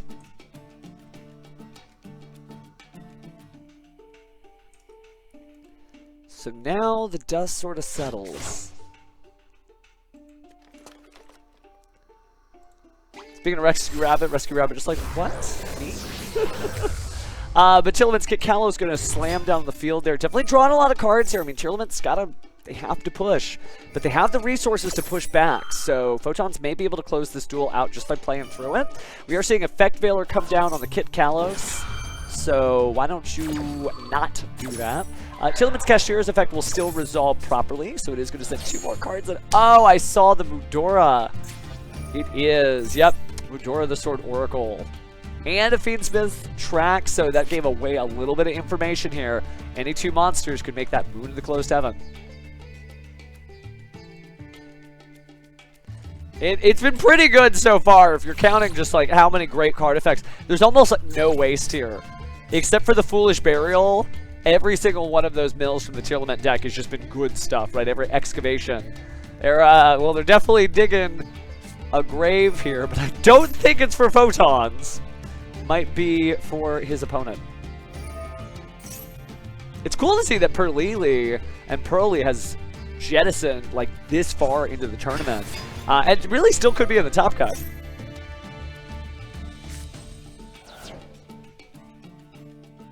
Alright, so gonna go ahead and send 2 more cards there. So many effects, but this is finally where it's starting to not be as good. By the way, get that reinforcements to the armor with the brand new art of Ray and Rose fighting back to back. We did lose that one Perlili in defense mode. Now we're going to see the attack there from Cashier Unicorn. And already activated the effect, so nothing further to banish here. And here's 2,300. Slice. Man, the new Sky Striker Ace Ray mate is so cool. I need to probably pick one of those up too. That is neat.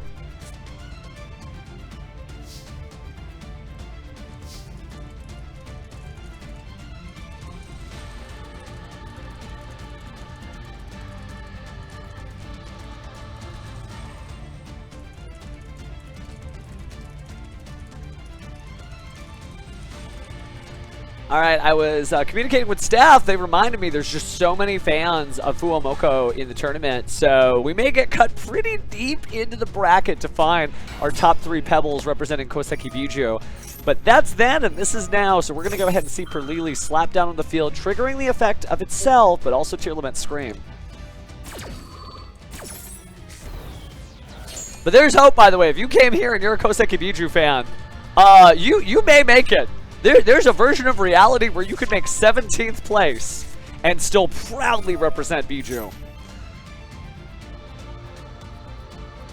All right, but speaking of representation, there's a lot of Kashtira on the field. It is full-on Visa, Starfrost, and Friends here as Kashtira and Tillamook unite. But an SP Little Knight is going to be plucked out of the extra deck there from Kashtira Unicorn. And so far, I think everything's kind of come up Photon's way, but 5 cards in hand. Certainly one of these cards does something. It is a reminder, board breakers are a thing. If you draw a bunch of cards and you're not clearing out stuff, might be time to consider Raigeki, Lightning Storm. Yeah, it did good for one of our duelists here. Maybe it could do good for the other if they ran it. Round 4, we're not quite halfway there, but I think based on the speed we're going, we'll probably be like another 3 to 4 hours of streaming stuff. So if you're trying to be like, I'll be there when the tournament's over. If it's about 20 minutes a pop and we've got about 5 more rounds, then I think that's pretty fair that we'll be out of here in about 3 hours or so. So, not that we're out of here, I don't want it to end. But it just means that these duelists will have that much more time to prepare for tomorrow. By the way, we are going to gain that 1,000 life points to both sides here, putting our opponent here a little bit back on the board, but also bringing Photons up to 10,000 life points. Very few times does it ever get that high, but it is it's pretty up there right now. Kashtira Birth is going to activate, though, taking all of those Pearly spells and traps out of the graveyard. That's painful because that is just activating the soonest possible chance that it could after the Pearly Quick Play spell. But we are going to reveal some cards here. And, oh, swing and a miss. Not a single Pearly card to be found. It was called by the grave, Ash Blossom, and Cross-Out Designator. All cards you want to run. Not all cards that are helping right now.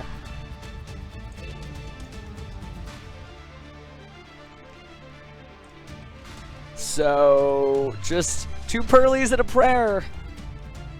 Kind of a difficult field to look down upon, and Tearlament's Kit Kalos still over there, maybe still able to get out a Rule Kalos if there's some combination of these cards going to the graveyard. They'll be able to fuse themselves back out. Rule Kalos would be pretty deadly, trying to bring out like something like Pearl Leap. But right now we are seeing My Friend Pearly activate. Going to go ahead and reveal 3 more cards there. An opportunity to respond from the opponent, but looks like nothing is going to happen from Photon's side. So picking out the 3 cards to reveal to the opponent and then randomly get added. We'll see what it is that our mysterious Pearly Duelist needs here as they go for memory, memory, memory. Give me a happy memory, or a happy memory. Well, it looks like they definitely got a happy memory out of it. So using the effect of Pearly. And I think going to take one from the hand here.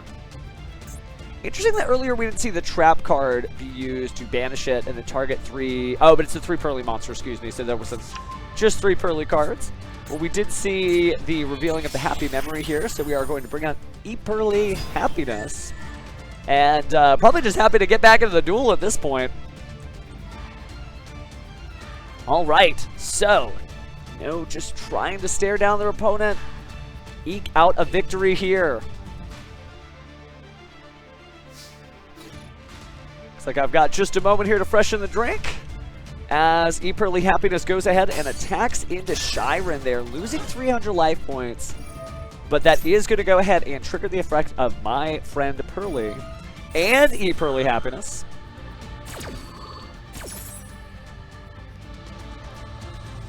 So E-Pearly Happiness. Feeling good, right? You're still in the duel. There's a lot of monsters, some of the most dangerous monsters from Darkwing Blast, staring you down. But adding a Pearly Delicious Memories from the deck to the hand. And then using the effect there to go ahead and add a Happy Memory back as well. Maybe not trying to win this turn, maybe not trying to squeak it out this turn, but just get more resources on the board to just have a chance, right? And it's one of those things where you just don't know till you know. But this has been a squeaker of a duel in the sense that they are squeaking by, not to make mouse jokes with a cat thing.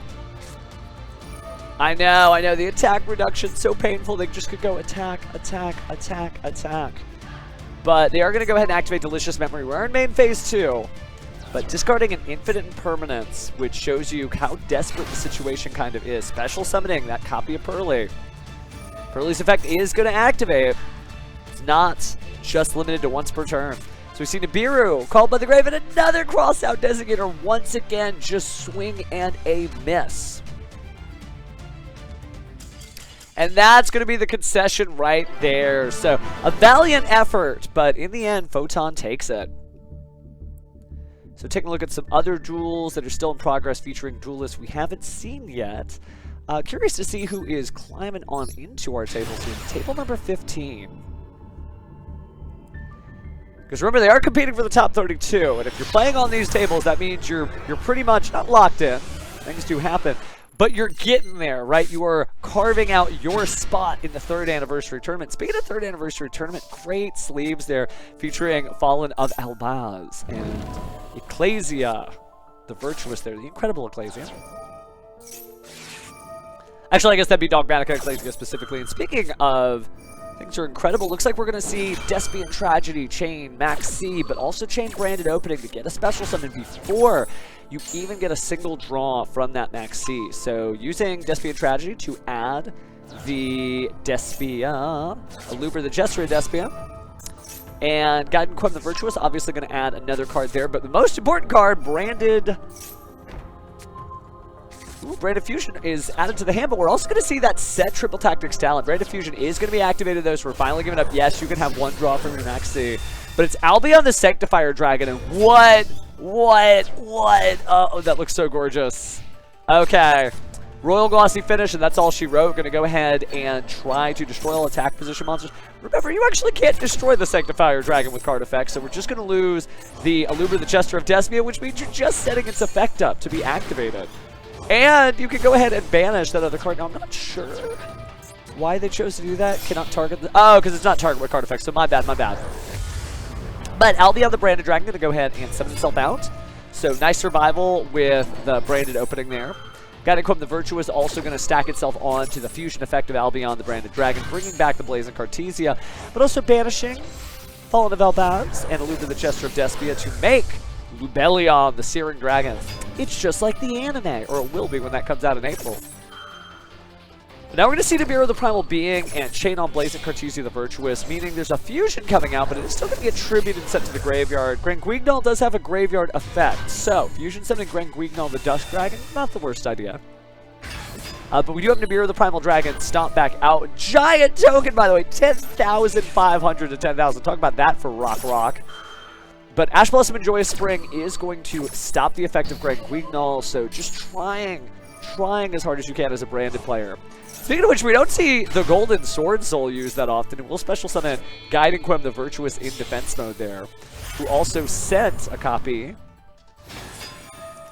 of the Branded Sword. Wow, just playing like full-on branded stuff. The Superstar Slayer Typhon, obviously very cool, but going to go ahead and return the Branded Sword to bring back the Golden Sword Soul, and then use the Golden Sword Soul, special summon, and then stop that attack.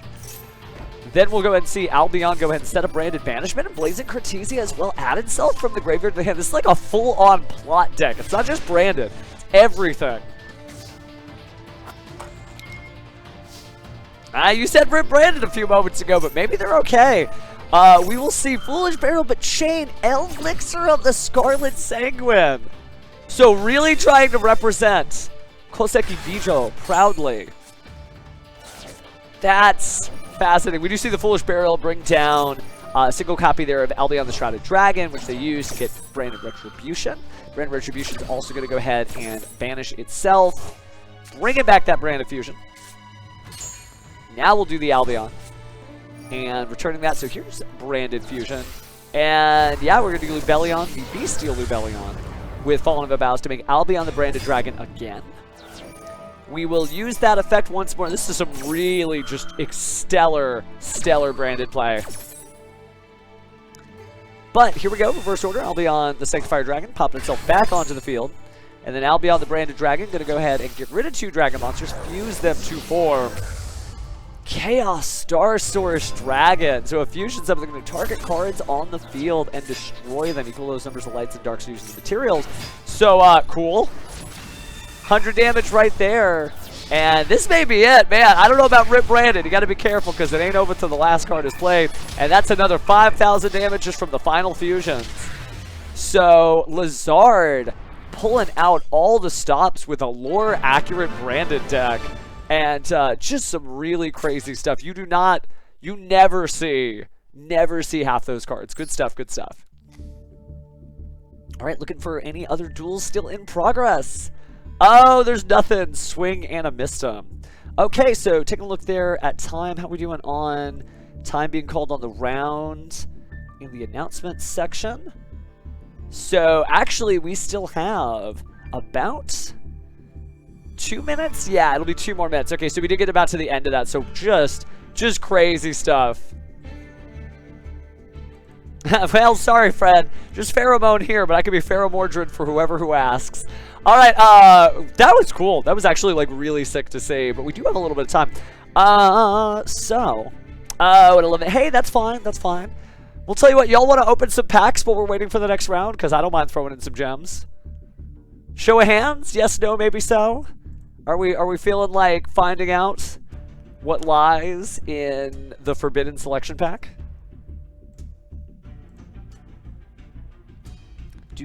Okay, yeah. We'll just do like 10 while we got a second here. Again, for those of us who are just joining, we are just about at the end of round 4, and we are waiting for round 5 to begin. But just in the spirit of things, we're going to open up some of the new stuff here, and yeah, I could do a wave of the new set because it's obviously highly impactful here.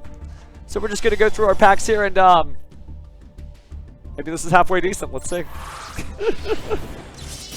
All right, what do we got? So, as we continue, let's go ahead and swing through. King of the Swamps, and oh, nice, the Hallowed Azamina. Ooh, nice in the glossy finish there. Silver letters. All right, continuing. Also got, ooh, a Millennium Shield, or excuse me, Shield Millennium Dynasty. Love that deck. I actually play Exodia Millennium IRL. And we've got swing and a miss on that. No upgrades, but still all good cards across the board. All right. Next up, ooh, something popped out. And Fiendsmith's Requiem, actually. My first copy of Fiendsmith's Requiem, because I was just waiting to just see if I got it naturally before I crafted it. Maybe there's a Fiendsmith Engraver here. Nothing on that one. No upgrades, but still some cool stuff. Possibly an ultra rare in there. Maybe at least a super. Well, I guess that answers that question. And we've got, like the DUEL, ooh, some White Forest support there. I do have a White Forest deck in progress, so getting Elzet Azamina the White Forest is huge. I think mine is like a 60-card deck, though, so I might need to temper that down. In this pack, Azamina Debtors, actually. And a Fiendsmith Sank upgrade. Don't have to waste any rare crafting points. Save that for the normal rare festival events. In this pack, yes, Millennium Monk. Nice. It's just such a cool deck. When you play against it, you'll understand why they put Secret Village of the Spellcasters on the Forbidden Limited list. Nothing on that one. And finally, we've got, ooh, actually quite a bit here. Oh, wow. Saint Azamina, the Archfiend's Ghastly Glitch. So, just some good stuff. So, you can see there's a lot of cool stuff in this pack. We actually didn't do too bad getting a new Ultra Rare, unlocking some packs. But that's enough for the pack opening for now. We'll come back to that later. But let's take a look at our standings as we go through here. So, I'm going to get back into the dueling room first, since time should have just been called. And yeah, let's take a look at everything over here with the reports and whatnot. So, I'll hit refresh. Brackets, and give us round 4. We've got, ooh, incomplete matches only. There's still quite a few that are playing. There's actually only like about 10 or so. So if we just look at standings, there we go. Okay, I'm going to pull these on the screen now. Oh, wrong button. There we go. Okay, so just taking a look at our standings here from the bracket, and I will put this link in the chat shortly, but just as far as our undefeated duelists go, looks like Mustafa racking up the wins here with great tiebreakers. We also have Original, the Synchro guy, back with coffee, 5.2, Sadaruj, Afredella, Bullet 27, Souls Manic, Madamatronic, Mega Shinkiri, Sakire Erai, Jesse Cotton still holding it down, the ultimate duelists themselves, Rindoruri, Milk Bubble Tea, X-Slayer, Professor Marble, great name, Big Owl 8165, Pudding Noodles, Chaotic Zero, Mole Zero, Kid Dart, Trishula TV, that's Mike Thomas, also a competitive duelist of notoriety, S. Sif, Sinal, Matrix Yu-Gi-Oh, Kyle M. 99, Conductor, Ralto, Ooger Booger, Chris 1113, a Bacon 3313, a lot of threes, Cy Raven Knight, and then rounding out the current top, oh, I guess it's top 32 actually, so Cy Raven Knight would be the one just on the bubble there. So in terms of actual undefeated duelists, it looks like there are only 40 of them, so the number's getting smaller and smaller and smaller. So pretty soon things are going to be changing here. We've got to have, well, we're going to continue till round 9, but just some crazy stuff. All right, so we do have some unreported matches, and they're still working on those. But just good stuff. Just good Yu-Gi-Oh! All the live long day. Catching up on some questions, by the way, 5.0, I don't know if I'm going to be over at Rhode Island. I do plan on being at Rhode Island. I can say I will be at YCS Houston, so I'll see you guys there. And if you're having a good time, I'm actually going to be casting a regional championship for Game Guys down in Houston. They're a featured official tournament store. And if you haven't seen their setup, it's like, if you're into the FGC at all, it's like, what if a fighting game arcade held a Yu-Gi-Oh! Tournament? So cool. That won't be on this channel, but I'll have links and stuff on that on my Twitter and whatnot. Oh yes, Cy Raven Knight. Oh no, we were just talking, no shade or anything, but right now, don't worry, just keep winning, and you'll make it. And if you don't, good practice for next time, just saying. But yeah, just hang in there. But yeah, this is just like a really active week. After I get through these two events, next week it'll be a regional championship. I am going to be playing in YCS Vegas, so excited about that. But for casting the next like big major, that would be YCS Houston. So I don't think there's a stream for Vegas actually. So yeah, don't worry, you'll find me again. We'll find each other, friends. So close though, Cyraven. You're getting there. You're getting there. Oh, nice. Your ever faithful companion is not failing you, Carlos. Hang in there. That's fair. You know, I play on PlayStation 5 actually sometimes. Like, not now. I'm using like a mouse and keyboard. But Lo-Fi Connect, like, sometimes on PlayStation, there's like weird connection hiccups, and I'll just be standing there, and it'll be like X, X, X, and I'm the one causing that. So no, I feel for you. I feel for you. But you gotta, you know, duelists come from all walks of life. There's some duelists that, like, they got the phone. And if they got their phone and that's their duel disc, good on them. That's all you need. Now, the mobile delay could be frustrating, yes, but everybody has different walks of life. That's all. Speaking of walks of life, we are taking a look at when the tournament starts. They're going to get round 5 going in about 2 minutes, so people will be sitting down shortly. So we got a second here to just kind of chill and just hang out. Well, hopefully you've been having a good time. Again, we are about to start round 5 of 9. Yeah, that's the right amount of fingers. But this is, again, to compete to see who will be the top competitors for the 3v3 team tournament that's going to happen on February 26th, and is part of the hololive X Yu-Gi-Oh! Master Duel 3rd anniversary collaboration. And it's just wild. Like, the level of duelists from everywhere that are coming into this has been great. We've seen some of the training arc so far, right? Koseki Bijou got to do theirs. And I want to say FUWAMOCO should be doing their stream soon, too. And there'll probably be another Koseki Bijou one. Now, that's not up to me. That's up to them. But my understanding is we'll probably get to see them again soon. And then you get to cheer for them. So I don't know how many pebbles are left in the chat, how many ruffians are there, but my understanding is that we have got like a lot of people from Team FUWAMOCO who are like winning, and the pebbles are they've just got to rock a little harder than they are right now. And that's okay though, because the top 3 pebbles, no matter what, are going to make it. So if you get crowded out, if there's a top 32 and it's all Team FUWAMOCO, well, then if you're 33rd place, you might still be the top pebble. So hang in there. What I'm saying is do not stop keeping track of this tournament just because you don't make it to day 2 tomorrow. This is going to be some cool stuff. Looks like they are sitting the duelists down, though, so let's go ahead and jump back over there. Oh, yeah, Photon anytime. Win for Lord Rock. Good stuff, good stuff. But, man, like, rocking this out with Dark Magician. True Draco, by the way, Jay Heaven. That's very cool. Good. I'm glad you're having fun. I guess I'm not failing at that. But jokes aside, I'm just another duelist like you guys are that just really loves to see high-level gameplay from really cool decks and stuff, and hopefully we get to see some more interesting stuff here. We haven't had Jesse Cotton roll up into our table yet, and I imagine it's only a matter of time. We are seeing some repeat offenders here. Nobody's offending anybody. But Ayaba is sitting down. Kemmers is sitting down. Is there anybody from the chat in the top cut? Because I always want to, you know, present the star of the show. You. If you do, let me know. Or if your friend's there too, I'd be happy to pop in on any of these duelists. I'm trying to focus on duelists we haven't seen yet, so we shall see. Oh, so here's something really important to know. At the end of round 4, there are more people who are like up in the bracket from FUWAMOCO, but get this, Team Pebbles had more wins last round. So don't just rest on your own laurels, Team Ruffians. You can't just let them be like, oh, okay, we're winning, we're fine. That's the story of the tortoise and the hare, right? Not to say that anybody's slower than the other, but you get the vibe. You still have to duel through, show of hands, 5 more rounds because we're going into round 5, so 5, 6, 7, 8, 9, yes. You're going to want to keep up that tempo, keep up that pace. And also that hopefully gives you hope, so yeah. But I'm getting, they're like calculating it constantly behind the scenes. Like, I am so fortunate. Team, staff, if you can hear my voice, if you were silly enough to put this on in the background while you're working, thank you.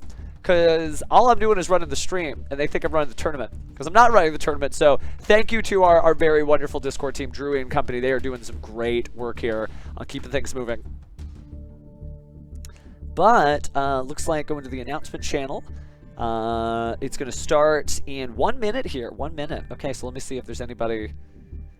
Oh, wow, download. Oh, I love that we have like real esports talk here. Download complete. All right, well, let's see if the meme was a dream for the team that was doing well before. All right, Carlos, best of luck. You got this, or at least hopefully Dark Magician does. We do have that representation. It's such a cool vibe that this is a tournament that has something else going on with it too.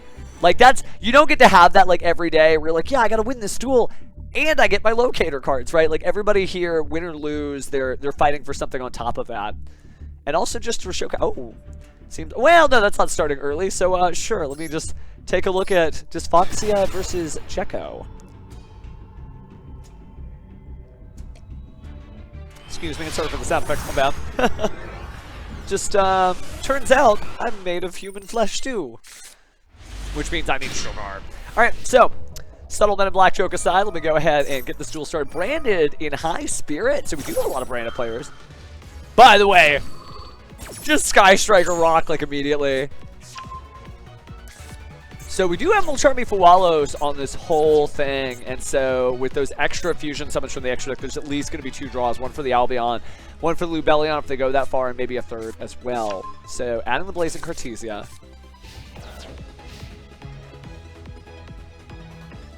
Do they do nothing? I'm a big do nothing. Oh man, Memento Mori. Well, I guess we'll call you, you know, Coin Flip Mori for that. Mori being Latin for death, right, if I recall correctly. Alright, so, Gold Sarcophagus. Speaking of Mori, no, we're going to bury in the Sarcophagus the Despian Tragedy and immediately use its effect there to get another Despian monster. And that's going to be Guiding Quem the Virtuous, always treated as a Despia, always treated as a Dogmatica, playing for both teams here. So we're going to see Blazing Cartesia. Man, you guys are right. This song is incredible. Ooh, but equally incredible is Infinite Impermanence here to stop the effect of Blazing Cartesia before it can do what it wants to. No fusion summons for you. Unless we quick effect. Maybe it forced the fusion summon, like that was the vibe. You might have saved the Infinite Impermanence, but I'm not in the driver's seat. I didn't get this far in the tournament, so we'll see what Dysfoxia has planned. Alright, so Granguignol, the Dust Dragon, kind of forces it to get the draw. That is kind of a weird thing to be like, come on, make me draw. Let's go, let's go. So, oh, but before there can be any cards sent from the deck to the graveyard with Granguignol, the Dust Dragon, Ash Blossom and Joyous Spring is going to rain down those wonderful little Sakura Blossom petals and say, no. But here to say yes is Guiding Quem the Virtuous, going to summon itself to the field, send an Albaz monster, one that mentions it from the deck to the grave. So, goodbye. Fall of Albaz, actually.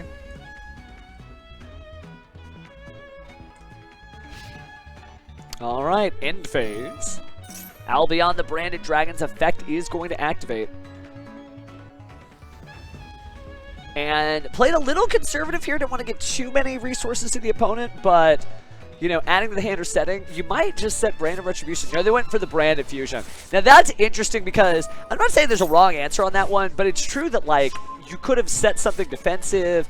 It looks like Jekko is instead valuing the follow-up play. They've got at least a couple of monsters on the field. They still have Guiding Quem on the field as well. We haven't seen any Despian Lulu Wraiths, even in the lower accurate branded deck, so maybe we'll see it later. But now we're back to live gameplay here, so. I love that they're both Sky Strike. This is so cool. Man, you know it's good when you made a good field when like everybody is using it. Alright, so Fire Kings! Oh no! We got ourselves a repeat of YCS Birmingham here as Dysfoxia summons legendary Fire King Ponix and then immediately activates the searched out copy of Fire King Sanctuary. Alright, that allows them to place up on the field Fire King Island. That's that right there. Always looks like Duel Academy to me because it's got like the volcano and everything. But now they've got to decide what to do next. Looks like they're going to activate the effect there of the Fire King Island.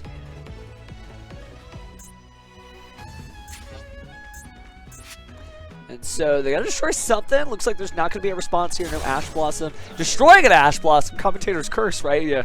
You speak it, it just kind of slips out into reality here. But using that, get to grab. They're gonna get this Sacred Fire King or Sacred High Fire King Garunix. Try saying that a few times fast. Oh no, it's Fire King Garunix. That's right. That's right. There's so many Garunixes. So Sacred Fire King Garunix gonna show itself onto the field because of that recent destruction. It kind of saw it because it was in a private knowledge area instead of a public knowledge area. We're gonna see the chain there of the Grand Guignol's effect. Now we're just seeing if Dysfoxia wants to do anything further. Doesn't look like they want to. So time for a little Grand Guignol action here.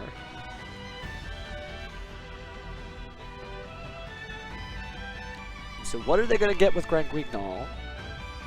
A lot of different options here. But Brandon doesn't have linear play, but it is like a hero deck. Like, sometimes it's time, right? But we're going to see Despian Quiritus here. So just trying to reduce attack points. Trying to slow down this battle phase. Got like the full-on breakbeat style drums. This is a good new track. This is going on the playlist. All right, destroying the Kieran here, gaining some attack points. We are going to see an attempt to bring out Fallen of Elbaz here. I mean, dare I say, are we going to get like Titaniclad or Brigand the Glory Dragon? Discarding a card. There's that branded sword. Lore accurate again. I think Checo was the one we were watching before.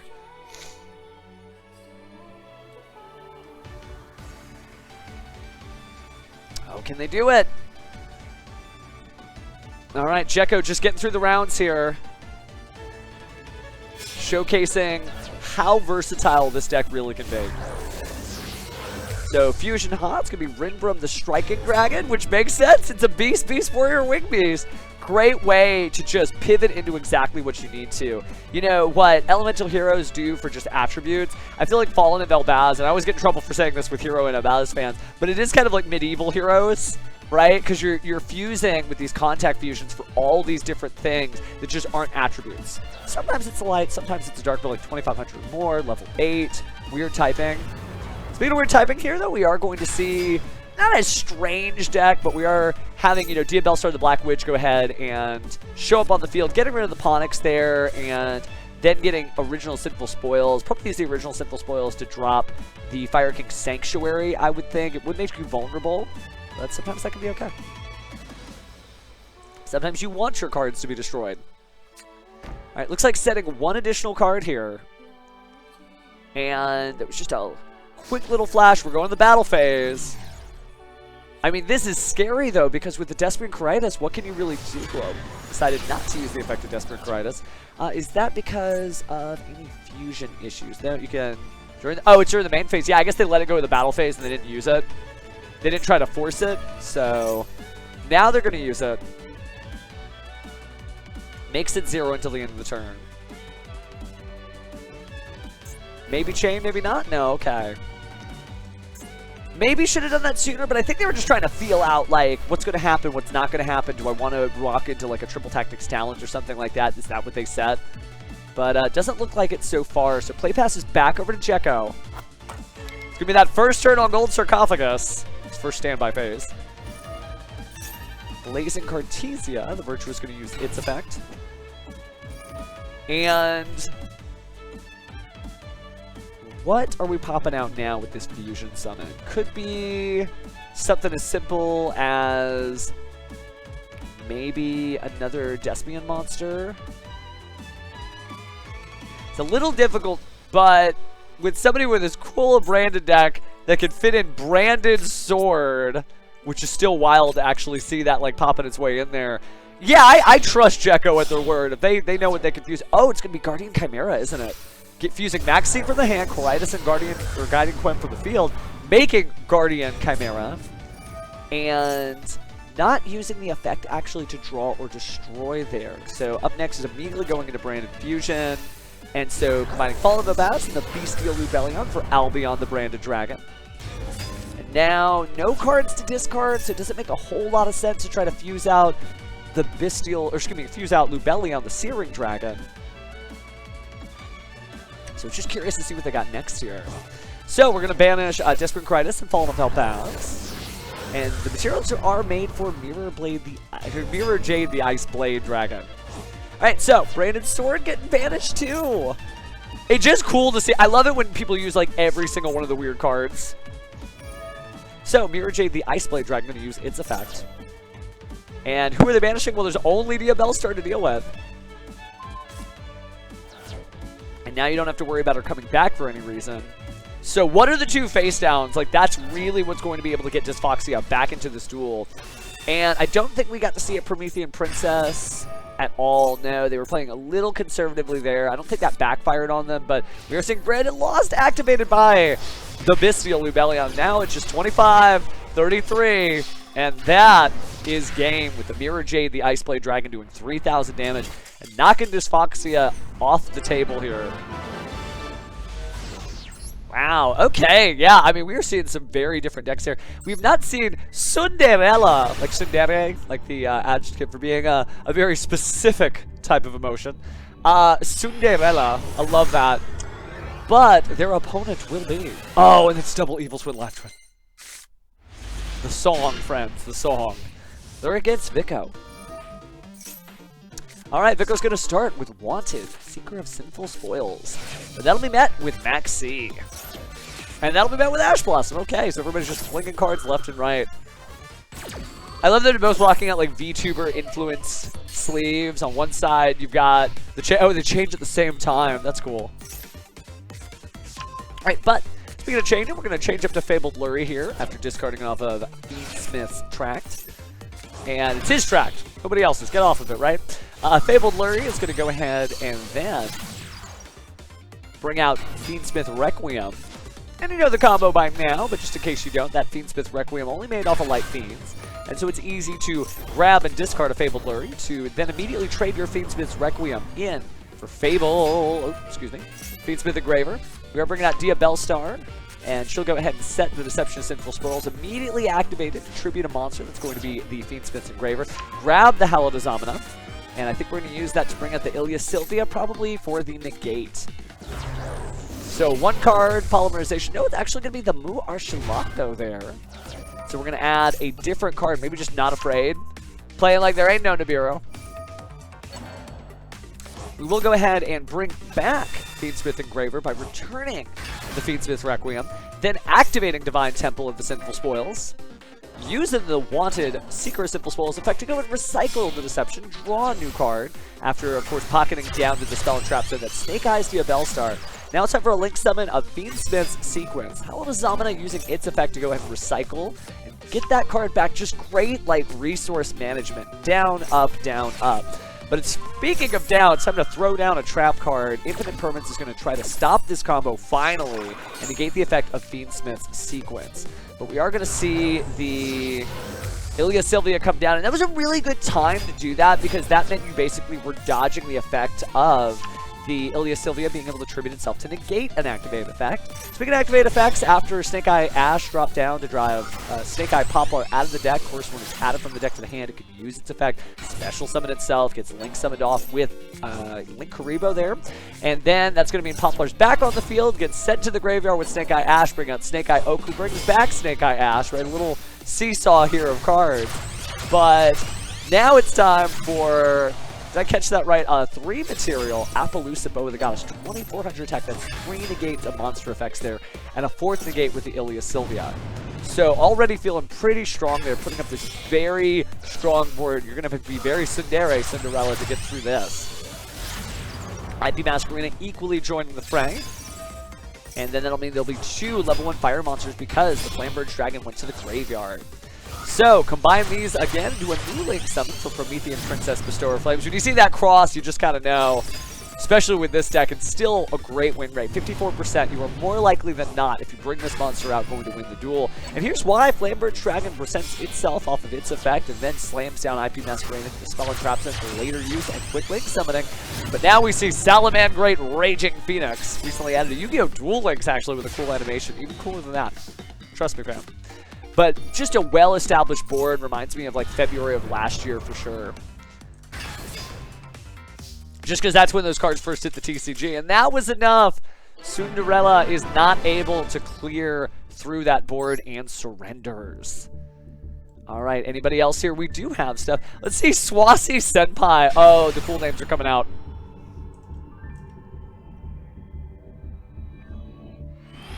Ha, that's funny, Egg. I was just getting back to your message. Like, yeah, I guess Branded Sword's good when you can only one Branded Fusion, but oof, it always inspires me when I'm just like, wait, those are the cards everyone told you not to run. You still ran them. That's confidence as a duelist to be like, I got this, fam. Check this out. But speaking of check this out, we're seeing Evil Twin Live Twin. Starting off with Live Twin Lilla. And yes, there's a Maxine, but they ain't stopping for nobody. So Lilla, tag in Kiss-a-Kill. And now let's make Evil Twin Kiss-a-Kill. Ooh, but an infinite impermanence there on the Kiss-a-Kill, but mistimed. Needed to activate after the effect was attempted to be activated. So, chaining the effect, Kiss-a-Kill is going to tag in her best friend, Lilla. But that's a light Fiend, friends, so remember, Fiend Smith's Requiem is here. Alright, let's see if the Ruffian Strongest Soldier has appeared. Turning in that Evil Twin into the Requiem, and then of course making Fiendsmith Engraver. We do see an Effect Veiler. Effect Veiler dropping down on the Fiendsmith Engraver. Not going to do a whole lot against it right now. So we will instead see the Evil Twin Lilla may have needed to hold on to that. But Evil Twin Lilla with that great alternate art from last year's anniversary bringing out Evil Twin Kiss-a-Kill. Evil Twin Kiss-a-Kill does get to draw cards, starting to even things up from that prolific Max C.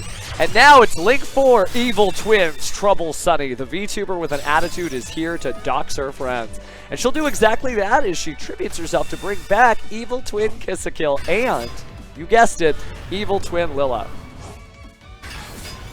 So now it's time for Live Twins Sunny Snitch, right? You brought us out. How dare you?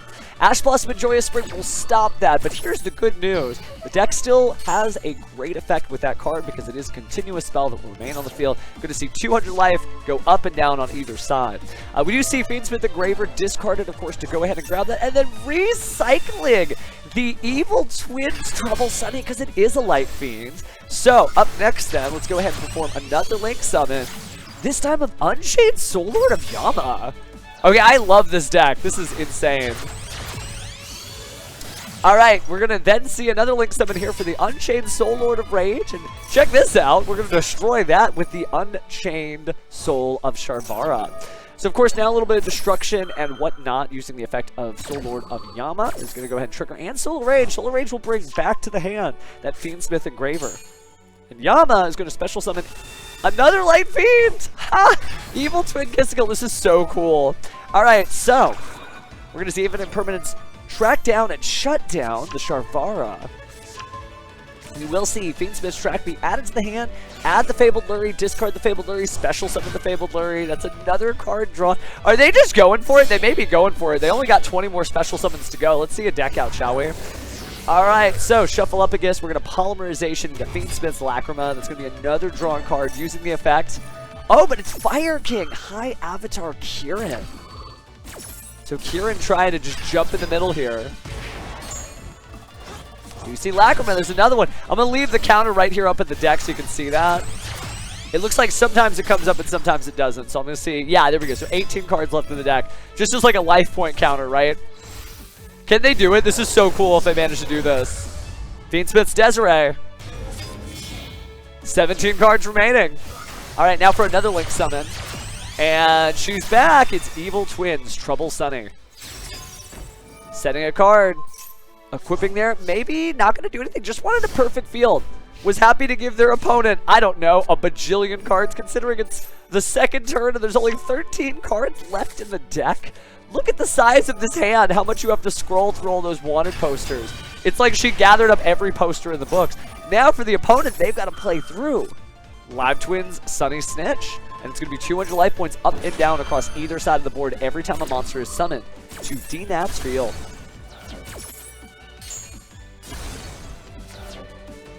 Hey, Lo-Fi, I mean, that's just good news for the Pebbles who remain in the tournament. Pebbles took more wins last round, but it's true that the top cut looks like a mostly ruffian affair. And speaking of which, Called by the Grave here to call us out as well, but Abominable Chamber of the Unchained is chained. All right, let's wind that back, right? So we're going to go and special summon the Unsoul Chain of Rage. We're going to try to banish the Fiendsmith's Lacrima. Doesn't get to do its 1200 there. but we are also going to see the High Kieran bring out Garunix. And then we'll see Snake Eye Ash, so it might have been a mistake to go ahead and play all this stuff out, because right now, after all that cool play, Swasi Senpai is left down with Unchained Soul of Rage, 1 card on the field and nothing else. They're going to go and perform a Link Summon now by getting rid of the Snake Eye Oak, and they'll bring out SP Little Knight actually with that. And so SP Little Knight will use its effect to banish, and it's going to say goodbye to the one of Snake Eye Ash. Fire King Island's going to activate now. Is there anything left to search in the deck? Well, they'll destroy Arvada to bring out the Sacred Fire King Garunix. And because Avatar Arvada was destroyed, it'll activate its effect, but so will the Sacred Fire King Garunix from the hand. So there's our Sacred Fire King Garunix, and there's Fire King Avatar using its effect to bring out the High Avatar Kieran. Now it's time for an Xyz summon. So build the overlay network with 2 8s, and we're bringing out, yeah, Garunix Eternity. Back from YCS Birmingham, and now being transmitted directly to your living rooms again. We will see its effect try to activate, but SP Little Knight's going to pull the stuff off the field. You still destroy the other stuff, so you do get that positive effect. And we are going to see the legendary Fire King Ponix use its effect, discard another thing for Dia Bellstar. I think that DNAT was playing pretty well there, but was only able to get about 3,600 points on the board there total to Swasi Senpai, who also gained a little life too. The original Sinful Spoils is going to be activated, getting rid of the Ponix to make a Poplar, but there's really not much else. Had to discard 2 cards. And the game state's not simplified, but it's getting simplified considering that we started this duel with so many cards. We've got 7 left. 7 cards left in DNAT's deck. This may be a deck out still. It could happen. They chose to max C. We do see the use of Ash Blossom and Joyous Spring, so maybe they're not going for the deck out here so much as they're trying to get everything else done. Don't want to put your opponent back into that situation where the final cards they have that interact with the hand could be used. Well, sun's getting low, but let's see what we got. We do see the classic Evil Twin Kiss-a-Kill showing up on the field here. It's going to perform its effect to bring out the alternate form of Evil Twin Lila. Evil Twin Lila's effect could activate here. Probably has to get rid of the Fire King Sanctuary. We're back to live play here, by the way, as we went through that mouthful. I mean, I think that, like, you could possibly get it done just wholly off of draw power alone, but it looks like they stopped the max C and instead want to play through this. So Swasi Senpai, great name by the way, uses the effect there to destroy Dia Bellstar. But remember, if I remember correctly, if this card is sent from its owner's hand or field to the graveyard, you can send 1 card on your field and then special summon the card, so it is going to come back actually. I would imagine Poplar would be the one to go, but we'll see. DNAT obviously did a great job of making a full comeback. Oh no, he ditched a card from the hand. Not going to use the Triple Tactics talent, actually. So Dia Bellstar, the Black Witch, comes back. Is there anything left to add from the deck to the hand? And if so, do they even do it? Looks like the answer is no, and play passes back over to Swasi Senpai, who Link summons. I think we're going back into Fiendsmith Town as a Light Fiend. Yep, that down arrow can only mean Fiendsmith's Requiem is here once more.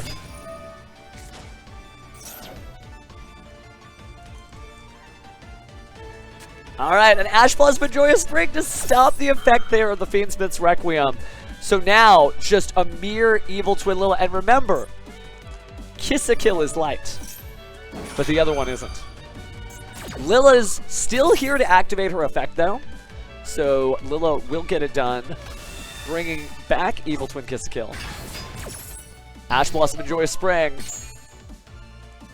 So now there will at least be a drawn card. It's 1 card and nothing else. I mean, technically, I think we still have a Sunny's Snitch left in... There's 1 in the graveyard. And I don't know. A lot of duelists do not run Evil Twins, Kiss-a-Kill, and Lila. It's good, and it could make for a weird like interaction here where it does that evenly match effect where you bring it down to 2 cards. But it is very much a dead draw throughout most of the duel. So, oh yeah, I'm definitely standing the pink and blue myself. So this is really neat to be able to see this. And the drama of it wasn't taken away since we had the cool Sky Striker field. Do love, absolutely will love the Evil Twin Live Tour. I wish you could have bought it this year. Ah, that'd be so cool if like all you ruffians had it. Take a look over at our announcement side. Looks like time was recently called. And if time was called, then this duel should be over. And because this is live, DNAT should be the winner. I think we have a duel that's still going on. Possibly it shouldn't. But I also don't know what the life points were when time was called. So I think they're still just going. But yeah, time was called approximately 4 minutes ago. So when the time's up, the game will continue until the end of the player turn, and the winner will be decided by the duelist who has the highest life points. So if players have the same life points, the game will continue on a turn-by-turn basis. So, okay, we're still going. We're still going. Oh, until a turn ends where a duelist has more life points. So I actually think that, yeah, if time is successfully called, there's not really too much more that needs to be done. So this duel's pretty much lock, stock, and barrel, which is cool. What happens, Carlos? Hey, you're representing us Dark Magician stands proudly, so don't feel bad at all. As we go, I'm going to take a quick look at the bracket. So we still have our indeterminate ones.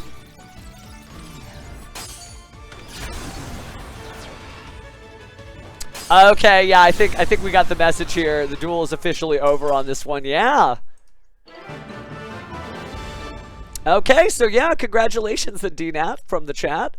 You got it, Swassi Senpai. Really cool gameplay, but it just wasn't enough. But hey, they're up here this high. They may still make top cut. Okay. Wow. Okay. Like, my heart is beating for duels. So let's talk a little bit about where we're at on the tournament. So I'm going to go ahead and pull up our top cut here again. Buttons, buttons, buttons. Yeah, here we go. All right, so we got standings and bracket stuff. So pull this up, large, and actually that pretty much covers all the info, so we're fine. So if you see down this list right here, the top cut is top 32. And we're not at top cut yet, by the way, because we still have 4 more rounds, 6, 7, 8, 9. And the undefeated duelists are actually only till 21st place. So if you have a loss on your record, that's okay, because as you can literally see in front of me, right there, there is a chance for people. And so our undefeated duelist, of course, 5-2, the Synchro guy, Satarouge, back with coffee. Jesse Cotton, the original, literally underneath the O original. Bullet 27, Sakire Alfredella, Rindoruri, Sif, we've also got Pudding Noodles, Matt. Ooh, Matty Matronic. I'm just trying to get through all these names too. Milk Bubble Tea, Kyle, NM99, Matrix Yu-Gi-Oh, Yuzoria, Jude Yu-Gi-Oh, Sushi, you. But not like you sushi, like a sushi that's a sheep, which is a really funny pun. All right, get back on track. Irai, Ever, Dr. Stone, Valmariel, Mustafa. Also, we're in the 4 zeros here, or 4 ones. Now, there'll probably be... Oh, it's 4. Yeah, they do have a loss category. You get 3 points every time you win, so that's how they basically have like 15 points. But like honestly, I think 12 points is fine here as we continue through. Dr. Stone, Valmario, Mustafa, Mecha Shinkiri, MHX Altaru, Scorchwood Swords, Monjome, awesome, chaz it up. Modar, Professor Marvel still here, Bacon3313, and Ryogoken YouTube. So Cybernet, I see you're still almost here. You're almost here. There's a lot of folks who are still hanging in there. And Cy Raven Knight as well. But it just shows you that you can make it. You don't need to get discouraged. You don't need to just like clock out. Because you're like, well, that was a good day dueling and I lost once. I'm done. Wrong. Because you still have a chance. There's not going to be all undefeated duelists all the time. So round 6 is going to start in about 4 minutes here. So we got just a little bit of time. We're making it. We're actually doing this. We are just breezing through the tournament. Let me get you a copy of those standings so that everybody is able to check there too. Oh, dude, you're on set. Yeah, we will actually take a look at that TBP virus. So, welcome to the top cut here, as we get stuff going. Yeah, this is some really like good dueling, and there's been like so many like cool things.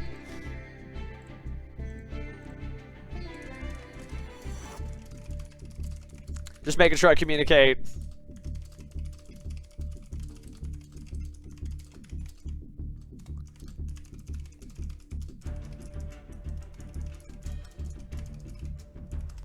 All right, so just letting them know. They were like, hey, do you need a break? I'm like, do you need a break? Chat, do you want to stop watching cool duels?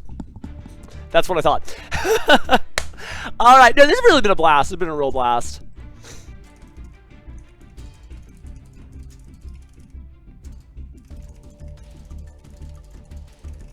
All right, just communicating with all my teams here. But yeah, the tournament's just been going good. We got about 3 more minutes.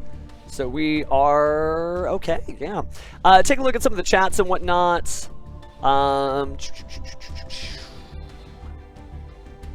The chat with everybody. I love just like seeing the folks who are just sitting there, and you know, we've got a lot of good luck, have funs, and oh, we've got some international people too. Ati también. Las rondos son cada vez más fuertes. Mi español es muy mal. Lo siente, lo siente. But I'll get there one day. I'll get there one day. But yeah, it's just an international community, just like really trying to give it their all to represent their favorite content creators, and also like just good stuff. Just good Yu-Gi-Oh! I apologize for effervescing. But we're having a good time, man. We're having a good time.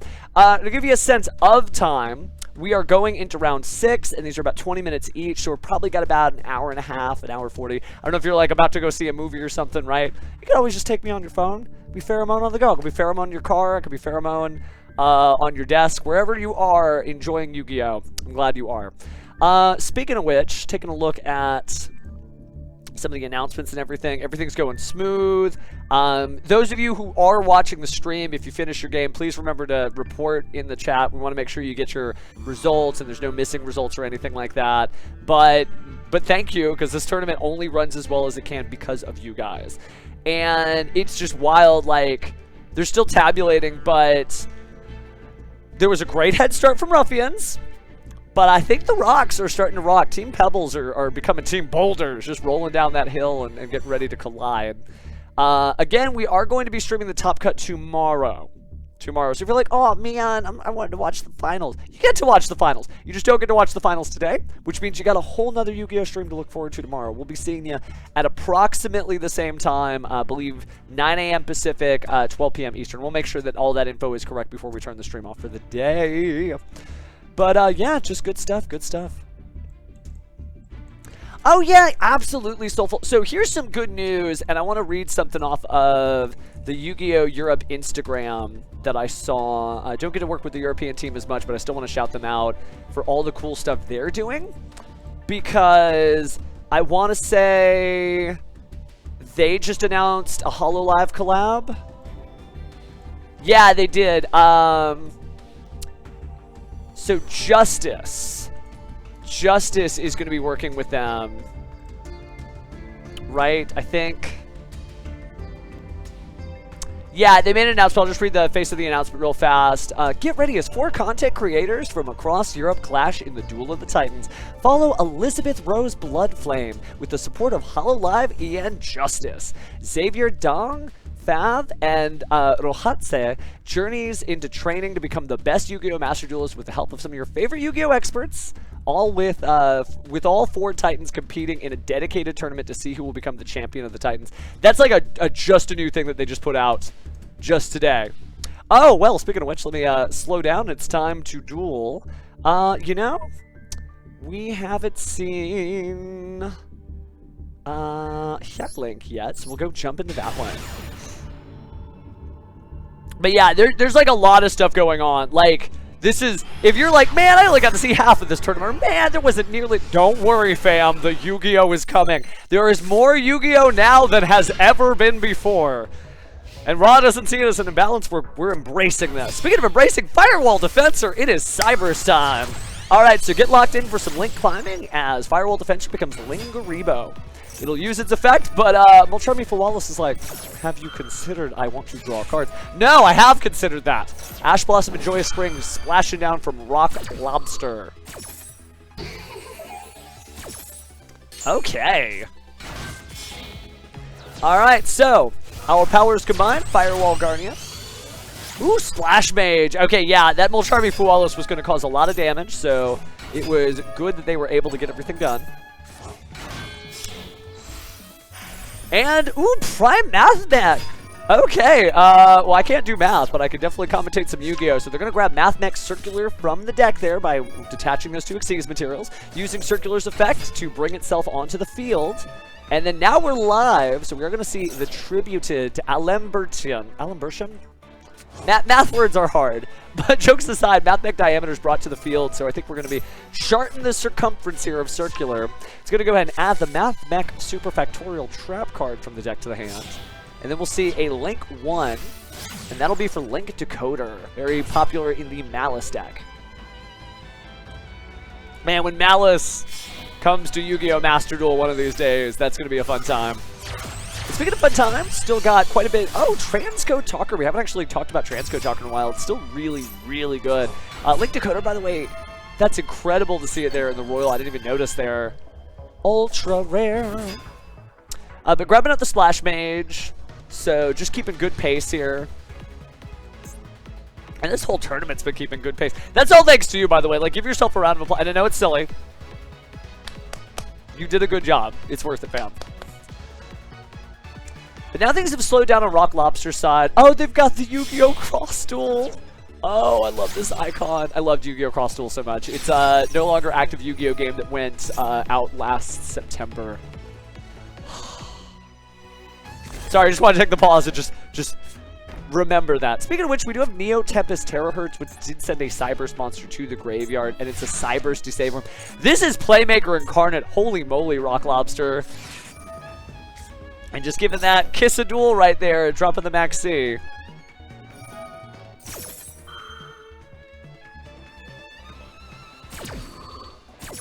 Alright, so Firewall Dragon Dark Fluid. Neo Tempest Terahertz. Using its effect again, setting another card to the graveyard. This time Mathematic Multiplication. And it's just, look at that, 16,000 light dark. Just what? Okay. Just really cool to see like an ace monster being used in an ace way. Oh, Tokusatsu fan, it's okay.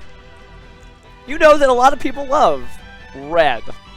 Right? As a Tokusatsu fan, you know a lot of people love the color red, so let them be the Red Ranger of their fire decks. Speaking of which, we are seeing Deception of the Sinful Spoils.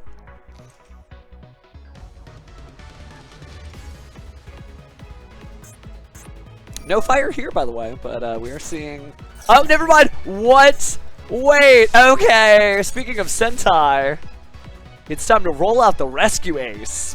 So Rescue Ace Preventer is sent to the grave there, so it looks like we're actually seeing Rescue Ace Sinful Spoils. I mean, we do still have original Sinful Spoils here, so just check this out. I mean, this is some good stuff. Gonna use the Hollow Domina for a fusion, or at least they're gonna try to do that, but the Dimensional Barrier is saying no. Now, they do have the right to win, you know, that's one of the things a lot of people are like, oh man, they're playing a deck that's helping them win. Everybody's playing the same deck that's helping them win. Just had a little tea delivered here. Oh, you go ahead and fix the camera here. There we go. Sorry about that, friends. But using the Cyburst to save room to negate the effect of Rescue is such a just huge play. Using the Bonfire, they're running out of options, but then, uh-oh, it's time to target 3 Math Mechs. You do get to special summon them, and then immediately perform an Xyz summon. That's going to be dangerous, obviously, but at least the Bonfire is going to be able to resolve with effect. That's like a little Blue Eyes Ultimate T to get you back in the game. And it is. And that's one of the things, now that we're in Fiendsmith, like, format, when you think about it like that, Link monsters prevent you from getting completely locked out just by a single dimensional barrier, but it is true that Maxi does hurt too. It's only at 2 though now. So hopefully that Maxi, that one extra Maxi not showing up just makes it a little bit easier to get your combos off. It could go to 1 one day. Remember, Dimension Shifter went to 1 in Yu-Gi-Oh! Master Duel, so could happen, could happen. Don't get discouraged. We're going to see the drop down of the Poplar causing a single draw from Maxi. Now it's time for a fusion summon here. Oh no, we're not getting anything done! Effect failure crashing down on the Snake Eyes Poplar. Negating that effect, and I mean, it would take a Relinquished Anima at this point. And you could make Relinquished Anima, but it wouldn't be as powerful. But that is like, that's a play. Looks like we're in the battle phase and 15,000 damage. Whoops. Whoops. Well, looks like we saw some Cybers. We haven't seen some of these duelists, so I want to go ahead and check in. Because everybody, you know, is the star of their own show, so we just want to make sure that... Oh, and we just missed it. We're not seeing the star of that one, but we haven't seen King Shi, I think that is, that symbol. Always get Shi and Su mixed up in hiragana. I know. Press F to pay respects to the chat for sure. Oh, it's Su because it's pointing down. Okay, so King Su. And then a Fua fan. Oh, because they're awful. They're awful. That's... Now there's a ruffian I can relate to. Because I'm awful. But jokes aside, I'm sure Awful is going to have a great duel here, but it looks like we're starting with a Fiendsmith combo, using Track to get Lurie, sending Lurie to the graveyard, with the discard, special summoning it back, and making Fiendsmith's Requiem, the Coffin Cometh. And then Fiendsmith Engravers here, so the music gets a little bit more dramatic. We're going to banish that Fiendsmith's Tract to Fusion Summon 2 Engravers to make Fiendsmith's Twin Dragon. No, I'm teasing, it's Fiendsmith's Lacrima, he's just got a bigger gun there. Going to go ahead and special summon Fiendsmith's Engraver. And then now it is time to build the overlay network. Going to be safe here with the Wave High King Caesar, using each of its materials to go ahead and be able to stop a special summon or special summon based effect. But now it's Sword Soul Strategist Longyuan showing up, revealed off of the Sword Soul Amoye, making the Sword Soul token there, discarding a Sword Soul Emergence and just going in, not afraid of Nibiru at all at this point. So, here comes Sword Soul Sinister Strategist Longyuan, and then Sword Soul Strategist Longyuan. Gonna go to the graveyard there with the token to make Sword Soul Shishao. So we've got like everybody. More of a word salad there, but the main point is our Sinister Sovereign is loud and proud on the field, Qixing Longyuan. And then Sword Soul Grandmaster Qishao, obviously getting its search and the draw. That's insane! Look at that, 3 cards, Sword Soul Blackout. It's just like they're playing Sword Soul Fiendsmith. This is the swowest of swow. All right, Fiendsmith Engraver showing back up on the field.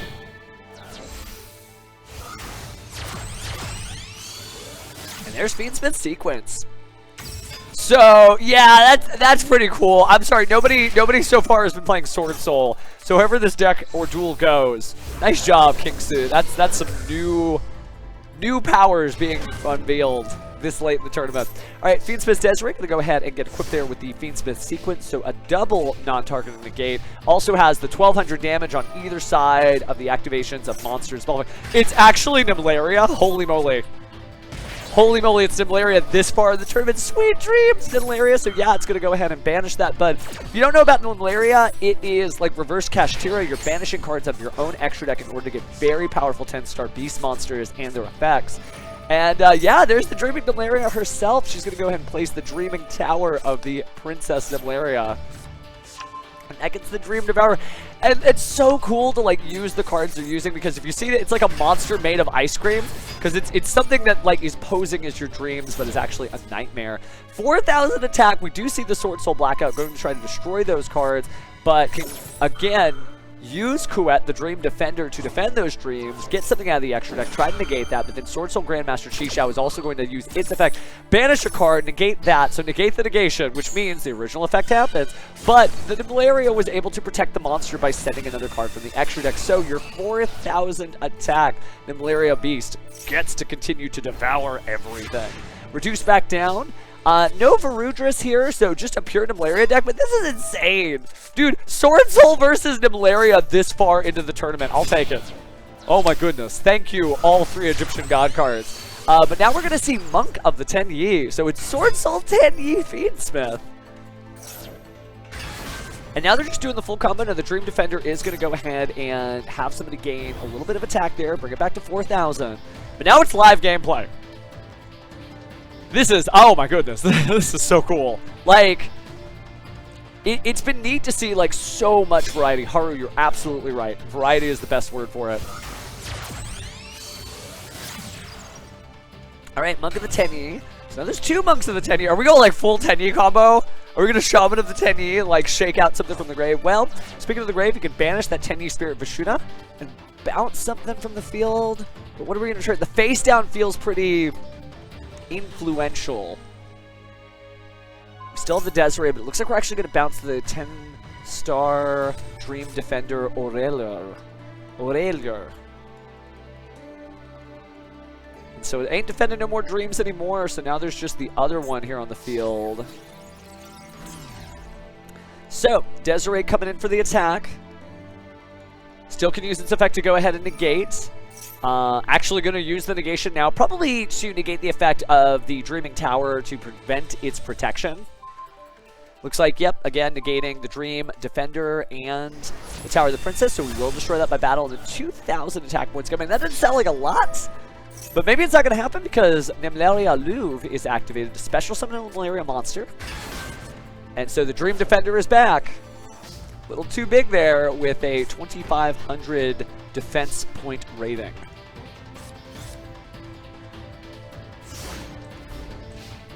Hey, hang in there, Memento. Speaking of hanging in there, Othwell draws. I can't believe this is legit Nimlaria control. This is thrilling. Thrilling. What's next? Alright, so we're just gonna slap down another Aurel. Aureler? Quet. Yeah, it would be Aurelio, because it's all these names are like lightly French. Like Quet is obviously en français. Alright, so we got 2 10s. Hey, but what's another one? The next Dream Defender, Reveil, is coming to the field. Or Dream Devourer, excuse me. Some defend the dreams, and the other ones gobble them up. Extra deck is almost completely empty. Oh, they made it. So the other thing is you're emptying your whole extra deck to basically, it's like you're sleeping on the dreams, and the dreams get eaten, so all of a sudden you're just flat, and you're like, oh, I'm just on my bed. Love Nimlaria. Sorry, love Nimlaria. Alright, we're going to negate that again. So at least we get another big boss monster, but I don't think we're going to see anything summoned from the extra deck because obviously there isn't an extra deck anymore other than Nimlaria herself, our little dreaming princess. Well, hold on to your hats because here she comes now. And it's got like such like great art from like, it's got like other like vibes art. I love how like different Yu-Gi-Oh cards have like completely different vibes from one another. Because it's got like that soft like anime movie style. Speaking of which, we are going to be negating some effects. So sorry Dreaming Nimlaria. And sorry the Dreaming Tower of Nimlaria. It's going to be negated but still in there. Just trying their best. And hey, 4-2 can still make it, fam. So hang in there. Tiebreakers may come into account, but we'll see. Alright, Nimlaria Reptile is going to be set now. Now you're going to go ahead and banish the Louvre. So just really cool stuff here. Reducing the attack is the battle phase. So every little bit counts. 2,500 feels pretty good. About to do another 1,500 as well.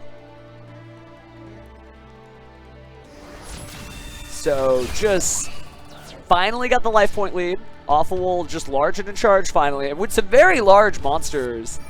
And, oh, it's the dreaming reality of Nimlaria. Oh, wow. Okay. Gonna go ahead and return Nimlaria back. And then completely bare extra deck. Could technically even activate something like Domain of the Monarchs and like Tribute Summon. Puts Nimlaria back to bed.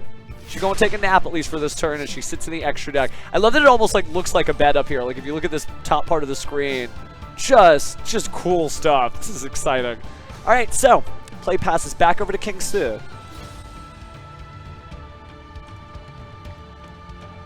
Alright, going into the attack.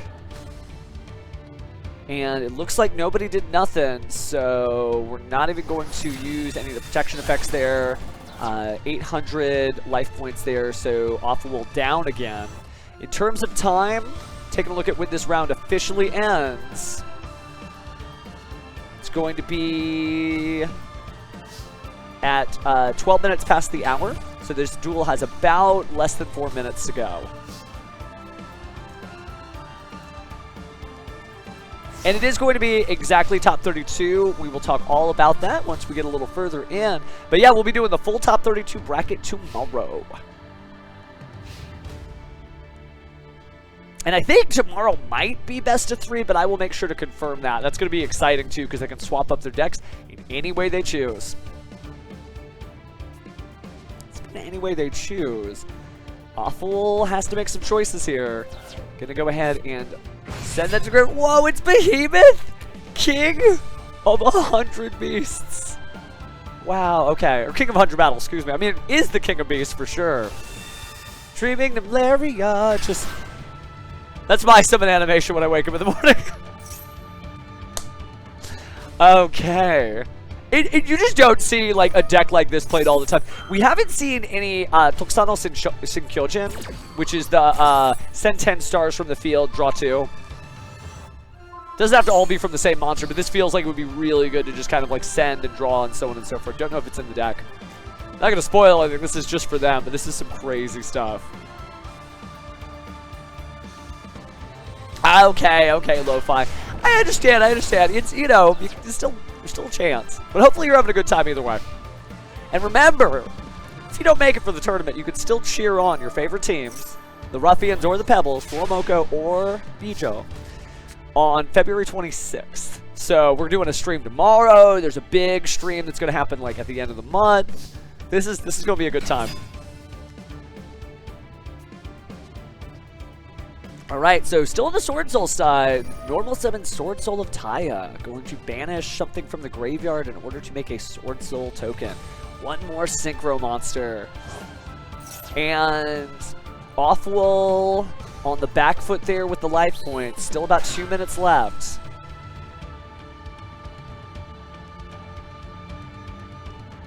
So see what we've got next. Gotta push forward somehow.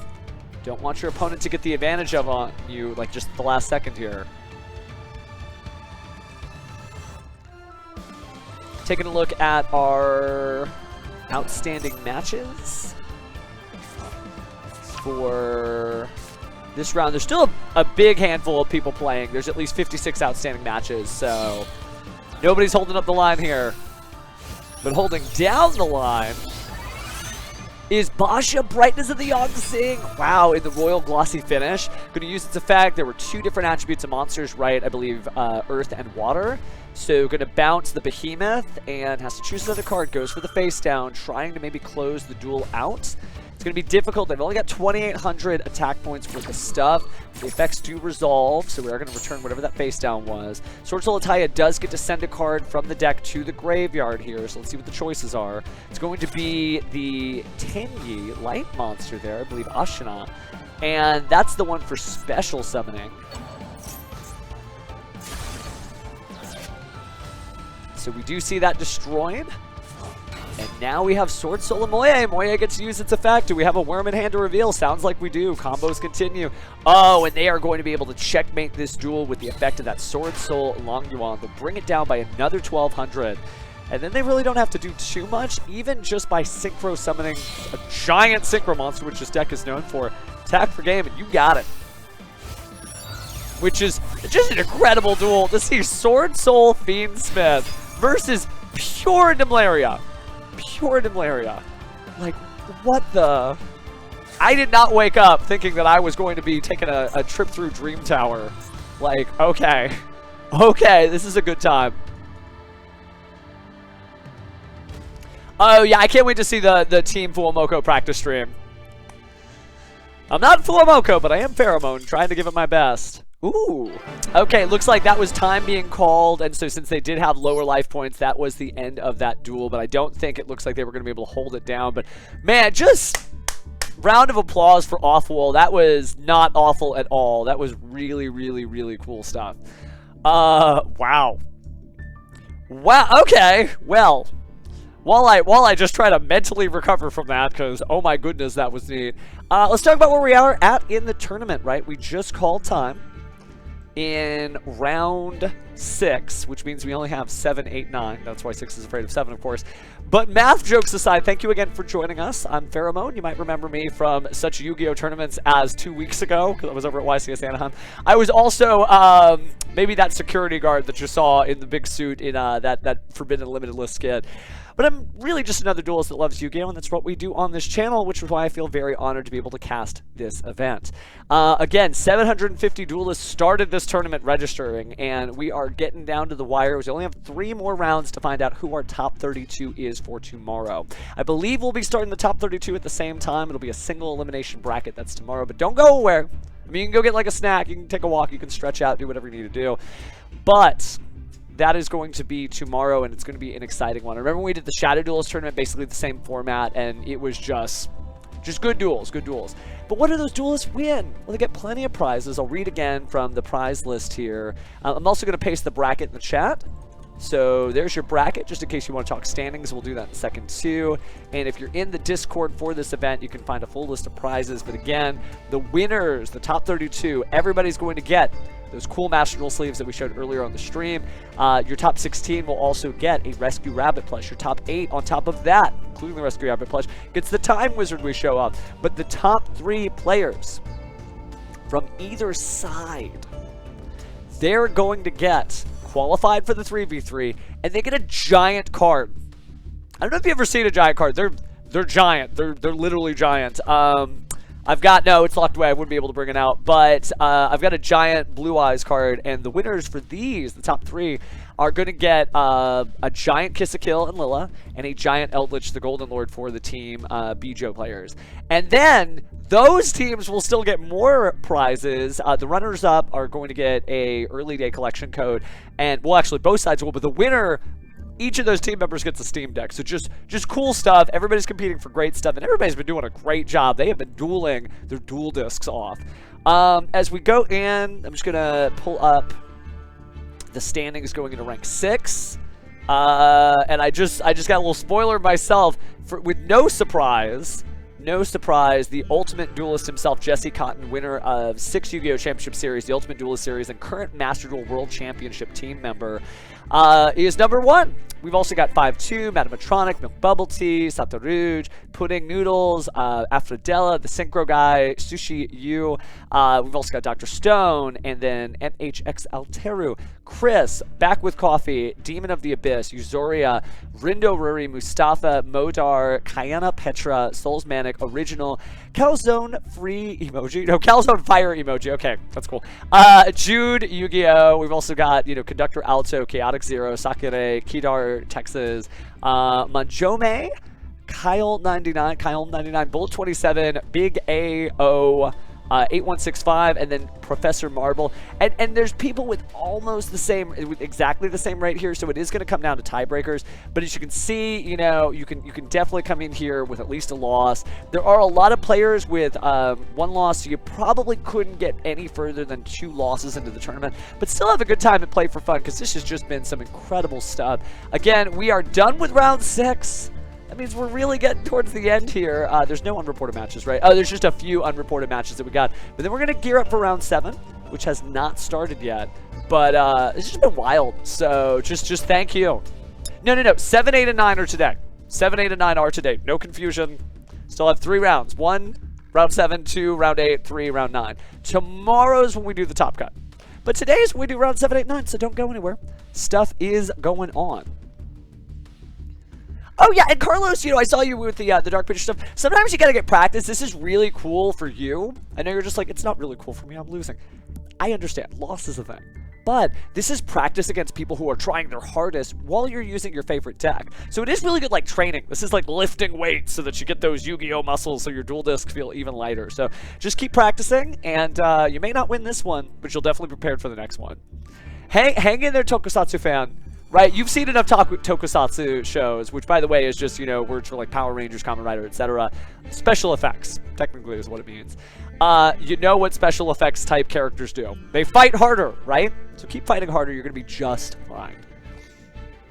It does feel like the Rock Lee training regimen. And also, you could go tweet out to your great ruffian overlord, right? Team FUWAMOCO, or your great pebble rock overlord, Koseki Bijou, technically both of them, right? And I just let him know how you did. Let him know you tried, and let him know you're still supporting him. Remember, there is that hashtag contest as well. I'm glad you're enjoying yourself. Glad you're enjoying yourself. As we wait for people to sit down and take a look to see where the announcements are going. All right, so they got a little bit of, they're waiting for some additional information to get figured out. So give it just a second. Well, this is a good time to stretch, shall we? Everybody ready to stand up? Because I think we need that. So we're going to, there we go. Just take a second here as I literally untangle myself. Yeah, just get up and just take a moment, because, yeah, you may think, oh, I've just been playing card games all day. But card games is tough work. No, I mean it. Hey. Come on. No, I still see you. You're in your seat. Get up. Okay, there we go. And then just stretch and feel good. Feel better? Right? Just a little, maybe. Maybe not. Maybe you're just like, no, I didn't need to stretch. My doctor told me no, but your pheromones are listening. I'll wait for the lawsuit when it comes, my bad. But jokes aside, hope you're having a good time. Still got 3 more rounds of dueling left here. And glad to see that we even still have some new chatters after all these hours. Been going for about 3.5 hours. Probably got about an hour or so left. As we close out the stream, we'll talk about everything we're going to do tomorrow. And yeah, just get it done. Show of hands, by the way, how many people in the chat is this their first Master Duel tournament? Like, I'd love to know, and you could just me, or whatever you want to type in. But I would love to know how many people, like, love this game and just jumped in. Okay, Soulful and Cobstern and Night of Hero and local Tokusatsu fan. And a lot of people, man, faster than I can even keep up. That's cool. That's cool. You know why? Because you no longer can say you've never competed in a tournament. There's a lot of you. Okay, that's cool. Well, they do other events like this that are free to play, free to enter events like the Challenger Cup series, and they do that for Yu-Gi-Oh! Duel Links and Yu-Gi-Oh! Master Duel. I'm not aware of any currently in America running now, but they did some last year, so hopefully they get to do more in the future, so that's really cool. I'm glad that it's like it got you guys like out of bed to compete, because you're all great duelists. You know that because you played it. You've got winning records against one another, and you know how tough it was. So yeah, just hang in there, and I hope this gives you like the experience. But like, okay, I could enter a tournament. So here's something cool you may not know. The Yu-Gi-Oh! Championship Series hosts in-person Master Duel tournaments, and that's a little weird, right? You're like, what does that look like? Well, it looks like this. Like, okay, no response, right? You're literally like playing on your phone or whatever device you have, and it is bring your own device, so you do have to do that. But oh, I play a lot of decks in Master Duel. But right now, what I'm rocking out, since we got a second here, go to deck mode. But they do in-person tournaments, and like, it's worth it. It's worth it. I'm playing like a lot of everything. I'm all over the place. I've been having a lot of fun with like a 60-card branded list. No, this was, oh, that's right. I added this one down to like 59, and then there was a Maxi in there. Been playing a lot of Light and Darkness Dragon Lord, which is fun. I've also been playing a lot of Gold Pride Punk. And 50 cards, I don't know why that's a sweet spot for me, but I'm just like, it's Master Duel, pile in more cards. I love Gold Pride Punk like so much. So much. And I'll jump out of my own way so you guys can screen cap that if you want. I am working on like collecting Millennium stuff because I do play Millennium real life. And then I'll probably, when I get more Fiendsmith cards, build Fiendsmith Magic Key because that's a light. I've also been playing, trying to think of all the other stuff that I've got that's just been a little bit, I mean, like, it's always fun to just rock out tier limits sometimes, but I don't really have, like, a favorite deck. I definitely, like, jump from thing to thing to thing, so, and yeah, you just feel the vibe just like anybody else does, but I do have a lot of different Master Duel decks that I, like, really love, so, I have been practicing some other stuff, that's why I'm still over in Gold, but I think last season was, like, Plat, and then before that was, like, Diamond. Details? Always forget where the history was. Match history. Yeah. So, like, had to be mostly in Duel Links and TCG stuff now. So we'll get back up. We'll do, like, a grind stream pretty soon where we try to climb up to Master. Because it's been a minute because there's no Master on there. I play a lot of Yu-Gi-Oh! Though. Like, I'm doing TCG stuff. I'm doing Duel Link stuff. I'm doing this stuff. I'm doing Master Duel stuff. So that's part of the reason why, like, ranked takes time. And so if you don't get to take time for ranked, you don't get to rank up. But it doesn't mean you're bad. And that means everything. We have put people who are like rookie mode in this chat who are in the top cut. Because your rank doesn't, the rank indicates you love dueling. But it doesn't mean you're a bad duelist if you don't have rank. Ooh, okay, Shu. Well, we will definitely take some table 5 action from you. And that's cool for people who have, like, competed, too. I do see you, Evie, where, you know, you've competed, like, IRL and stuff. I really need to go to locals because, you know, we just got the new Blue Eyes White Dragon deck. Ah. And if you don't know about that, I've got plenty of stuff on my YouTube channel about Blue Eyes. And actually, that's where the stream archives are going to go. So for this, if you did get featured and you want to show your friends, I'm going to go archive all of this, and that'll be on the YouTube. And so will the Top Cut tomorrow. But yeah, no, there's some really fun decks to play right now, and Blue Eyes White Dragon is definitely one of them. And I've got a combo video on there if you want to learn how to play the new deck. But I need to go actually play it in a tournament, so come to a theater near you, Gio. But yeah, 3 hours and 30 minutes have just breezed by. Thank you all for joining us. But we're getting ready to go into round 7. All right, so 5 and 6. 5 and 6. Ooh, nice. Cyber Dragons are good stuff. Especially since they've got, like, new support. There's also always, like the buried new support where it's like, that's a light machine. Is that a Cyber Dragon? But, yeah, good luck, fam. Tell you what, since we got both in 5-6, we'll just whoever readies first. We'll do that dance. Let me take a look at the official start time. It is going to be... There it is. All right, so they're going to start it at... Where is it? Where is it? Okay, so 1 minute from now. Almost started, almost started. Neat, neat, neat. Yeah, Giga, I'm on the same page. Yeah, and that makes sense too. I grind rank out in a lot of games. In fact, most of the time when I play any video game ever, the only gameplay that I play from a game is ranked. Even if my deck's not complete, I'm just like, no, you want to play people trying as hard as they can. That's how you get better at anything, is you lift, you push yourself, right? Or I guess that's just one dual disc, so. Well, hello, hero. Just coming in to join us for round 7. Well, it looks like table 6 is ready, so they're going to be our first one. We'll come back to table 5 when we get a chance. All right, round 7.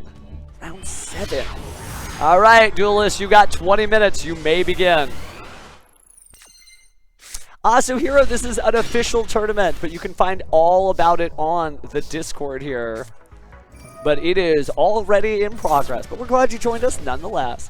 Speaking of joining us, what Lightsword? Nice. Okay, Wolf the Lightsword Beast activating twice, because there's 2 copies, and there's Max C. Well, that's... You might deck out, right? I mean, that is an actual thing to worry about when you play against Lightsworn. Alright, so Wolf's on the field. And guess what? Wolf's on the field. Draw another card.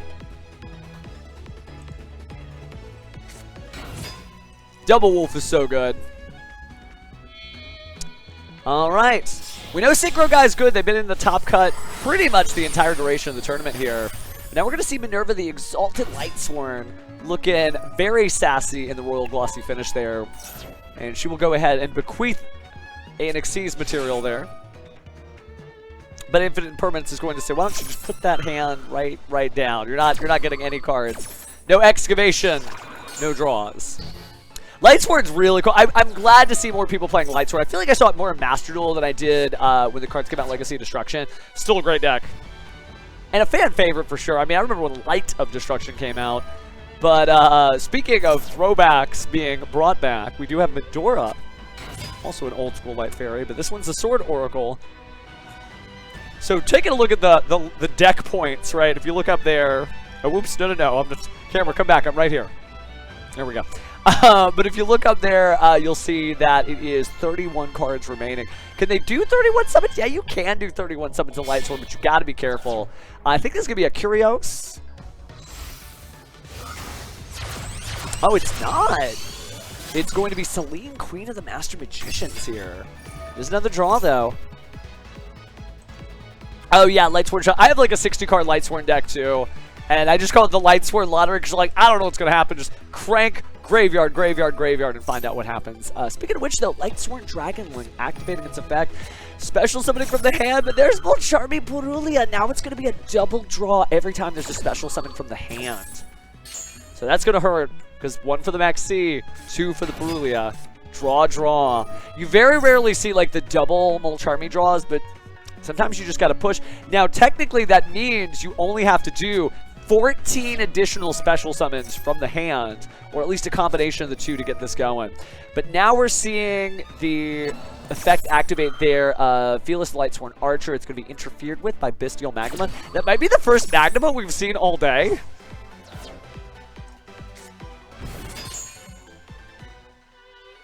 We're keeping the deck list private, though. You'll have to ask the Duelist yourself because we don't want to give away when it's actively being played in the tournament, right? I've seen tournaments where the deck lists are given away and the Duelists are like, but nobody told me and that was supposed to be a secret, right? So we'll take a look at some stuff once the tournament starts to wrap up and maybe after, but I don't want to do it while the tournament is still going because that wouldn't be fair to them. Speaking of making things fair, though, we are seeing SP Little Knight. Oh, man. The gorgeous SP Little Knight there banishing. And since it's an ace monster, the music is picking up. Has that summon cut in. We're going to banish that Magnuma. Hey, Marcus. Perfect timing. Oh, you could drop a Fawallows. If you drop a Fawallows, though, it's going to hurt. Looks like they're kind of out of cards, though. Oh, and they're putting it back. They actually did the pack up. You very rarely see the pack up. Where at the end of a Molcharmi draw effect, if you have like in excess of 6 more cards than your opponent has, then you got to shrink it back down. But then they added the Tenpai Dragon Genroku, and now they're using its effect to special summon this field. This is all in the turn 1 end phase. Our turn 1. Alright, so we are going to see Tenpai Dragon Genroku tribute itself. Special summoning a Tenpai Dragon. I assume it's going to be a Pydra. Pydra to go ahead and maybe set the field spell to the field. And it's also really cool on Synchro Guy's side that they had this opportunity to put some cards back. Imagine if they managed to put cards that they wanted back in the deck, right? They absolutely needed. By the way, the number 9 finisher of the game, Tenpai Dragon Pydra, hitting the field, either adding to the hand or setting. So this is going to give a lot of information. They went for the Sangen Kaimen. That means they either have or do not need the field spell. So let's see. I mean, you could just go battle phase and just combo out from here. You would run over the SP Little Knight, and that's it. And they do have the Sangen summoning, but that is activating a card effect, so now would be the time technically to do the SP Little Knight. Looks like they chose not to do that, knowing that the Sangen Kaimen was in the hand there. It is, it is. That's why I said, imagine mitochondria. So Tenpai Dragon Shudra is going to be using the effect there. And we'll say goodbye to Dora Dora. Tenpai Dragon Shudra already ready to rock itself out there. Now it's kind of troublesome for the SP Little Knight because all it can do is just jump out of the way. It can't necessarily take any of those monsters with it because they're unaffected. Why? Well, they're fire dragons, right? And Sangen summoning is protecting those during main phase 1.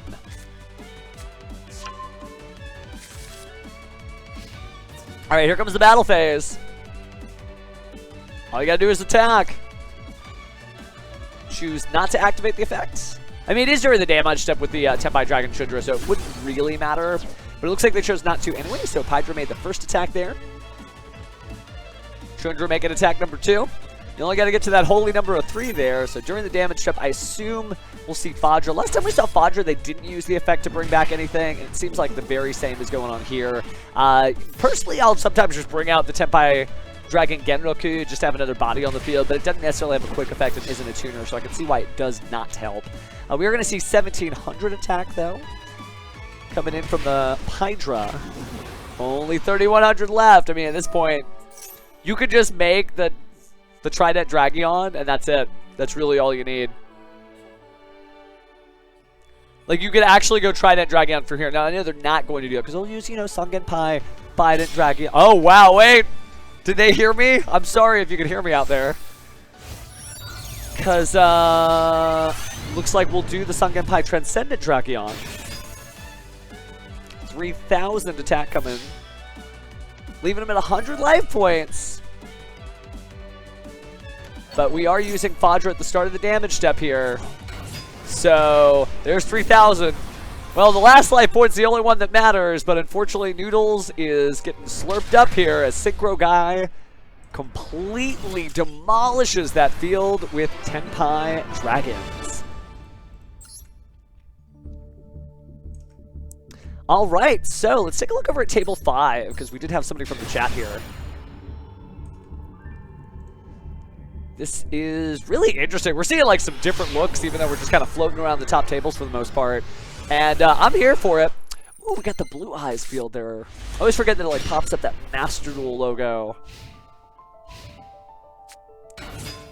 Well, we were talking about Blue Eyes. Looks like somebody is eager to showcase that. But starting off with Baka the Melodious Maestra, using the effect of Soprano the Melodious Diva to go ahead and get that fusion summon. So Refrain hits the field, grabbing Couplet. Couplet's going to go ahead and be added, so it gets a special summon. Aria! Oh, and Aria being special summoned is problematic. That's going to go ahead and protect Melodious monsters from being targeted or destroyed by battle. So this is very, like, a true Melodious deck in the sense that they are playing a much stronger or larger package there. So much that we do see it. Flowing Etoile, the magnificent Melodious. Alright, so Refrain activating its effect. So is Couplet. Unironic Chain 3. So Songstress to the Pendulum Zone. Same with Couplet. And now Soprano's brought out. Special summoned again. Able to grab Sonata. And Sonata the Melodious Diva, remember, able to power those monsters up. But it's already gone. for a Link summon of Bloom Harmonist, the Melodious Composer. Alright, so 53% win rate, again, just more likely than not. And now we're going to go ahead and see these monsters combine as well. And Schubert to the Melodious Maestro appearing. And there's end phase, so just a strong Melodious board. Wasn't able to keep the Soprano, or excuse me, Sonata. Mixing up my music. Ooh, what?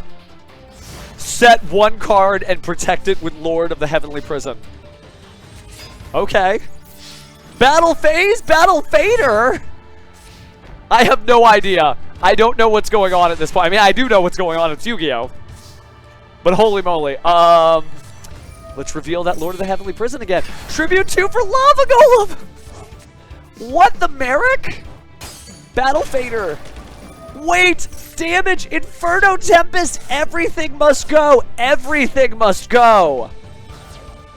All cards being banished from the decks in the graveyard. Or at least monster cards. And then Necrophally! Or excuse me, Necroface. Got Necros on the brain. Necroface activating. Banishing additional cards there. Down to 4 cards on the other side. Main phase 2. Sets 1 more. What is happening? Banquet of Millions! Alright. Banishing the whole extra deck. For the whole extra deck. Lava Golem doing 1,000. We're almost there. An effect was activated. We're special summoning the Lord of the Heavenly Prison. It comes out in attack mode. Sets an additional card. Threatening Roar. Just trying to hang in there to deck out, I guess. 3,100 is big enough to clear that out. 3,000 attacks through. Sets an additional card. Banquet of Millions. We're going to vomit a little bit of that back out into the extra deck, at least for Shujin. Pot of Extravagance. Banishing what few cards remain to draw 1.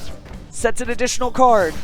We lose the Threatening Roar because it could not be activated soon enough. Lava Golem takes another 1,000, but here comes DD Dynamite.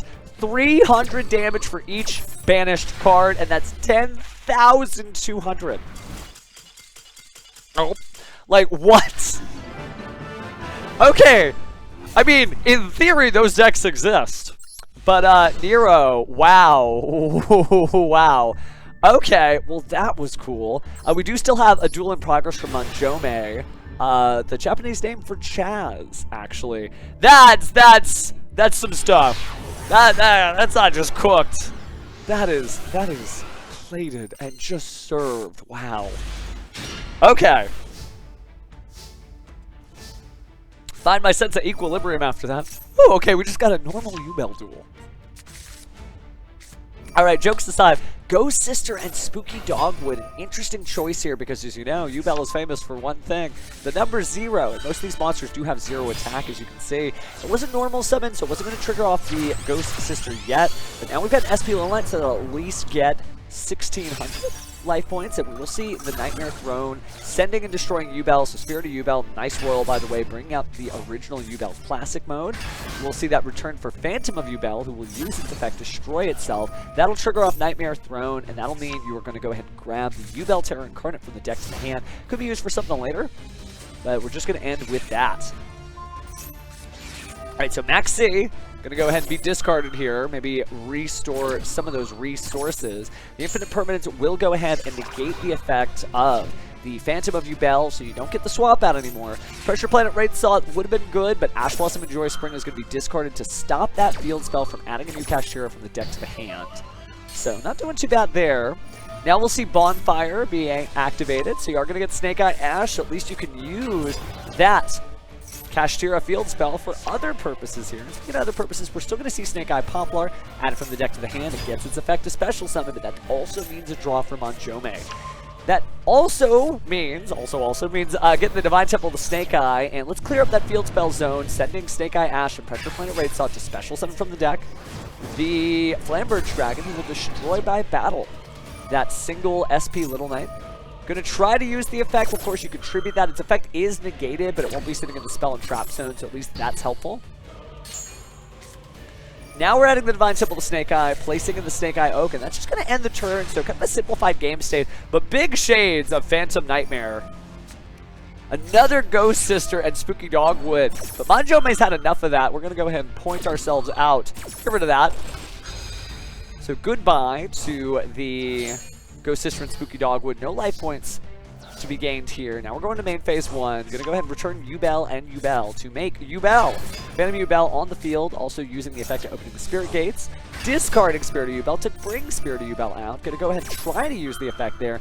Divine Temple of Snake Eye is gonna special summon the Snake Eye Oak.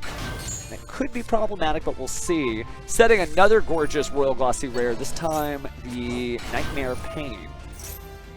Snake Eye Ash appearing on the field. Goes ahead and grabs an additional Snake Eye Oak for later. Nightmare Pain is going to be activated. A little scary there, destroying the Phantom of Yubel to grab the Gruesome Grave Squirmer. That does trigger the effect of Spirit of Yubel since it was destroyed, but also Nightmare Throne. So, Nightmare Throne going to happen first. Let's go ahead and return the Spirit of Yubel, or Phantom of Yubel, and then special summon with Spirit of Yubel, Yubel. Yubel, Yubel, Yubel, Yubel, Yubel, Yubel, Yubel. Joke aside though, Gruesome Grave Squirmer going to pop out and link itself off with...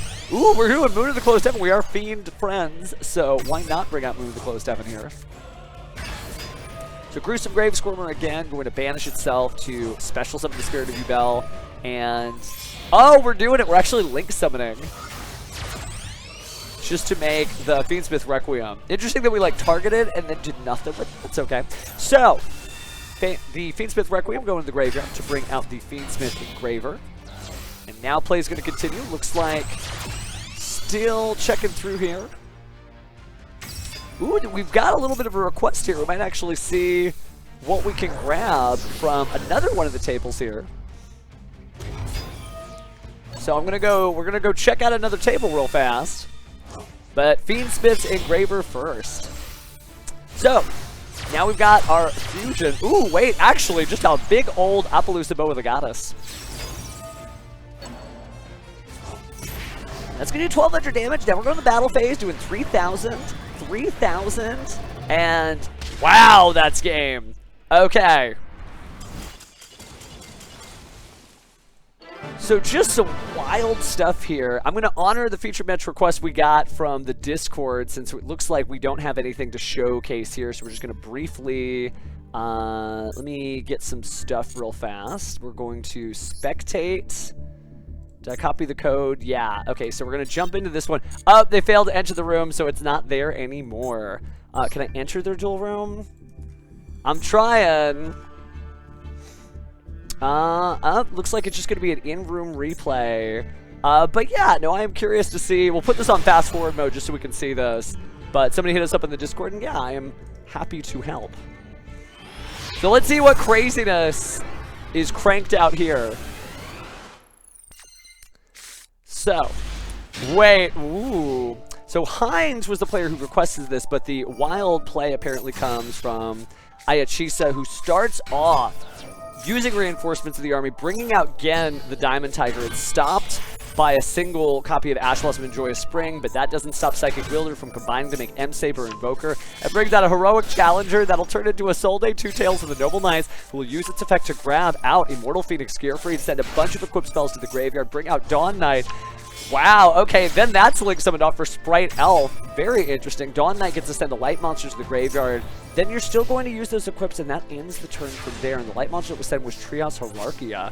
On the flip side, we have some really cool hero play going on here. We do see Neospace and Aqua Dolphin brought out, able to discard and destroy, getting rid of that Diviner of the Herald, making another Soul Day Two Tails of Noble Knights. Wow, what is with the Warriors? But we do see the Sprite go ahead and use its effect, put the Diviner of the Herald on the field. That's stopped by Ash Blossom and Joyous Spring. Still trying. This is an Ignite Templar deck of some kind. Ignobles, or excuse me, Ignites are wild for sure. Alright, so Valkyrie Sects on the field. And then that's going to go ahead and bring out Valkyrie Sigrun, using that to bring out the Infernoble Arms. Dude, wow, this is just some wild stuff. If you ever seen it in Ignite deck, it just kind of cycles through. So destroying those two Pendulums to bring out an Ignite, then going ahead and special summoning that, making a Symphonic Warrior Rock. Speaking of Team Pebbles, Link summoning into another copy of his Soul Day. Link summoning off that for Beyond the Pendulum. Beyond the Pendulum using its effect to grab Harmonizing Magician. Then, using a negated Ignite Templar, another negated one, but still able to Pendulum summon out 3 monsters, including the Harmonizing Magician, who's able to bring out even more cards, using Meow the Pendulum to destroy stuff. Time Star Magician is going to go ahead and do some crazy stuff on its own, detaching to bring out a piece of Exodia's head. Wait, what?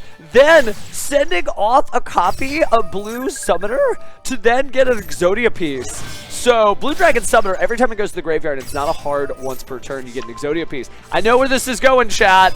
I know where this is going. Cross Sheep brings it back. Link it off. Celine, Queen of the Master Magicians. Use those effects. Grab an Exodia piece. Add spell counters. -3, bring back the Blue Dragon Summoner. Link summon again. Another Celine, Queen of the Master Magicians. Bring all that back. There's an Exodia piece.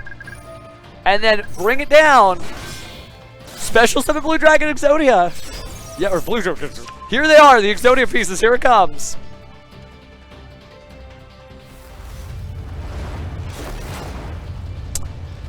Well, chat, we got to see a legit Exodia deck actually do its thing. That is not something you get to see every day. Exodia is played more often than ever now. But not like that. That's wild. Okay. So time was called on the rounds, and that's where we got to take a little piece of that action, which is just insane. Let me go ahead and jump back over to our top tables, but I am so glad that somebody sent us to see that, because that's just jaw-dropping. Just jaw-dropping. Okay, let me go grab a copy here.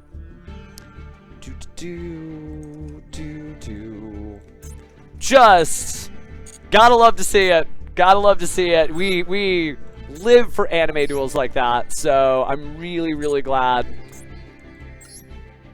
Alright, so let me go ahead and pop that in, and we are back to where we're supposed to be. And again, there aren't any duels in progress here, so it looks like, again, we are at the end of round 7. At the end of round 7. Taking a look at incomplete matches, there's still plenty of them on some of the other tables, so we're waiting. Taking a look at the standings, Jesse Cotton still undefeated. And by the way, you can take a look at the standings as well. Yeah, I do remember the one more piece chance from YCS Indianapolis 2023. That was definitely a one more piece Jeff Jones, or not Jeff Jones, excuse me, Jeff Leonard moment. But yeah, one more piece. Just really cool stuff. And again, it's like neat. What I really love, you know, I have been playing Yu-Gi-Oh! Since 2002 when the starter decks came out. I've been watching Yu-Gi-Oh! Since 2001. I didn't watch it in 1996 when it came out in Japan. I got here as soon as I could, fam. But you live for moments like that. And what I love about Yu-Gi-Oh! Now is there's an opportunity to play like old school decks, like the Red Eyes Metal Morph stuff that came out. It is still getting support in like May. Mind blown. The Exodia stuff with the Millennium stuff that we just got in the newest selection pack. There's just so much like honoring the old game. Like bringing the old school and making it new school, and that is cool. That is cool. You know, you don't have to use just the cards they use in the show to have a good time and feel like it's the anime. Yeah, would love to see it. Gotta love to see it.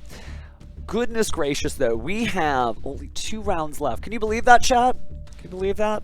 2 rounds. I'm gonna miss you guys, except tomorrow we shall be doing it. And let me confirm with them, just so I know when the next one is. When is the start time? Tomorrow. Just want to make sure they all show up again. That's you I'm talking about.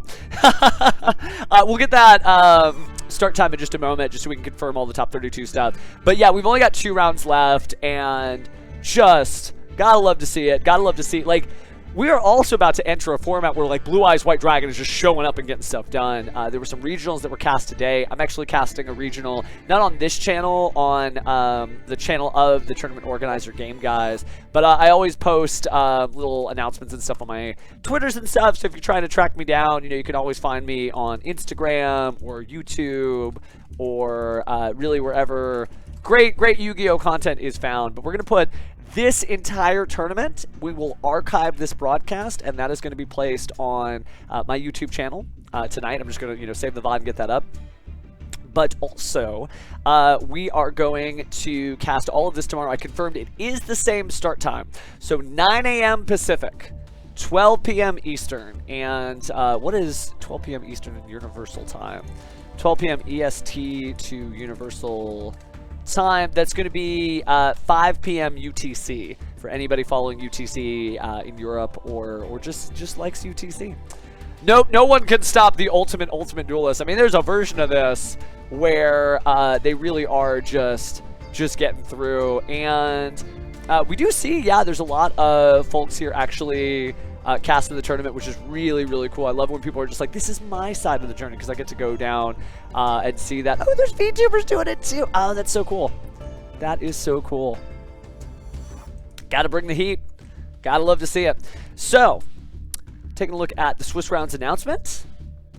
We are still waiting for a couple of people to report their last results, and then we will be getting on to the next one. So yeah, I'm really glad that there are so many first-time tournament competitors here, and I hope this motivates you. Like, I could enter a tournament.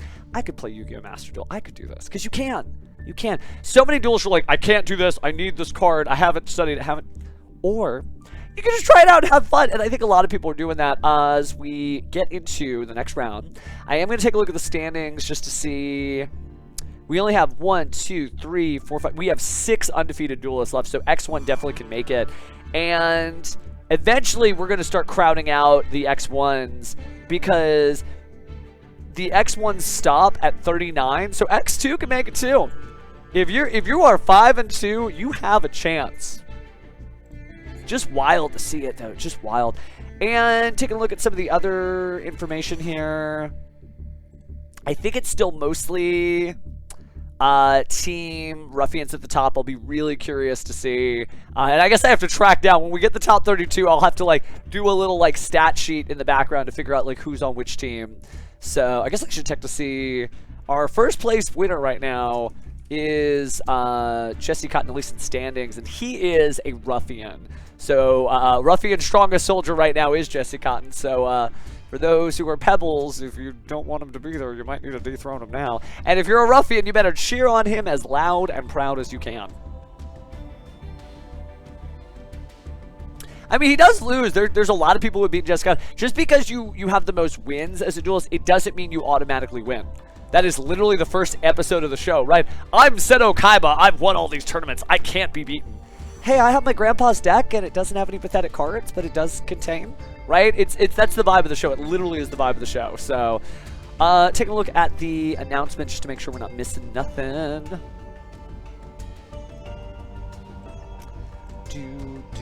No, still waiting for some last unreported. Let me just see how many unreporteds we have. Participants, bracket, incomplete matches only. There's just one incomplete match, and it is DNAT versus 0. Once we get that answer, though, we are good, and we'll get the next set of pairings up here.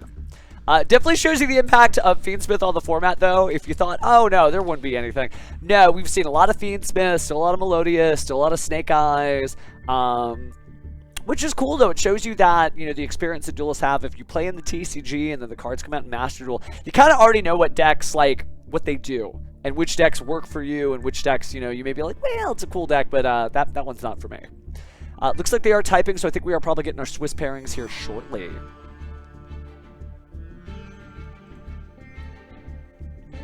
I would say, and this is not me trying to be doom and gloom, but if you look and you just take a look at the top cut, you'll notice that the people who are in top contention are probably their X1 or their X2, and the X2s go all the way down to 122nd place. So it would take like X3 be really rough because all those people would have to lose, drop, etc. And so that's how you can kind of start to like predict how is this going or what's going on. So again, not trying to be doom or gloom, but it's just, you know, it is. Hey, maybe. It's, you know, I know it says 10 rounds on the Battle 5 bracket, but I was told it's 9 rounds. So I think that'll be the final round, is round 9. And that makes sense. We had 750 players. Let me look at the tournament policy guidelines. Tournament policy guidelines, Yu-Gi-Oh! Because I never remember the round number, but rounds. Number of rounds actually should technically be 10 rounds for top 32. We'll see. They might just do 9 rounds, but if it was a normal Yu-Gi-Oh! Tournament, it would be 10 rounds. It would be 10 rounds. 10th is only for tiebreakers if it exists. Okay. Thank you, DCD. Appreciate that. Okay, well, looks like we should have our pairings up shortly, and we do. Official start time is going to be in about 6 minutes, actually. So we got a little bit of breathing room here. Well, you know, we haven't shown Jesse Cotton, but I think we will this time because he's going to be at table 1, so it's the one duelist we haven't showcased. So if, Jesse, you're lurking in the chat here, sorry, the secrets are going to be revealed.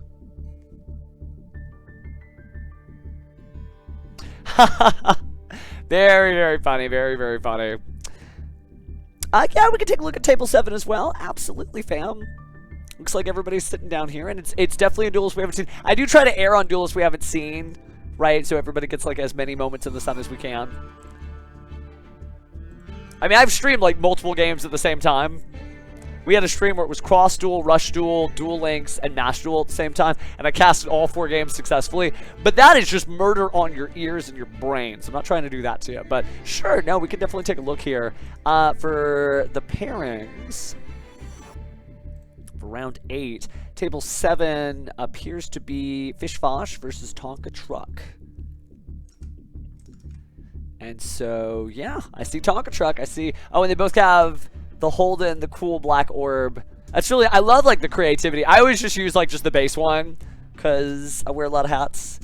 Not like there's anything wrong under the hood or whatever. I definitely don't wear hats when I'm in the full suit and tie for the Yu-Gi-Oh! Championship Series, but I do love me some brims. But yeah, okay, so room members. Oh, because they do leave the room and come back in here. Okay, but everybody is coming in. I feel like maybe the name reeks of a specific person named Aaron Zhang, who's like Cybertron. And I'm just suspicious. Suspicious that there might be a trainer among us, which is awesome, by the way. Alright, again, it's official start time in about 4 minutes here, so we still got a second. Anytime, anytime. Ooh, looks like table 1 actually has the buy here for that one, so... And Jesse's actually not on the top table, so we're getting a little rotation here. We can't feature that one, so we're definitely going to go in 7. And good luck, biggest fishes. You got shouted out for 7, so we're going to take a look at 7. Yeah, fam, yeah. Hey, and you can say good luck. You can say good luck. You can cheer. You should, like, every time I play against somebody, I actually cheer for them. And you can see that anytime I do, like, an invitational duel or whatever. Because I want the cool episode where, like, I get my power levels glowing up and I'm glowing, and then they glow a different color, and I'm like, well, I'm going to try to glow that color too, you know, just to get amped up and show the best duel possible, so... I know it always can't be like that. Somebody's got to win, but... Alright. Good luck, fam. I trust you. Do. Exactly. Bow bow is the way. Not to say rock is not a thing. Pebbles are allowed to be pebbles. Alright. So we've got 3 minutes. The anticipate. Shun is killing me. I'm not gonna hold that meme the whole like 10 years you're supposed to do it. But so far so good. Again, we're only gonna have 1 round after this. But we will be back tomorrow with the top 32. And it will be best of 3. I do have confirmation of best of 3. So tomorrow is going to be 45 minutes. It's going to be best 2 out of 3. You have 2 minutes to, you know, kind of choose or alter your deck. You just got to win 2 games in time, or win 1 game and the second game is not finished, and that wins in time. If you're 1-1, obviously, you know, player with the most life points wins on that 3rd game. Or you could do some overtime practices, and we'll see if that comes up. But yeah, it is going to be single elimination, pretty standard rules that mimic the official policy of the Yu-Gi-Oh! Trading card game. So not too bad for tomorrow, but that is tomorrow. Good. I'm glad you haven't bowed your last bow. All of these sound low. Like, I know that, like, you know, like the bow is supposed to be cute, but if you say bow in dramatic Yu-Gi-Oh! Tense, it comes out completely different. This will truly be the bow moment of all time. Thank you, duelists of all size. Bijou will rock supreme. Thank you for having fun. Thank you for being willing to like have, because it should be fun. I know you love this game. I'm glad you remembered today that you like this game too. Because you woke up early, you spent a significant portion of your Saturday hanging out here.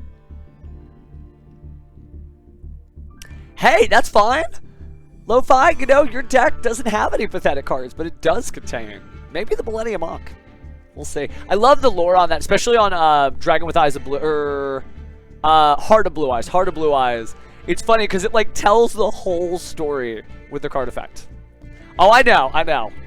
I am familiar with those who are not Chihuahuas and those who are not FUWAMOCos. They are hardcore gamers. They are here to battle it out with the best of them. So I'm really excited about their training arc. I think next week. I want to say coming up sometime next week for sure. Oh, nice, Soul. Well, I hope you stick with it, because National is a good time. You know, like, even if you're not just, like, playing, like, the fate of the world depends on it. Honestly, it is just a good time. It's those Duel Links right now as well. The Kuiper Corporation Cup is going on there, and I might dive back into that. But once we're done with the tournament, that'll be goodbye for me for today. You've already had to put up with 4 hours, plus of me. But we'll definitely be back tomorrow, so good times, good times. Hey, congratulations, More. It looks like the coin flips are beginning. Let's jump into Table 7 to see Biggest Fishes versus Tonka Truck here. All right, and away we go. Oops. Okay.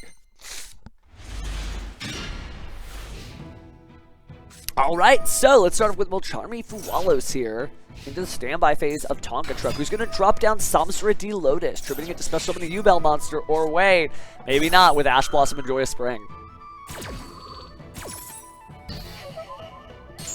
Alright, so stopping that, just going to set a card end turn, so no draws off the Fuwalos, kind of a simplified game state, only 4 cards with Tonka Truck, one of them set, and drawing into a 4th card is Fasha, so they're going to discard Fiendsmith Engraver here. That'll be met with Max C, and that could cause a big shift in resources here. Alright, Ash Blossom and Joyous Spring being discarded to stop the Max C, so that is huge. That means there's only those 3 cards left, and one of them isn't Nibiru the Primal Being for Tonka Truck. That could be very difficult as Fiendsmith Tract is activated now. Could be an Ash Blossom and Joyous Spring. But no, and now we're going into live gameplay here. So Fabled Lurry to the hand, Fabled Lurry out of the hand. Now we're going to see Fabled Lurry get special summoned to the field there. And that'll immediately turn into Fiendsmith's Requiem. You know it, I know it, and there it is. I always think of it as a challenge, Genio. You know, when you know that many people are playing a popular deck, it's up to you to show people that that deck isn't winning just because it's invincible. It's winning because, well, you know, people know how to play it. And if they don't know how to play it, that's where you come in. If they don't know how to play against what you're playing, right, the Galaxy Brain equation expands from there. You get to do whatever you want in Yu-Gi-Oh! So don't let somebody else tell you what deck to play. Just do you. And people are like, that deck's not going to win. I'm like, yeah, it will if you put some weird text in it to play against the format. And I think we saw that last weekend at YCS Birmingham when Fire Kings made it to first place against Mermails and White Forest and Fiendsmith decks, all kinds of stuff. So never say never. And speaking of which, Fiendsmith's Sequence is going to get linked summoned out here. Music's definitely picked up here as we fusion summon.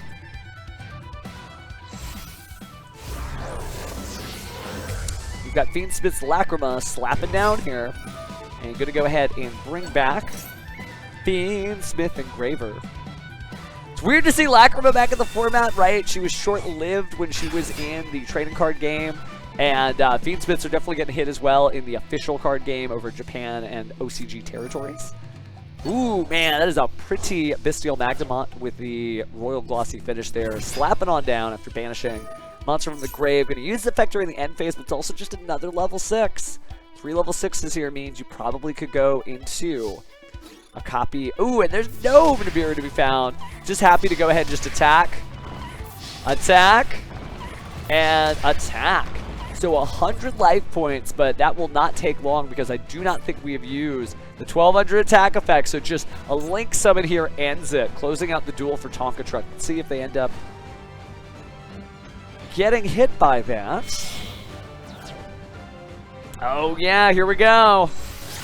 So Appaloosa Bow of the Goddess, and well claimed here. You could have made any Link monster, but very poignant to make something that could stop card effects. But we are going to see that, and yeah, that's all she wrote. 1200 damage there, showing that no life point is safe.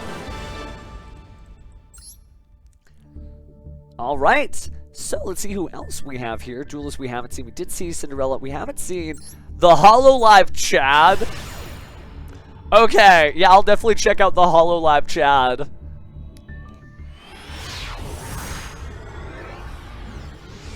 Let's see what we got.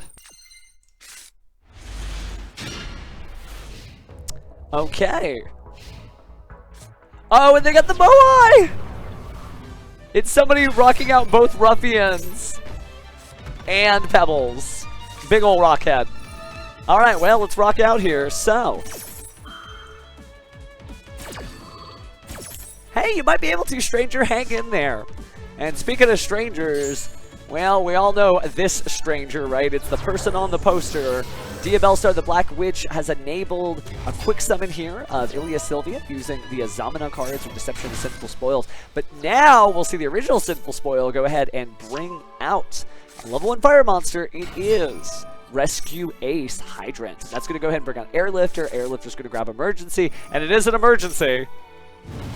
Rescue Ace Emergency. Slamming down the Rescue Ace Turbulence there. Turbulence, of course, going to use this effect to set not 1, not 2, not 3, but 4 different cards in the form of Contain, Extinguish, Rescue, and Alert. And that's literally Rescue, Alert, Contain, Extinguish, Race, right? That's the Rescue Ace. But after that, we'll go ahead and see Rescue Ace Hydrant go ahead and get Link summoned off for Link Karibo. Then we'll see Rescue Ace Preventer going to go ahead and banish that Hydrant. Special summon it out. Now it's time for a quick Link 2. We know this pretty well here. Oh, wow. 2 effect monsters. It is going to be moved to the close 7. But more importantly, since the Rescue Ace Preventer went to the graveyard, it gets to special summon one of the banished Rescue Ace monsters in the form of Rescue Ace Hydrant, bringing it back to the field. So, the Moon of the Closed Heaven becomes Fiendsmith's Requiem. Ooh, yeah, I did not even see that. Thanks, Fred. I don't know what happened there. I mean, it's cool. I definitely look a little bit more VTuber ready there, but let me clear up the blemishes here. And we'll go camera off. And then I'll go camera on. Ooh, now that is weird. Okay. Well, BRB, friends. Because I'm going to plug-unplug real fast, but you'll still hear my voice as we continue things. And not doing too bad at all here with a continued Rescue Ace combo going all the way through the Promethean Princess, Bestower of Flames. Alright, I think the NA production woes are over. Yeah, we're back. Okay. So, and thanks, chat. Appreciate you looking out for us. Very powerful field to go through. Oof. And there comes the Call by the Grave. So, Call by the Grave going to definitely stop the Promethean Princess. And wow, Harpy's Feather Duster, well timed, but the Azamina Ilya Sylvia is still able to negate the activated effects of cards, not just monster effects. So, that'll stop Harpy's Feather Duster close. But then Dark Ruler No More coming down. The emergency going to be activated in Chain. Interestingly enough, because of that chain, you do get to chain Fiendsmith's Desiree to Order of Operations. You can't chain to Dark Ruler No More, but you could chain to another card that could chain to Dark Ruler No More, so that is exactly how that got negated. And it's going to feel pretty bad from here as the Dark Beckoning Beast is slammed down, but its effect is equally slapped away by Appaloosa Bow of the Goddess, but can go ahead and make a single Link 1 there of Mancrate Almirage. Actually, it is a normal summon monster with a low attack rating, so definitely able to do that. And now we're going to go ahead and bring out Phantom Ubel. Play is live here since we jumped to the duel a little late. Oh, and Tonka, I know, stuff happens, fam. Stuff happens, but hang in there. You have made a great showing so far. You wouldn't have been over on this neck of the woods, so keep it going, man. You'll be in the top cut before you know it, and if not, still a proud finish that you can take on with you to the next tournament. Speaking of this tournament, we are going to see Appaloosa Bow of the Goddess use its last little bit of life points there to go ahead and try to stop the effect, but Phantom U-Bell was still there. So that 800 attack points isn't going to be doing much. Phantom U-Bell is changing that and destroying a U-Bell from the deck, and the U-Bell destroyed. It's going to be Spirit of U-Bell. Salamangreat Amirage does still happen. Just clearing off the field, I suppose. We do have an Ash Blossom and Joyous Spring, though, stopping the special summon ability of Spirit of U-Bell. Ash Blossom, just that one-size-fits-all solution to so many different cards. There's one card left. Not doing too bad here. The problem is, since the effect of the Appaloosa Bow of the Goddess was changed with Phantom U-Bell, it never lost those last 800 attack points. So, when it went to the graveyard, that Fiendsmith Engraver could still be stopped. So, in turn. That's going to be pretty rough there.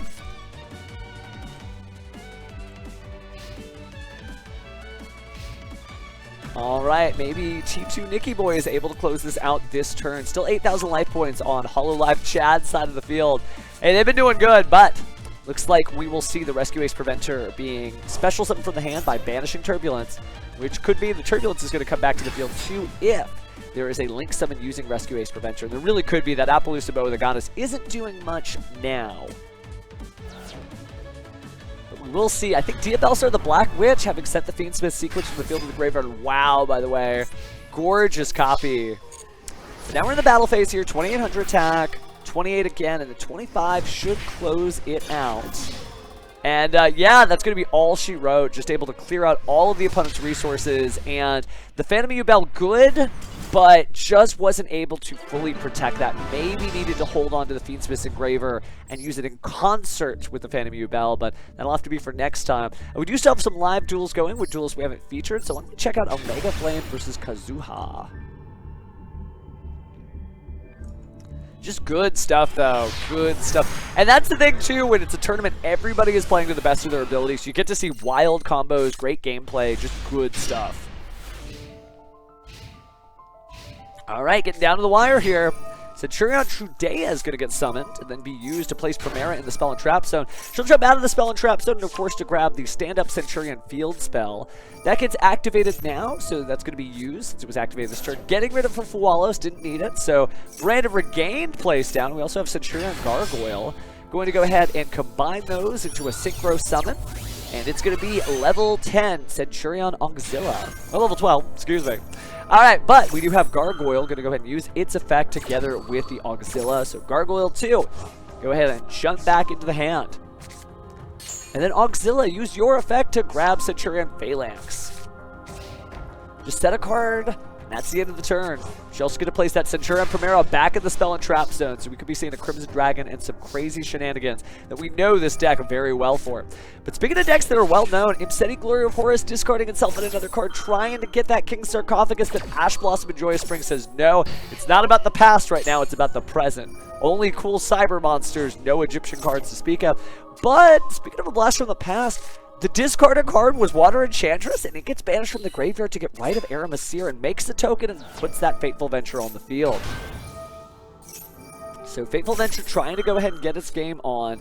Oh, Super Polymerization! Discarding a Crystal Beast, that's probably for a field spell search with Rainbow Bridge, but instead we are going to see those two monsters, same type, there's going to be different type, same attribute. So now it's time for the Mud Dragon of the Swamp. Ooh, and getting to grab, actually, out of the deck, the Dracoback Rider. So maybe just bouncing some of those cards back. We are going to go ahead and add the Wandering Griffin Riders. And that'll discard, actually, the Draco Bat, which could be used to equip to the token. The token is going to try to stop itself. You could try to chain the Wandering Griffin Rider. You kind of have to now since the token is going to be gotten rid of. But it's not going to save the token, unfortunately. So goodbye token, and that means the Draco Bat gets to stay. You already had King Sarcophagus. So Bestial Druid's Worm immediately being activated said, whoa, whoa, whoa, whoa, whoa. We cannot have that Horus and back up on the field. So Seti is going to be banished. But that also means Branded Regain activates its effect. You do get to shuffle back the Imseti. And going to go ahead and draw a card there. Doesn't mean Imseti somewhere out there. But now we're going to go and Synchro Summon again here. And there's the 10. It is Chaos Angel. Alright, so now we'll see Bestial Druid's Worm try to go ahead and send off the Wandering Griffin Riders, and you could try to change things, make it all wind, but you didn't do it fast enough, unfortunately. And so, last card we could do here, Original Sinful Spoils, is going to bring out the Snake Eye Ash. A little bit of a weird targeting here, because if you made it fire, then the Mud Dragon in the swamp would be protecting that too. But a Mega Flame is still holding in there, but so is Kazuha, their opponent. So we'll see the Druid's Worm back on the field. We do see the Kurikara Divin carded, tributing the Chaos Angel. So there's Kurikara Divin carded. We don't get to see that every day. 3,000 attack, going to go ahead and clear out the Bestial Druid's Worm. It's already used its effect, so 800 and 1,900. This is Yu-Gi-Oh! We got ourselves a game here. And at the end of the turn, Kurikara Divin card, bringing back the Chaos Angel. And since it was special, someone can banish the stand-up Centurion field spell, but it wasn't Synchro Summon, so neither of its effects right now are in play. Going to go ahead and see that banish to special summon the Centurion Auxilla. With special summons, you do get to add another copy of the field spell. So just push it right back there, even though it's got half attack. Then we'll go ahead and see more additions here with stand-up Centurion. Going to go and discard a card to place the Centurion Trudea into the Spell and Trap Zone. Then special summon itself out. Use the Gargoyle 2 to get rid of the field spell. Going to go and change everything into Dark Monsters. Do not want to have the Chaos Angel gotten rid of. And so here comes Chaos Archfiend. Full on Chaos here. Big old monster. Deciding instead to attack and just do massive amounts of damage. 45, 45, 45, 45. And before you know it, Chaos Archfiend clearing the duel for Kazuha. Wow, okay. That was a different approach for sure, but Chaos. That is chaotic for sure. All right, we do have Haku versus Iron Light, two duels we have not showcased before. Oh, hang in there, local Tokusatsu fan. Yeah, that was some craziness. If you think this tournament's slowing down, if it's like, okay, we've been dueling all day and we've been up since 2 a.m. No, this tournament is just beginning. This is insane. But, wind down with a little bit of sleepy music here. Perking up, though. Now that we've got our first ace monster on the field, Diabellstar the Black Witch setting. Whoa, but the flipped up copy is going to make Lord of the Heavenly Prison appear on the field. What kind of deck is this? Well, we are going to see Deception of the Sinful Spoils, send away Diabellstar the Black Witch, bring out the Hallowed Azamina, which will be activated, sending off Deception of the Sinful Spoils to make a one-card fusion here of Azamina Mu Archilago. Since that was Fusion Summon, let's add an Azamina or Sinful Spoils, and it's going to be Wanted Seeker of Sinful Spoils. Going to go ahead and return that. It's so fun to just go like the back and forth, like the sort of resource like dance as it follows you back and forth. Speaking of which, let's do that one more time for Ilia Sylvia. Make sure that we're able to negate those effects. Going to go ahead and banish the original Sinful Spoil, target Diabellstar the Black Witch, grab that Snake Eyes Ash, return the Black Witch, summon Poplar, which shows you exactly what. Royal copy, by the way, of the Divine Temple of the Snake Eye, which will allow the placement of something from the graveyard there. That's going to be the Snake Eyes Diabellstar. Activate the Wanted Seeker of Sinful Spoils, grab Diabellstar back, banish that, and then bring back your original Sinful Spoils to draw one card. Seems like things are starting to calm down, but we'll see a Link 1 for Link Karibo using the Snake Eyes Poplar. Poplar's effect is going to activate, placing itself into the Spell and Trap Zone as well. And that's it for the turn. We will see the Deception of Sinful Spoils set back, since it is the White Forest-like effect of paying costs. So pretty good there. And then, excuse me, Raigeki. It won't clear out both the cards, but it will get rid of the effect of the Ilia Sylvia. So, wanting to hold on to the Link Karibo. And here's Eldritch the Golden Lord. Discarding 2, we got a real Revel here, or excuse me, a Pebble. going against the curve. And actually going to be playing Eldritch the Golden Lord and making it this far into the tournament. So setting Conquistador of the Golden Land. I love the duelists that like are doing well and playing their champions theme, right? If you don't know, Eldritch the Golden Lord will be what Koseki Bijou participates with in the upcoming hololive collab with Master Duel. We do have Superstar Slayer type or Sky Crisis type. Typhon Sky Crisis, that's right. But it's big, it's great. But we also are still seeing Poplar doing what it does. We're going to bounce the Poplar. That added it to the hand, so it just goes, I'm back. That gets attributed also to Special Summon out Link Karibo, and then you will go ahead and place the Poplar back. So not a whole lot of work done there. And decided not to attack the Magnamut at all. Didn't want to get reduced down to 0. Bestial Druid's Worm is going to banish the Lord of the Heavenly Prison and put that self in defense mode. And now, even though all those moves were made by Haku, now it's Haku's turn. So returning the Azamina to grab the Azamina, right? We got Hollowed Azamina. And then Deception of the Simple Spoils is getting rid of a bonus Molcharmy Fuwalos to special summon the Diabellstar the Black Witch. Wow, trying to get another fusion out there, but Solemn Judgment just says, no, please stop. 4,000 life points be darned. I need you to slow your roll.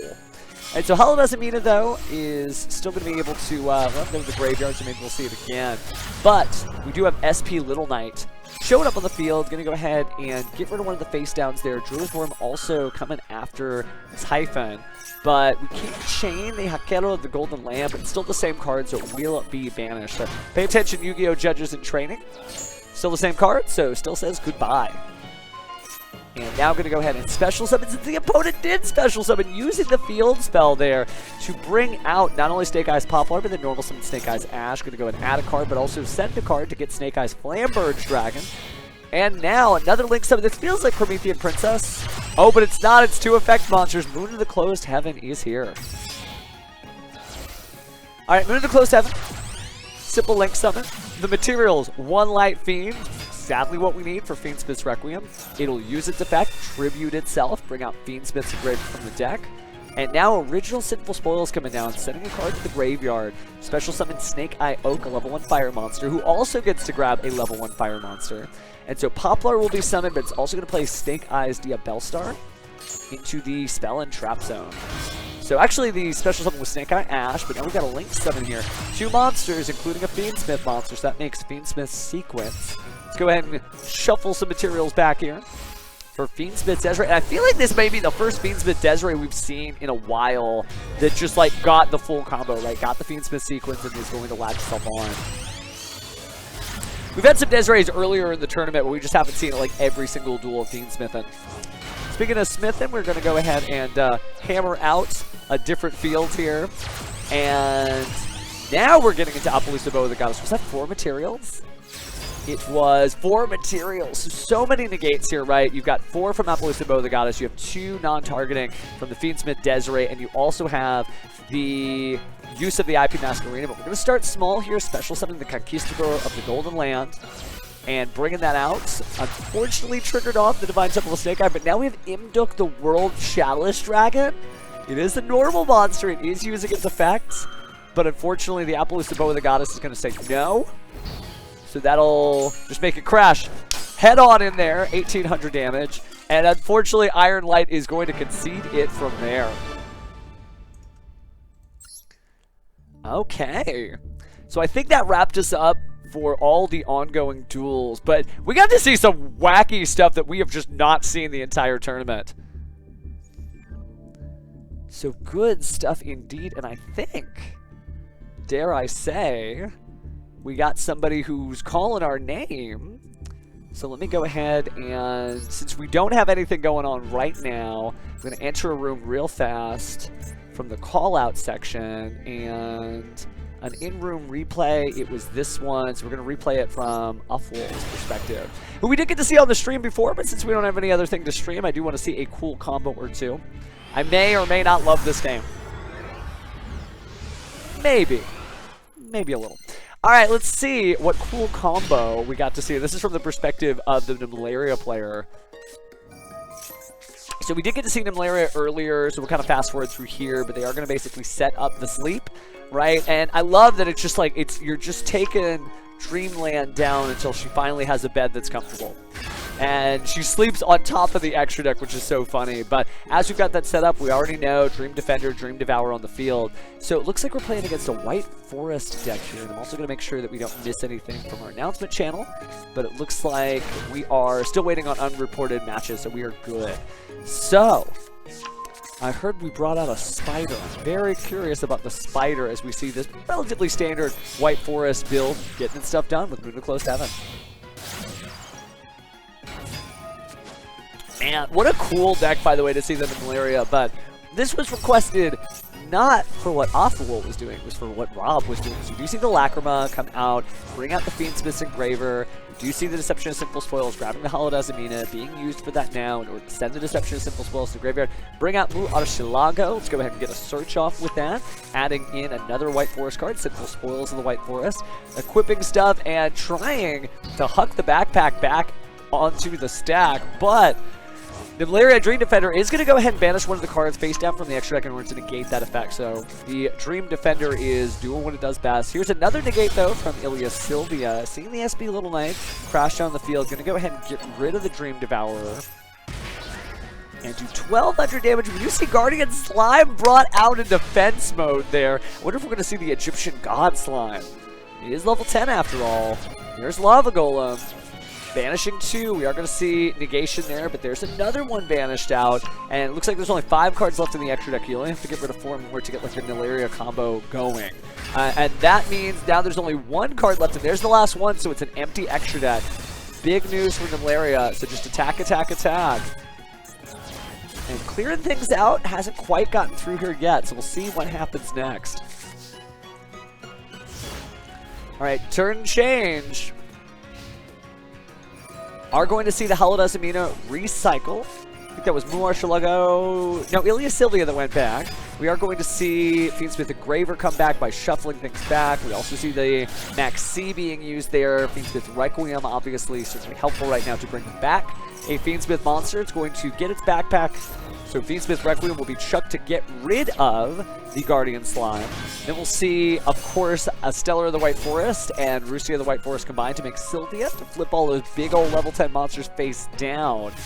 But even though there's a level 1 light tuner, or excuse me, level 4 light tuner and level 6 monster, no Chaos Angel to be found here. Nilaria does show up, so we are having some banished cards. We're going to return all these cards back to the extra deck. I love that, like, this is what dreams are made of. So Nilaria Louvre, using its effect, will go ahead and bring out another one. We do have the Dreaming Reality. Finally, Link Karibo is made. Seems like things are going... Oh, wait, it's the Ravenous Tarantula. This is who's doing it, spider stuff. Okay, neat. Yeah, just seeing Nilaria is really, really cool. And thank you again, then. I see exactly why you wanted to showcase that. Very cool. All right, so let me leave that room. I guess we're going to go back into our little secret hideaway here. And hopefully y'all are having a good time, because that was round 8. What does that mean? What do you mean round 8? What do you mean round 8? Well, that means we've only got 1 round left, barring the tiebreaker round if it comes down to that. So let me go ahead and grab our, yes, there's our code. And then I can get back in here. All right. Just some incredible stuff so far. I can't wait to see the top 32. Not everybody could make it, right? It's top 32 for a reason. But, hey, Ruffians, stay strong. Rock, stay strong. Just some good stuff no matter what. Okay. Wow. So, looks like we're just waiting on a couple of unreported matches. Just good Yu-Gi-Oh! And again, we're going to make sure that all of this ends up on our YouTube channel. And if you don't know where that is, don't worry. We got links for that. And, okay, well, I mean, it's they have that right to it, right? I have been a Yu-Gi-Oh! Judge since Konami took the program over in 2009. So, I understand, you know, people, they have the right to have the rules fairly enforced and be heard by a neutral third party, which is what's going on now, and which is why we gotta hang out, but that's okay. we could just chill for just a second here as we wait for Duelists to sit down here. I guess we can blow it up to big mode because again we are just hanging out here. I'm Pheromone, you're you, and we're just having a blast playing Yu-Gi-Oh here. For those who want to catch tomorrow's Top Cut, there we are, by the way. If you want to know how I see all you guys, we got the little off monitor. We will be back tomorrow. Take a look at your watches at 9 a.m. Pacific time and 12 p.m. Eastern time for the top 32. And there's going to be different rules for the top 32. It's best 2 out of 3. Duelists, of course, can change their decks, and it'll be 45 minutes. So that means we're really going to massage that out because that's like, what, 32, 16, 8, 4 finals. So we'll still have 5 rounds, at least going to be 5 hours of streaming time. So if you're just like, I didn't have anything planned, cool. Clear your desk, plop out a screen, and be right back here with your keyboard because we going to watch us, the best of the Ruffians and Pebbles, compete. Oh, nice, nice. Okay, yeah, it would be, yeah, if I take a look at the, and let me get this in the chat. So, John, you can take a look right there.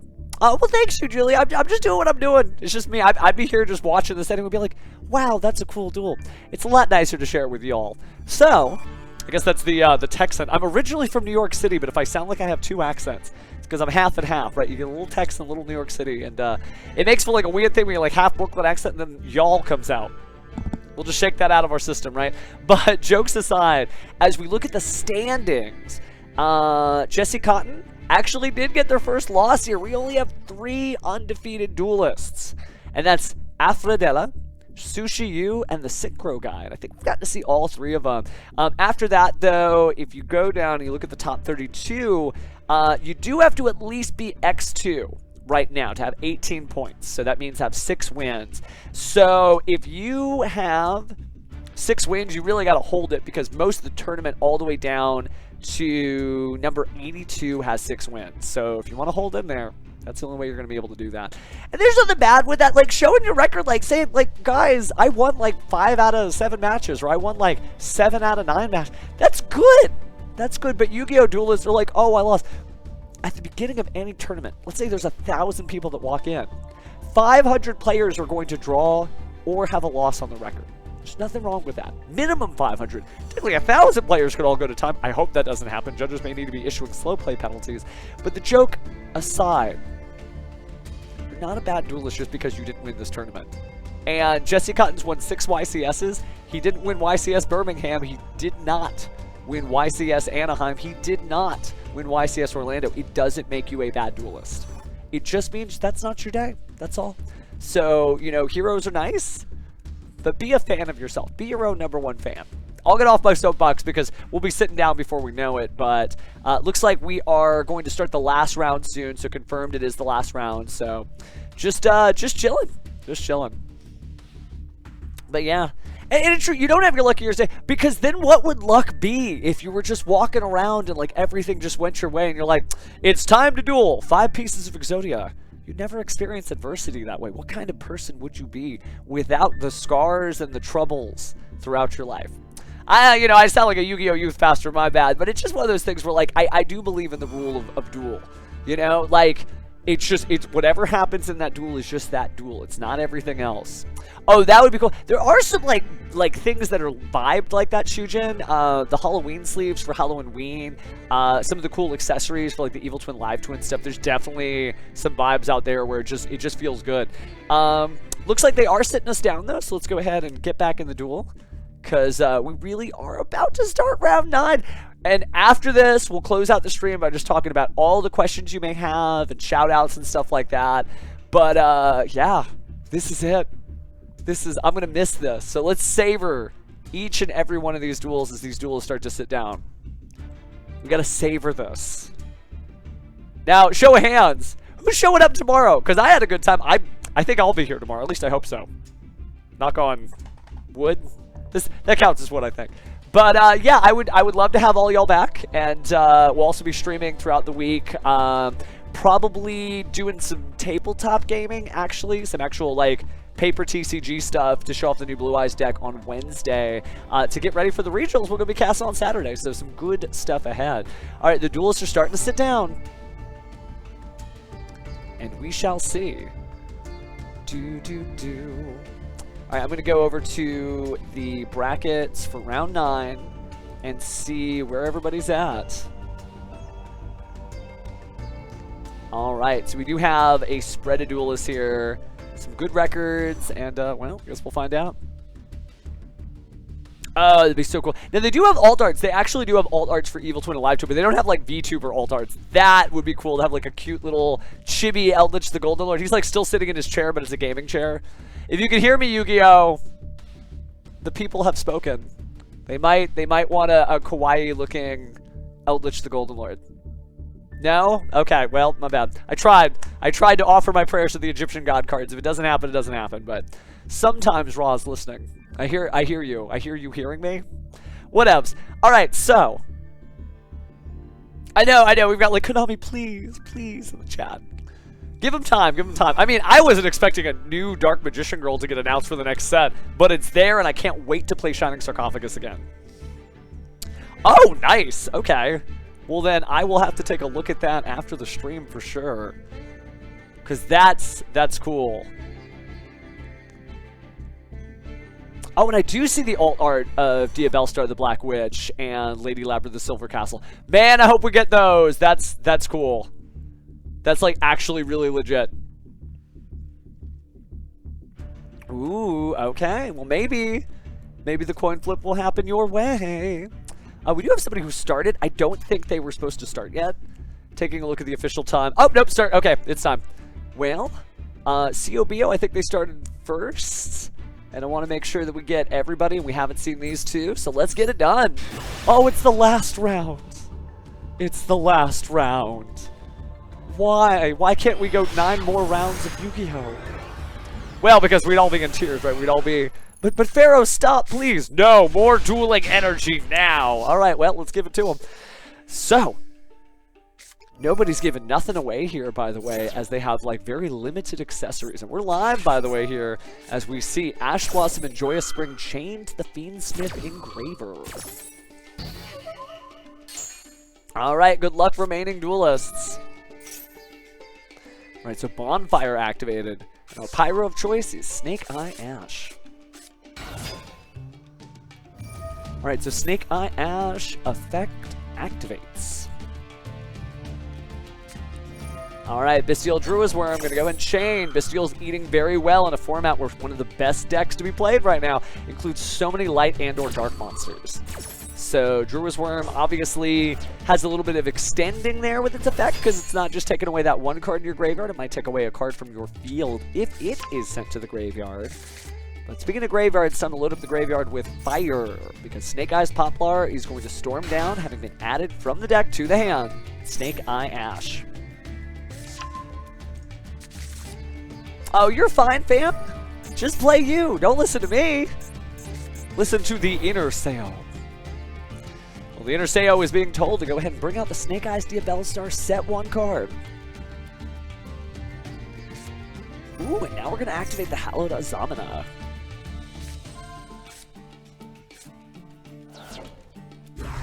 So, let's go ahead and fuse out Azamina Mu Aoshilago. Going to use that for the search there.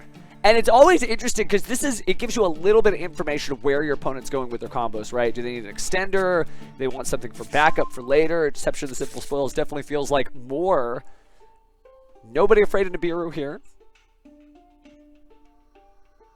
Now quiet and pensive. Sayo's thoughts apprehensive.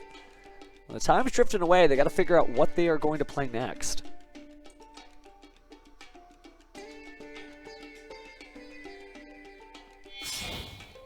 Okay, so we are going to go ahead and link someone here into SP Little Knight just to banish the Druid's Worm, just to make sure that that is not an issue. And we're also going to activate the Snake Eyes Poplar, choosing Snake Eyes Poplar to go to the Spell and Trap Zone. It is neat how easy it is to set up the Doom Dragon. Oh, but Bestial Baldrake is going to go ahead and get rid of the Azamina Mu Aoshilago there. So, Baldrake, do your thing. Gonna go and banish that out and appear. Poplar, much the same. To the Spell and Trap Zone. And now SP Little Knight, still finally able to banish that. And Baldrake doesn't get as much done by itself, and the opponent did special summon, so we are going to see Snake Eyes Diabellstar move forward on the field from the Spell and Trap zone to the main monster zone. We'll also see Snake Eye Ash give a little buddy there. Not a little buddy, it's a big buddy. It's going to be Snake Eyes Flamberge Dragon. 2 level 8s. We used to see in the TCG, this was like the great time that you would make something like number 38 Hope Harbinger Dragon. But I don't know if we're going to the Titanic Galaxy as we banish original Sinful Spoils Snake Eye to go ahead and return and draw. We're going to go ahead and take that Snake Eye Ash, grab a Snake Eye Oak. Not doing too bad at all.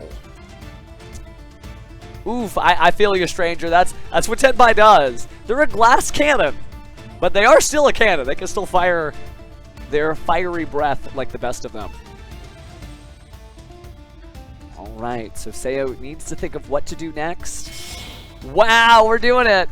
Link, summon 5 monsters, including a monster from the opponent's side of the field, introducing Underworld Goddess of the Closed World. Now, it is a light fiend, but I don't think it's going to be offered up for Fiendsmith purposes, but it's so neat to see Sayo actually taking away almost every resource from Nova Dazzler. Nova draws the 3rd card there in those wonderful Dark Magician Girl sleeves. We know it's Bestials, or at least includes Bestials. Let's see what the deck's main engine is. It's going to start with a Foolish Burial. That could be dangerous, though.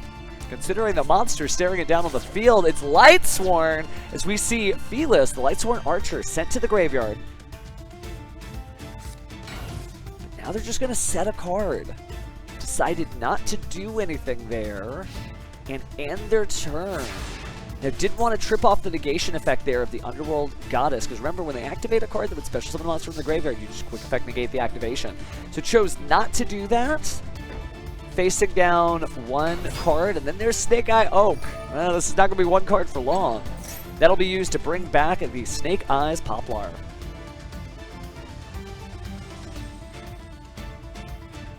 Alright, so Snake Eye Poplar coming out to the field here in attack mode, defense mode, left, right, up, down. I mean, if you really want it, it's up, up, down, down, left, right, B, A, start. But Konami Code jokes aside, looks like the Poplar is going to go ahead and join Oak in the graveyard, special summon something from the deck. And it looks like it's going to be a Snake Eye Ash, allowing for a simple search here of another Snake Eye. But Snake Eye Poplar doing much the same, chunking out Snake Eyes Diabellstar out of the graveyard into the Spell and Trap zone. And now it's going to use its effect to push itself forward and put another monster from the graveyard into the Spell and Trap zone. That's going to be Snake Eyes Poplar. So it'll go in attack mode there onto the field. It's a great card, really has done a lot for this deck, and I feel like it's a great boss monster. Even if we lost Snake Eyes Flamberge Dragon, it would be as powerful a deck for sure, but you could still get a lot done with the Diabellstar. Alright, so we are going to get out the IP Masquerena here. Now we're just going to the battle phase. Do you dare attack with the 800? No, you decide to attack there. The Star Liege Seifert go into the grave, and then just 800, little kiss on the cheek there for Nova Dazzler's life points. Not losing too much. It's not the end of the duel, but this is kind of difficult. You don't have access to graveyard effects, or at least the first one is going to get a free negate there off of the Underworld Goddess. But this isn't really a graveyard effect, even though it uses the graveyard, right? So Bestial Magma targeting the SP Little Knight, going to go ahead and banish it to special summon itself out. There we go. So banishing that. It might be the only time you ever see a Link monster sideways in this game. But Bestial Magma using its effect to search out another dragon, possibly another Bestial to keep things moving. But now that there was a special summon, this Divine Temple of the Snake Eye has done so much for Sayo. Every time there's been a Bestial special summon, it's just like, cool, thanks! Push this forward and get more value out of these existing cards and their effects. There may not be anything to search out with the Snake Eyes Poplar. I don't know if we have like a subversion of the Sinful Spoils here. Might subvert my expectations, huh? Right into the battle phase there, so a little easier with a face-up attack position monster. So IP Masquerena not going to do anything with its effect, so 1,700 points. And that just ends Nova Dazzler's turn. Alright, Bestial Magnemite using its effect there. What dragon shall Nova Dazzler grab? It is going to be Lightsworn Dragonling. I mean, we knew this was a Lightsworn deck from the Foolish Burial that didn't get to do much, but this is still going to be difficult. Nova just trying to hold on long enough to honor the Minerva being used as their icon. If you look up to the upper right of the screen, they're proudly representing Lightsworn. They just can't swear to the light right now. Seo's turn as they draw, just trying to think what's next. Eventually my opponent might be able to break through here. Do I push now? Do I keep playing conservatively? They will have 3 cards next turn. Well, looks like we're going to have to push back. So, Seo activates Deception of the Sinful Spoils. Doesn't do a whole lot else there. First off, just clears out the Bestial Magnemite in the battle phase. And then ends the turn. Not trying to push that hard. Just slowly but surely taking away all the opponent's options. Reaching the standby phase, straight to the main phase. It's good for now. You know Nova Dazzler has that Lightsworn Dragonling. It's going to use that because there is still that Lightsworn card in the graveyard. And could add quite a few good cards here. We'll see how that goes. I did hear a little bloop there, so I think we have got some good stuff coming our way. Ooh, there might be a Hero Duelist doing some fun stuff. See if we can't catch them on the flip side, but it is the final round. We're going to have to try to get as much done as we can. So, Lightsworn Dragonling going to go ahead and use its effect here. But that'll be stopped by Ash Blossom and Joyous Spring. So every single card here just coming down to the end as they practically have even life points as we go into round 9. But Seo clearly having an advantage, having 6 cards on the field and some negates for days. But discarding here with the Solar Recharge, able to draw 2 and send 2 cards off the top of the deck to the graveyard. That's going to be Punishment Dragon and another copy of Solar Recharge that I saw. But the drawn cards we'll have to find out soon as Raiden was trading pretty decent.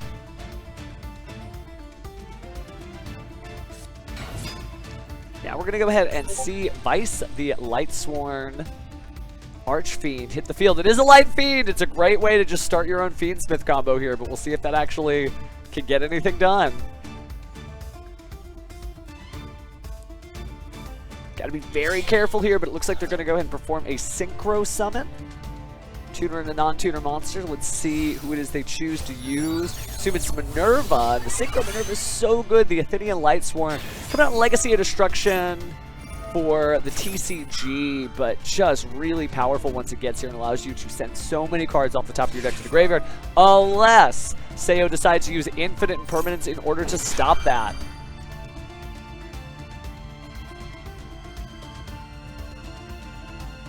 Alright, but Called by the Grave. Going to go ahead and not only be stopping the Athenian Lightsworn Minerva, but also stopping the effect there of Lightsworn Dragonling that could have been used to bring out a Judgment Dragon. And just checking the graveyard, were there enough names? 1, 2, 3, only 3 names there. So would have been able to use the Judgment Dragon anyway, but technically the 3rd or the 4th name would have been the Lightsworn Dragonling themselves. So Called by the Grave, stopping it 2 different ways, right? I don't even care if you have it because you don't have enough cards in your graveyard. Now we will see the crash there. That's actually a good move, but it looks like they did not decide to use the effect there. So they're going to banish it. Oh, and there's the Judgment Dragon. They already had it! They already had it, so running multiple copies of Judgment Dragon, not just 1 and 1. And they're banishing 2. Are we really seeing it? Wow. Punishment Dragon and Judgment Dragon combine to form Enlightenment Dragon. Pay 2,000 life points. Everything. Goodbye. Everything. Every single card there from the graveyards. Just gone. Totally empty. No more resources. Just the Underworld Goddess. Send 4 cards at the end. Still 22 cards left in the deck. There was a Lightsworn Dragonlink sent. Of course, you are going to activate that, try to target it, but I think we still have something to say about that. Play passes back over to Seo.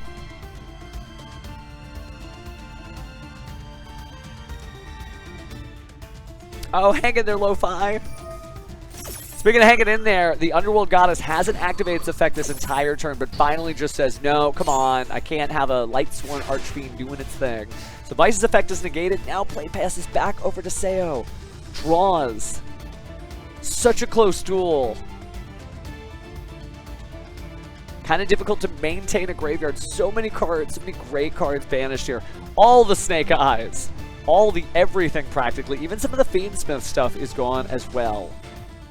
But not the full Fiendsmith combo here. So the right card, you know, it could actually turn the duel around pretty quickly. I mean, right now the right card just sounds like Change of Heart.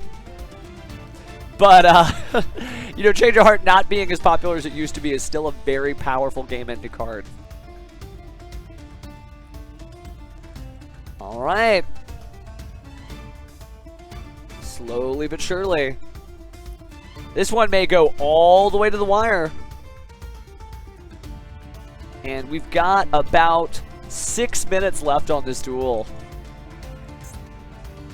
We've got to see such a staggering array of cool cards. I think like the only attribute that we didn't really get to see a lot of was like water. Because we got to see, there was wind gameplay, there was definitely fire gameplay, certainly light, dark. A little bit of earth in there, obviously Max C, but would be nice to be riding the wind there. Maybe some Speedroid duels are out there somewhere. I guess we will see tomorrow. It's all up to Seo here. Just considering their options. They just got one card. Well, they can't be running the clock out. They've got to make some kind of move, but I wonder what it'll be.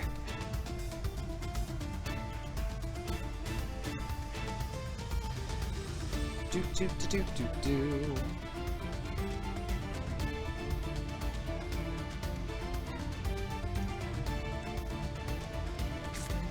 Okay. Looks like play may be passing, deciding to go to the end phase. Not going to crash the two monsters. Just going to hold on to the fact that you have an anti-graveyard effect. Your opponent really doesn't have much to speak of. As long as they don't draw, like, Honest, they're okay. But now play passes back over to Nova Dazzler. So we shall see what happens here.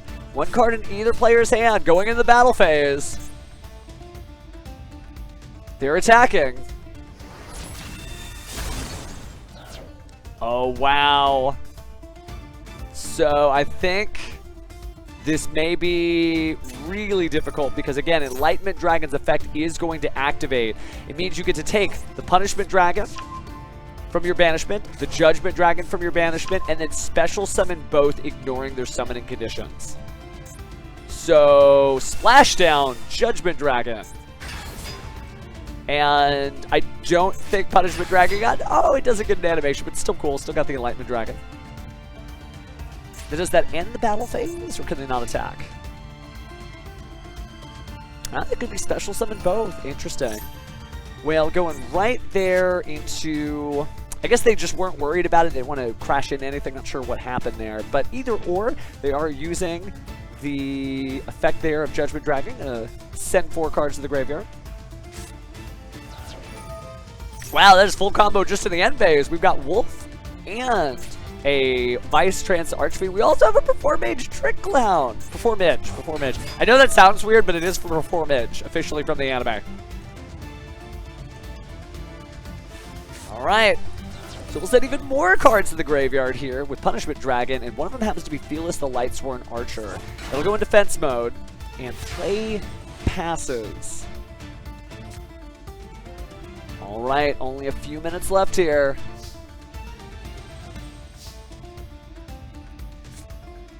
Gonna start with activation of Deception of the Sinful Spoils. There is some kind of quick effect at the disposal there, but choosing not to activate. Decided to set a card there, and that's it. Play is going to pass again. So we pass turn. It's Nova Dazzler's moment. Will they seize the opportunity? There's 6,300 life points. It is going to be difficult. They'll have to kind of go all in if they want to close the duel out now. But we don't know what that face down card is. We'll find out soon as Felis the Lightsworn Archer is tributed, targets the face down monster, it's going to destroy it, and set 3 more cards to the graveyard. And now 4 more cards are going to go off the top of the deck there, including a Lightsworn Dragonling. I don't think we have any more Lightsworns to send. So the clock ticks on. We enter the battle phase. 3,000. I think this is the end for our hero Seo, but what an excellent display there for both duelists. And really shows you that Underworld, Goddess of the Closed World, is just so... Just insane. I mean, it's such a great card. Link 5 was able to clear off the opponent's field, really hold Light Sworn at bay, but eventually the light just poured on in. And so, that is the end of that duel. Okay, so I want to keep us moving on the active duels first and foremost. So I'm going to go ahead and we haven't seen Lazard versus Professor Marble, who has been just jumping on in throughout the tournament. And then we'll see if we can't squeak in some other ones. But yeah, GG. And that's okay. It's okay to be nervous. It's okay. I mean, still got it done in the end there. All right, so now we've got a completely different game here as we start off with Centurion. We'll go ahead and catch up to live time so we can see a photo finish here. Centurion Trudea is going to move forward, put Primera there. Primera will move forward.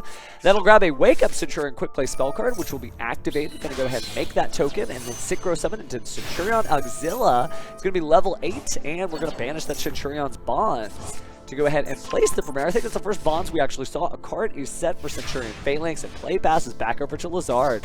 Lazard's going to draw with those beautiful Fallen of Elbaz sleeves. Going to go ahead and use Lightning Storm to destroy all the spells and traps, but not all of them, because remember, Centurion Auxilla is protecting those Centurion cards. We're going to have a negate there with the Fusion Deployment, trying to play Brandon here, using Gold Sarcophagus to banish the Despian Tragedy, get the Illumina, the Jester of Despia. Now, Professor Marble going to activate all the Centurion effects, bring those cards to the field, get out the Crimson Dragon. Crimson Dragon, of course, going to go ahead and try to target and bounce off here in order to use the Forbidden Droplets here. So still trying to get as many as we can, friends, but we may not be able to get them all. So Albion, the Sanctifier Dragon, going to go ahead and crash into the Crimson Dragon, and then we will see the Primera slap back on the field with the Centurion Auxilla, of course protected from the effect of Centurion Auxilla. So Primera summons itself to the field, but now it's going to be Albion, the Sanctifier Dragon, trying to bring out a Fallen of Elbaz to fuse off. But a Bestial Baldrake is going to gobble him up, so Bestial's always ready to get rid of those pesky light and dark monsters. Speaking of great light monsters, Centurion Legacia makes the field, and then we will go ahead and see Gargoyle added back to the hand, getting rid of Albion, the Sanctifier Dragon, and then we'll see Stand-Up Centurion once more. The Trudea combines there to make Chaos Angel, and that'll banish the face-down Brandon Red before it can be used. SP Little Light's going to go ahead and get rid of that last monster here. Bestial Saurnier trying to do what it does best, banish something out of the graveyard, but there will be a Maxi allowing for an additional draw. It's not game just yet. We'll see the Saurnier go ahead and send Branded Retribution for an additional Branded play next turn. Then they'll set a single card. Branded Retribution will be activated during the end phase in order to grab that Branded Fusion back from the graveyard to the hand. Centurion Legacia, of course, being used to put that Primera back onto the field. And then we get to see another Guiding Quem activated. Its effect, excuse me, Blazing Cartesia activating its effect, getting back to the hand. That's one turn on the Gold Sark. We will see the Branded Fusion go ahead and send those two cards. That makes Albion the Branded Dragon back on the field.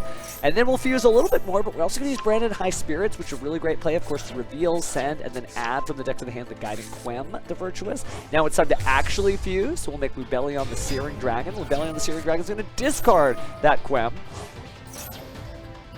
So we will see a couple monsters fused off here for Chaos Star Source Dragon. The second time we got to see Lazard summon that. There's some really good chaos in here as they continue to clear the board and use Branded Sword. So, finally we get Fallen of Elbaz back to the hand. No cards to discard with it, but we are going to see a fusion summon here, making Mirror Jade the Ice Blade Dragon through the effect of Blazing Cartesia. Passing on the torch there. We are going to see Mirror Jade try to do something here, but it's still able to do its effect and get rid of that SP Little Knight. Finally, we get some battle damage here. Professor Marvel a little bit up on the edge. And that is going to be time, unfortunately, on the round. So they lost due to the time limit, like actually lost due to the time limit. Could not click fast enough. Do we have anybody left in the top cut? We don't. So I'm going to take a look at the requests that we got here. All right. So as we're figuring out standings, I'm going to go ahead and pull. Somebody sent us a cool comeback replay. So let me go to friends, and we are going to add somebody, and we're just going to use this as a quick way to find their most recent replay, and it should be from today, from a duel room. Yep, that would be today. So let's see this cool comeback they have. Because then we're about to get standings. We'll announce our top 32. We'll talk about what happened tomorrow. And let's see what we got. All right, so same deal. We'll keep this moving a little fast here, but we are on the side of EX Steven who called us out. Going to go ahead and do Diviner the Herald. They're going to run to a Max C. Trias Hierarchy is going to go ahead and plop itself back on the field. Oh, I'm glad everybody had a good time, too, because remember, we still got tomorrow's stream, so I expect each and every one of you to do whatever it is you want to do tomorrow. We'll talk about that soon after we finish this last duel here, as we get to see a comeback, apparently, from Voiceless Voice. We will see Skull Guardian show up. We do see that Nibiru counting up its timer there, and there's the 5th summon. Will it try to push itself forward now? Maybe not. Might try to use Ash Blossom and Joyous Spring to flag down the Skull Guardian Protector of the Voiceless Voice effect. But it seems like ain't nothing doing here, right? There is just nothing but cool rituals. We do see the Nibiru that is going to get stopped and destroyed. Triple Tactics talent is going to stop the drawing of additional cards there, but there's still a Max C, so Max C gets to be used next time. There's a beautiful Dynamondo, by the way. Just rocking out the ritual support here, but here comes UBEL style stuff, as we do see opening the Spirit Gates, try to be stopped with Dynamondo, but then Called by the Grave will stop that, and then Max C will be chained on. Finally, we get into the UBEL gameplay here, so we are going to go ahead and see Dark Beckoning Beast. Dark Beckoning Beast is going to be able to bring out UBELs and UBEL services. So finally, we do see a negated effect there of the, Phantom of UBEL. Keeping up the pace here, we got the Unchained Soul Lord of Yama getting its effect negated there by the effect of the Effect Veiler. We will see a Gruesome Gravescorber jump in. We do see Seravis, though, summoned out. So finally, all of that combines to get low of the Voiceless Voice back on the field. 2 copies there, by the way, of the Barrier of the Voiceless Voice. They're doing a great job with the resources, but unfortunately taking control of the monster. It's a level 1 monster that can be pretty good to make Appaloosa Bow of the Goddess with 3 materials there for 3 different negates. We know that X Steven is the winner of this duel, so how are they going to be able to come back? Well, we see the Ash Blossom and Joyous Spring negated there. That's starting to whittle down that Appaloosa Bow of the Goddess as much as it can. Nightmare Pain is going to be flipped up. We do see, since there's a level 10 monster, sure, I'll take another opening the Spirit Gates, discarding additional cards in order to special summon those cards, but more importantly, we do get to see Fiendsmith's Engraver, discard for Fiendsmith's Track, discard the Lurry, special summon the Lurry, finally caught up to where we are now.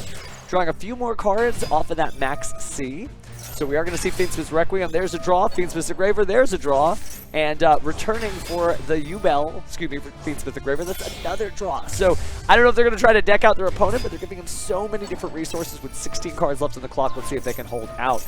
We do see an Effect Veiler try to stop things, but well, that Effect Veiler will be negated itself with Appaloosa Bow of the Goddess. Even more power being applied to the Fiendsmith Lacrium. Going in the battle phase, slapping for 16, 3K, and 1,800. Whittling it down to 1,600 life points, bringing out a DDD High Wave King Caesar. And now let's see what we got left. This is probably going to be the comeback, because you can't get any more back to the wall than this. With so many cards, it barely feels like you are in a pinch. We are going to see Prayer of the Voiceless Voice be activated, but that will be negated by the effect of the Triple D Wave High King Caesar. Fiendsmith Lacrima will, of course, use its effect, but no, not too bad. We're going to go ahead and try to go ahead and take control of the monster, but it is going to be prevented from being controlled. So instead, we'll just use the Saphira Dragon Queen here, grab a ritual monster, and then ritual using the Low of the Voiceless Voice to make Skull Guardian Protector of the Voiceless Voice double attack with Low, and has that cool, powerful negation effect. Finally, getting rid of that Low for another ritual material for Odd Eyes Pendulum Graph Dragon. Playing a 3rd copy of Barrier of the Voiceless Voice, performing a Synchro Summon for Odd Eyes Meteor Burst Dragon, 25, 27, 4,100. That's game, and that is incredible. Double Odd Eyes on the field, by the way. So, way to swing into action, Yuya Sakaki. Okay. Wow. So let's talk about everything, and the standings of today have been posted. So I'm going to go ahead and talk about our top 32 tomorrow, because we're going to be back tomorrow. Go and grab that, and there they are. Okay, so if you can't see that, we're also going to get you the Battle 5 standings. That might be a little easier, so you can follow along in the chat, because here is going to be everybody coming back for tomorrow. So making sure this image is the same image that I'm looking at, and that, yeah, it is. Okay, cool. So let's talk Swiss, shall we? In first place standings, meaning they still got to compete just like the rest of them for tomorrow, it is Afradella. In second place, the ultimate duelist himself, Jesse Cotton. Third place, the duelist we just got to see recently, Professor Marble. Fourth place, Uzoria. We've got Sushiyu, Synchro Guy, Milk Bubble Tea, and Pudding Noodles rounding out your top 8. Remember, we still got our top cut tomorrow at 9 a.m. Pacific, 12 p.m. Eastern. We also have Matrix Yu-Gi-Oh! Trishula TV, Darth619, Dark, 12th. We've got Landy, literally that many A's, Landy, in 13th. MHX Alteru, Calzone Free Emoji 5-2 rounding out the top 16, and then for 17 through 32, I'm just going to call out your friends. Chris 1113, Madamatronic, we've got Mira Maria Mana, Sif, Monjome, Nikki Boy, Kayla 9974, Sakire, Boomwan, Me Pritz, Demon of the Abyss, Kayana Petra, Ray, wow, Raymu Armpit, Silent Sword, Alkin X, and then Bullet 27 rounding that out. So what does that mean? Who are these top 32? And what will happen? Well, if I'm fortunate enough, you'll join me tomorrow at 9 a.m. Pacific time in the morning, 12 p.m. Eastern time, so y'all get to sleep in if you're on the East Coast. We'll be doing the top 32 with different rules. They'll be playing best of 3. 45-minute rounds, single elimination bracket, as we try to find out who are the strongest ruffians and the strongest pebbles. Maybe you just walked into this Master Duel tournament, you're like, I don't even know what's going on. Well, this is a qualifying competition for the upcoming event on February 26th, where hololive VTubers known as Koseki Bijou and of course Fuwawa and Mokoko, they will be competing against each other. But then the top 3 from each of the teams that registered in this event will also be playing each other, and there's additional prizes, including things like a Steam Deck and early codes for the game coming up, the Early Days collection on Steam. So there's like incredible stuff on the line, but we won't know what's going on until we literally get through that top 32 tomorrow. So what are you going to do, chat? What are you going to do? What are you going to do? And your poke course was like, I'm sorry, Pheromone, I can't be here. I'll be here tomorrow. That's okay. If you're watching this on YouTube, good news for you, you can probably just go ahead and go over to the next VOD, and that'll have it too. But I'm going to upload all of our tournament coverage that we had today onto YouTube. Now, it'll take a second. It's not going to be there instantly because I got to like process, download, upload, edit, etc. But that will be here. So if you got to be featured and you had a great time, or you just wanted to go watch this again or showcase to your friends what they missed out on, then you can go ahead and check this out. And thank you so much for all the followers. We had our emojis and reactions and stuff turned off because it was an official stream, but I felt your love and your power. So hopefully you'll be here tomorrow, because I cannot wait to see what our top 32 has in store for us, because that's when like the rubber hits the road. They got to be serious. They can't leave anything in the duel disc. They got to just pour their heart out and show us their heart of the cards. So that's going to be a good time. But you know what's about to happen, fam. Shout outs to each and every one of you that stuck with us for over 5 hours of tournament coverage. But fam, you don't have to go home, but you can't stay here, because we are about to close up shop. So what does that mean? Well, it means you're all free now to do whatever you choose, but we beg you to be back here tomorrow, because if you had a good time today, Top Cut's going to be even better. So let me verify that there's not anything else going on. Yep, looks like it's thank you for playing. So yeah, we are all good here. Have a great, interesting. I just got word from our great tournament staff that 16 players from the top 32 are Koseki Bijou, and 16 players from the top 32 are FUWAMOCO. So, or excuse me, FUWAMOCO. What does that mean? That means it's anybody's game. Anybody's game. We don't know who's going to be competing to be the strongest soldiers, the strongest ruffians, and the strongest pebbles. But again, how are you going to find out? Well, you know what to do. Tune in tomorrow on this Twitch channel at 9 a.m. Pacific, 12 p.m. Eastern. We'll see you, fam, and have a great rest of your day.